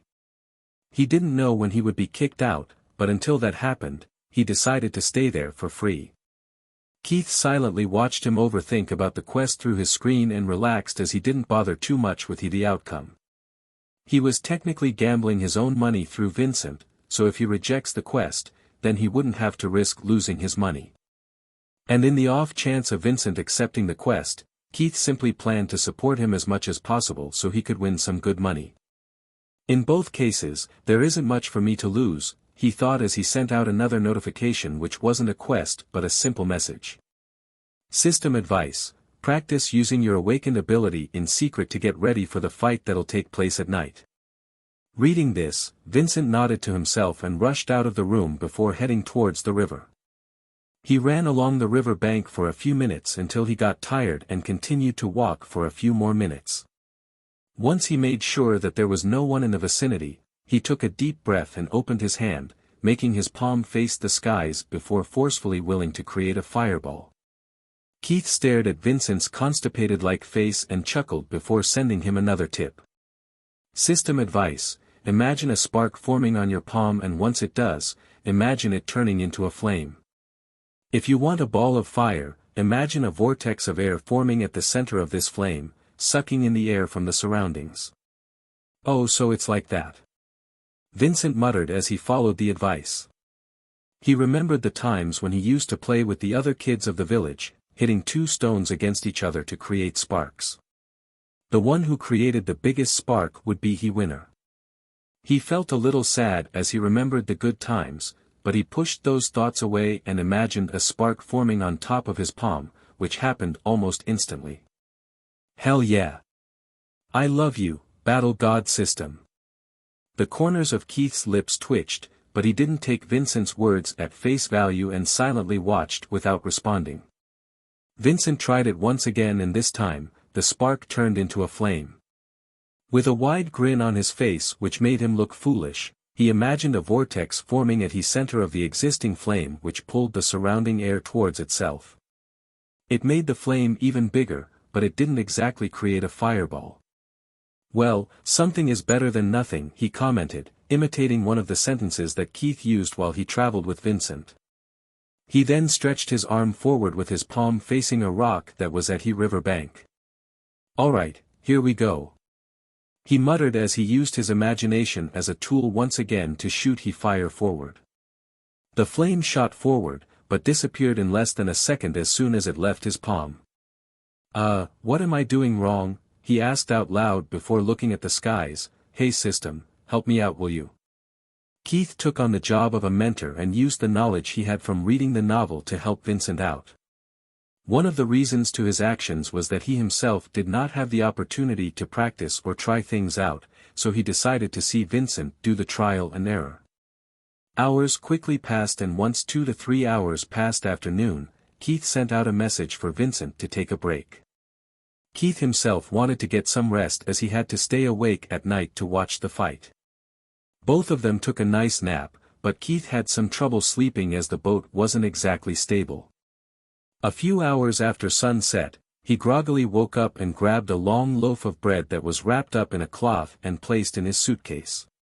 He tore it into 4 parts and put 3 of them back into the cloth before he closed the suitcase. As he took a bite, he opened up his system to check what Vincent was up to. The kid was standing in the middle of the crowd while he watched a fight happen inside the cage. Both the fighters were bruised and bloody, but they continued to hit each other. Minutes slowly passed as Keith watched the 2 men fight while the spectators screamed random things. "So damn deadly. I could technically fight there if I wanted to make money, but there's no way I'm going to do that when I have other options," he thought, and knew himself very well. If possible, he'd always avoid a direct conflict, but there were still certain situations where he knew that he'd ball his fist to deliver a punch.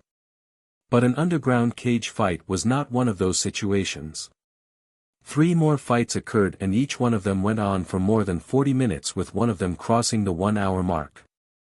These fights are kinda boring, but it's hard to look away. The business makes sense now, he thought as he saw Vincent walk over to the stage confidently. The moment he put his foot into the cage, the woman began to shout, and for the final fight of the night. Our widely known newbie, the rabid dog. Also called the battle dog. I mean battle god. Tonight, he'll be facing against one of our favorite brawlers. Please welcome, the great Bone Crusher. Vincent felt depressed when he heard the announcement. He was called a dog twice while his opponent got a hyped introduction. He wanted to bury his face into the ground to hide from all the shame, but forced himself to stand still. From one end of the room, a normal-looking guy walked in while wearing a cloth mask that covered his face except his eyes and nose. Once again, everyone cheer. Cheer for the Bone Crusher. Arya. Bone crush here. Marry me. Break that doggy's bones. Bone Crusher raised his arm up to wave at the people as he walked towards the ring. He then stopped right before walking into the cage and roared loudly. Keith, who was watching his antics, couldn't help but find it funny as he didn't really sound intimidating. Unfortunately, it was only after Bone Crusher walked into the cage did Keith understand what Vincent had to deal with. As Bone Crusher roared, the people around him roared as well, hyping him up as much as they could, which added to Vincent's nervousness. "Oh God, accepted the quest and bet on myself, but now, ugh. Just what in the hell is his awakened AB, damn." Bone Crusher got into the cage and the staff locked the door behind him. "Erg," he let out a grunt with a smirk on his face as he kept his eyes on Vincent. Muscles grew at a rapid pace, making him look like a steroid abuser back on Keith's old planet. His forearms were the size of an adult muscular thigh and his biceps were even thicker. His height remained the same, which made him look a bit funny to Keith, but the awe in his heart didn't change. Vincent cursed his luck that exact second as he stared at the muscle monster in front of him. "Can I give up?" he asked meekly, but no one could hear his words as the crowd was screaming at the top of their lungs. "Crush his bones! Crush his bones!" Just as he felt like running away, he suddenly felt a wave of warmth wash over his body. A system screen popped up in front of him too. Physical ability boost active. Bonus, physical regeneration boost active. System administrator cheers you on. Huh? A system administrator? Is that the person who controls my system? Or is this person actually a god? He asked himself. He had too many questions but almost no answers. I can try to ask the system later, but let's focus on the fight for now, he thought as he smacked his cheeks, trying to distract himself from unwanted thoughts. System advice: dodge his attacks for a while to keep the tension up, and once things get hyped up, go for the kill with your flames. Alright. Vincent screamed as he smirked at the guy in front of him, "Come catch me, you damn muscle piggy." He was fried up, but he never expected the buff muscle man in front of him to be fast. Bone Crusher closed the distance in just a second before sending a powerful punch towards the shocked Vincent. Seeing the large fist fly towards him, he brought both his arms forward and crossed them to form an X, hoping to block the punch. The next moment he felt immense pain assault his arms, but he also felt a certain warmth that counteracted the pain, healing him at an incredibly fast pace. This is the perfect time to adapt to his guy's speed and strength since the system is giving me buffs. I won't get a chance like this so easily. As he thought, he dashed to the side and tried to circle around Bone Crusher, only to see a large muscular shoulder closing in on him. 5 minutes had passed since Vincent began fighting the Bone Crusher, but he had already sustained quite a few serious injuries. The warmth in his body did not fade away, but instead the temperature rose to the level of it being uncomfortable. He could feel his body healing at insane speeds, but it was not enough to keep up with the damage that his body was taking. He dodged more than half of the punches, kicks and shoulder rams, but the ones that did hit, knocked the air out of him. Vincent stumbled backwards as he panted, feeling his arms burning thanks to the damage they took while trying to block Bone Crusher's attacks. A little more. Just a little more. He thought, trying to force himself to fight the monster in front of him, but to his surprise, he saw another system screen appear in front of him. System administrator, end it, you idiot. Now. Ah, damn it. Vincent cursed as he glared at Bone Crusher, if only you didn't hit me so hard. Now I'm forced to end things. As he complained, he raised both his hands to his sides, horizontal to the ground as his palms faced forward. Sparks immediately appeared in front of his palms and turned into huge balls of flames the next moment. Why, wait. I did not agree to fight an awakened. I give up. Bone Crusher screamed, but his words fell to deaf ears as none of the spectators cared, and nor did the owner of the underground cage. Time seemed to have slowed down for him as he saw Vincent slowly bring both of his arms together, combining both the fireballs into one with a confident smirk on his face. Before he knew it, flames shot out from the large fireball that was still floating in front of Vincent's palms. Unlike before, they didn't vanish as the fireball wasn't thrown out. Instead, he simply extended the flames towards his opponent, consuming the oxygen in the air in front of him to keep the flames alive. In less than a second, the burst of flames consumed Bone Crusher. No one could see what was going on inside the flames, but every single person could hear the blood-curdling screams of the man who they considered as the legend, the unbeatable monster who had reigned the underground cave for more than 5 years. 3 seconds. That was how long Vincent kept his fire going before he made the flames disappear. There was no more hulking monster in front of him, but instead, all he could see was a short man who had a lot of burn marks on his skin. His flames weren't too hot at this moment, so the damage done wasn't much. Even then, it had given the guy enough burns to put him out of order for a month or two. Vincent leaned back against one of the cage's walls and sighed, I won. Keith on the other hand, collapsed on the boat, losing consciousness as he had used up too much of his mental energy to support Vincent in his fight. Next day, in the evening, Vincent anxiously paced around the room as he called out for his system. Hey system, come on, talk to me. I won the bet and got a total of 57 Zen and 15 Brax. Didn't you say that it belongs to you? If you don't talk to me, I'll use this money for myself. He had been trying to get his system to talk like before, but he received no response and no quests either.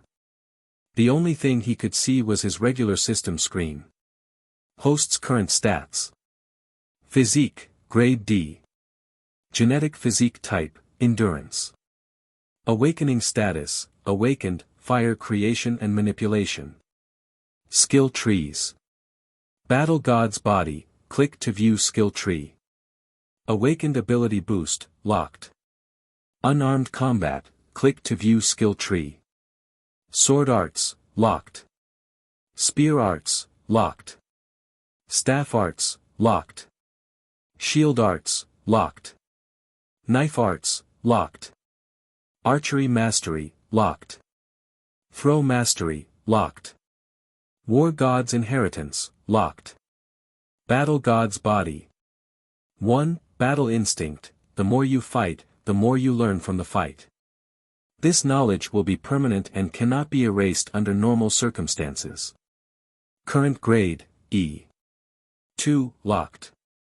3. Locked. Unarmed combat.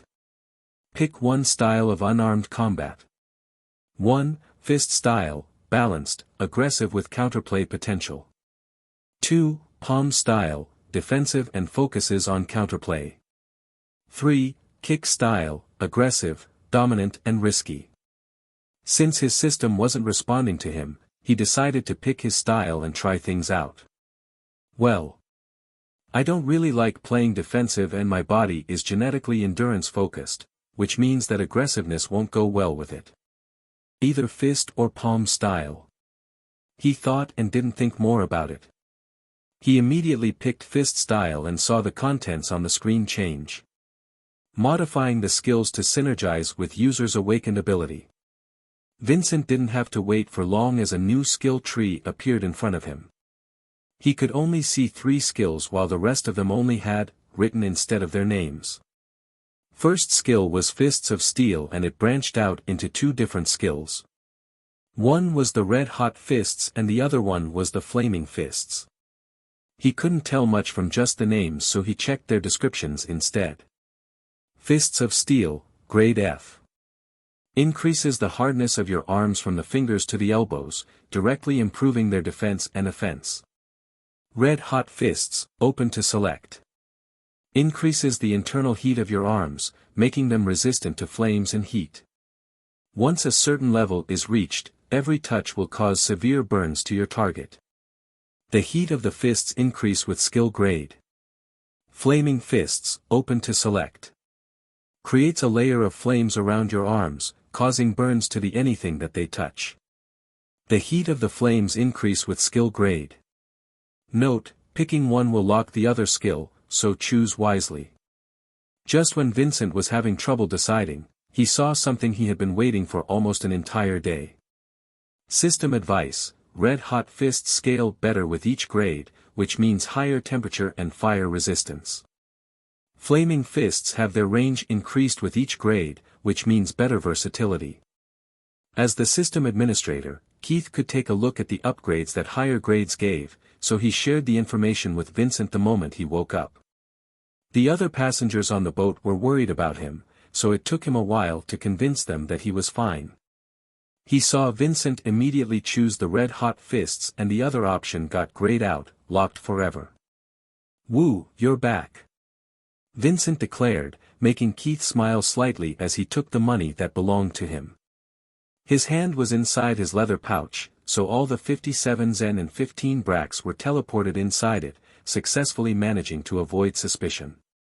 Once done, he put his pouch back into his suitcase and created a quest for Vincent. Training quest, Stay at Bromberge Town for 3 weeks and fight against various opponents to gain experience.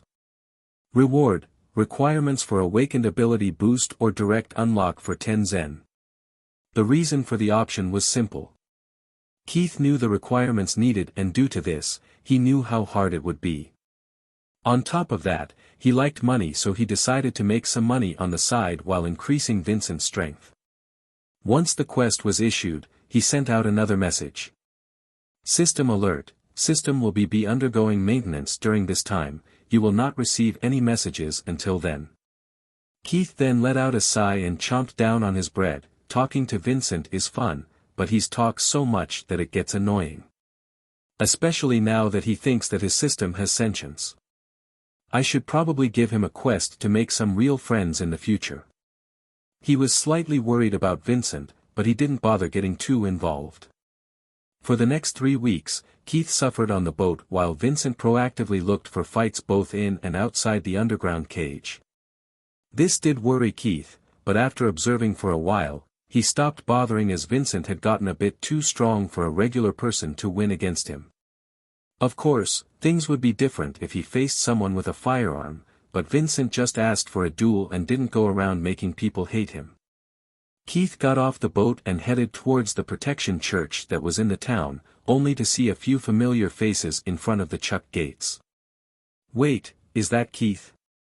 Edward asked, squinting his eyes so he could get a good look at him, but got his answer thanks to Brandon. "Yeah, looks like he's been beat up. That damn kid, he should have just waited for us.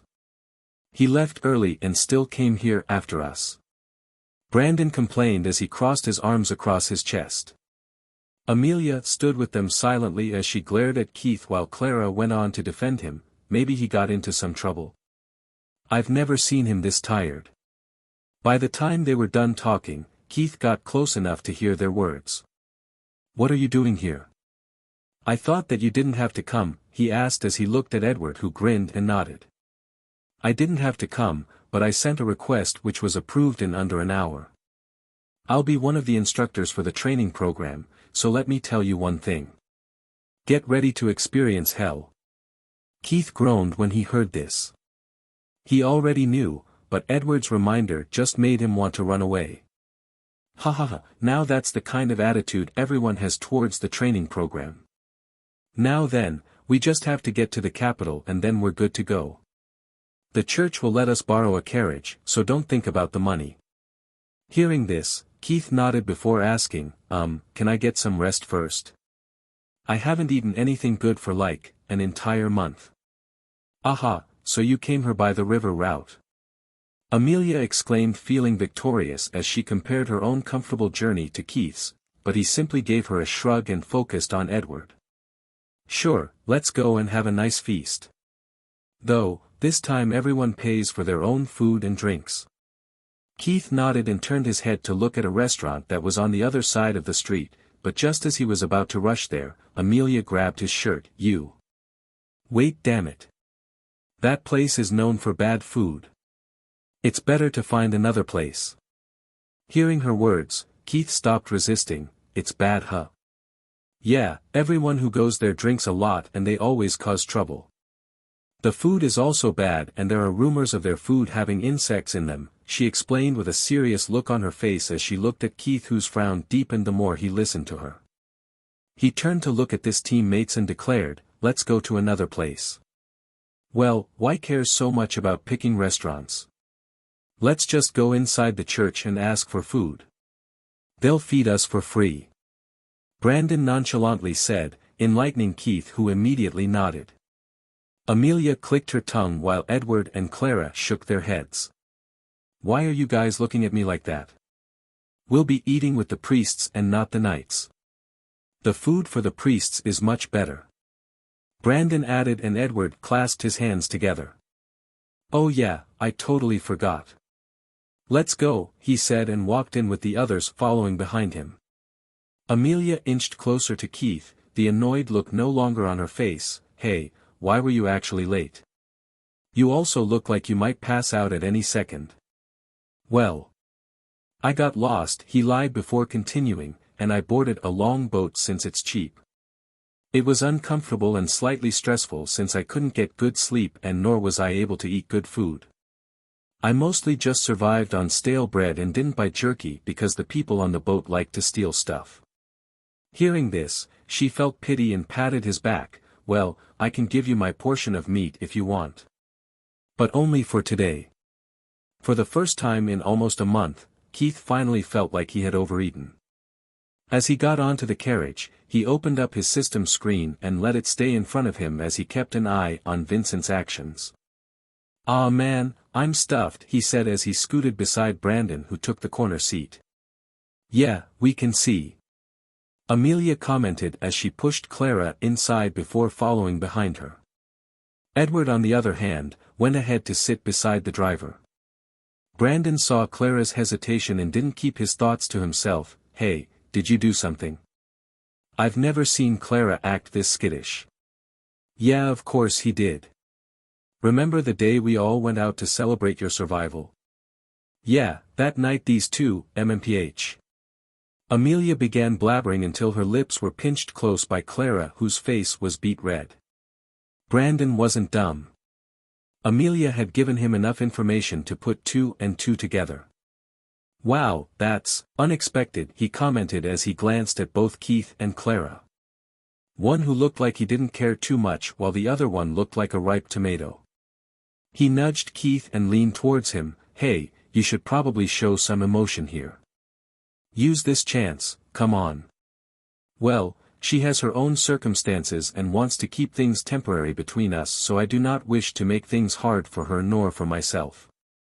I don't want to get emotionally attached, especially in a romantic way when I already know that she's going to marry some other guy. Back then I was drunk and didn't have a clear control over my actions or thoughts." He didn't bother whispering and made his true thoughts known to everyone as he kept his face as stoic as possible. It did hurt him deep inside, but he knew that this was the right thing to do. It was a fact that he was attracted to her, and he knew it more than anyone else. But that was all there was to it. Awkward silence settled in the carriage as no one else spoke after him, but that was until Amelia opened her mouth. "It was my fault. I was the one who pushed her into doing it," she said, not making eye contact with anyone, but the guilt in her voice was hard to hide. Neither Keith nor Clara responded, but from the silent restrictive sobs that came from his right, Keith knew that the girl beside him was crying. He let out a soft sigh and hugged her from the side. "I told you already. One word. But you should also understand that I do not wish to get hurt over this whole thing. If you change your mind after having your fun and marry some other dude, I'll be pissed and devastated. You do understand that, right?" Keith had experienced something similar in his past life. He lost access to his kids and his only house was taken away, leaving him on the streets. It wasn't just his feelings that were hurt back then. He had lost more than just his heart. "I understand," Clara said in between her sobs, but didn't ask him to let her go. Keith then looked at Amelia, who was smirking on the side, and gave her a disapproving head shake. "You really enjoy watching others suffer, don't you?" "Hey. I just don't want her to marry that douchebag, okay? He treats his concubines like sex slaves and ignores them all the time. Heck, there are even rumors that he lets his sons join him at night. Now tell me that his guy isn't messed up in the head. I don't want her to suffer. I really don't." Hearing her words, he sighed and closed his eyes. "Well, at the end of the day, it's her choice. I'm going to sleep for a bit, so don't wake me up unless it's something important." The carriage ride was slightly bumpy, but compared to the boat ride, this was way better as the roads didn't have potholes in them. He slept like a baby for more than 8 hours before waking up, only to see the other three sleeping soundly. Both of his shoulders were occupied by Brandon and Clara while Amelia slept as she hugged her roommate. Seeing that he was stuck, he gave in to his fate and took a look at the system screen.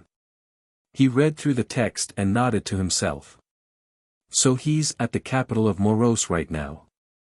Perfection, but instead of cage fights, there are gladiator rings here. While death isn't really a guarantee, the chances are extremely high compared to the cage fights that Vincent participated in until now, he thought as he frowned. Clark never participated in the gladiator fights, so there's no need to worry about him at the moment. Based on the timeline, he should currently be in the slum city. No matter what happens, I should make sure that Vincent avoids that monster, at least until he gets strong enough. Or I could technically send Vincent to join Clark, but that guy is like a nuclear reactor. The moment he feels like someone is stronger than him, he'll go for their lives, tch. Keith lost himself in his own thoughts for a few minutes until a mischievous grin formed on his face. Right, I can always just give a system to someone around him. Currently, he most probably only has female companions, so it should be easy if I plan things right. The more he thought about his new plan, the more excited and confident he felt.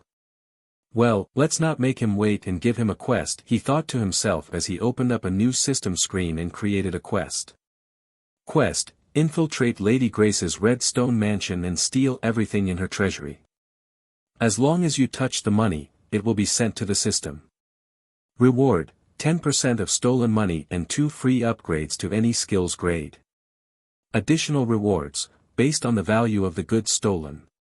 Quest failure: system hibernation for 6 months.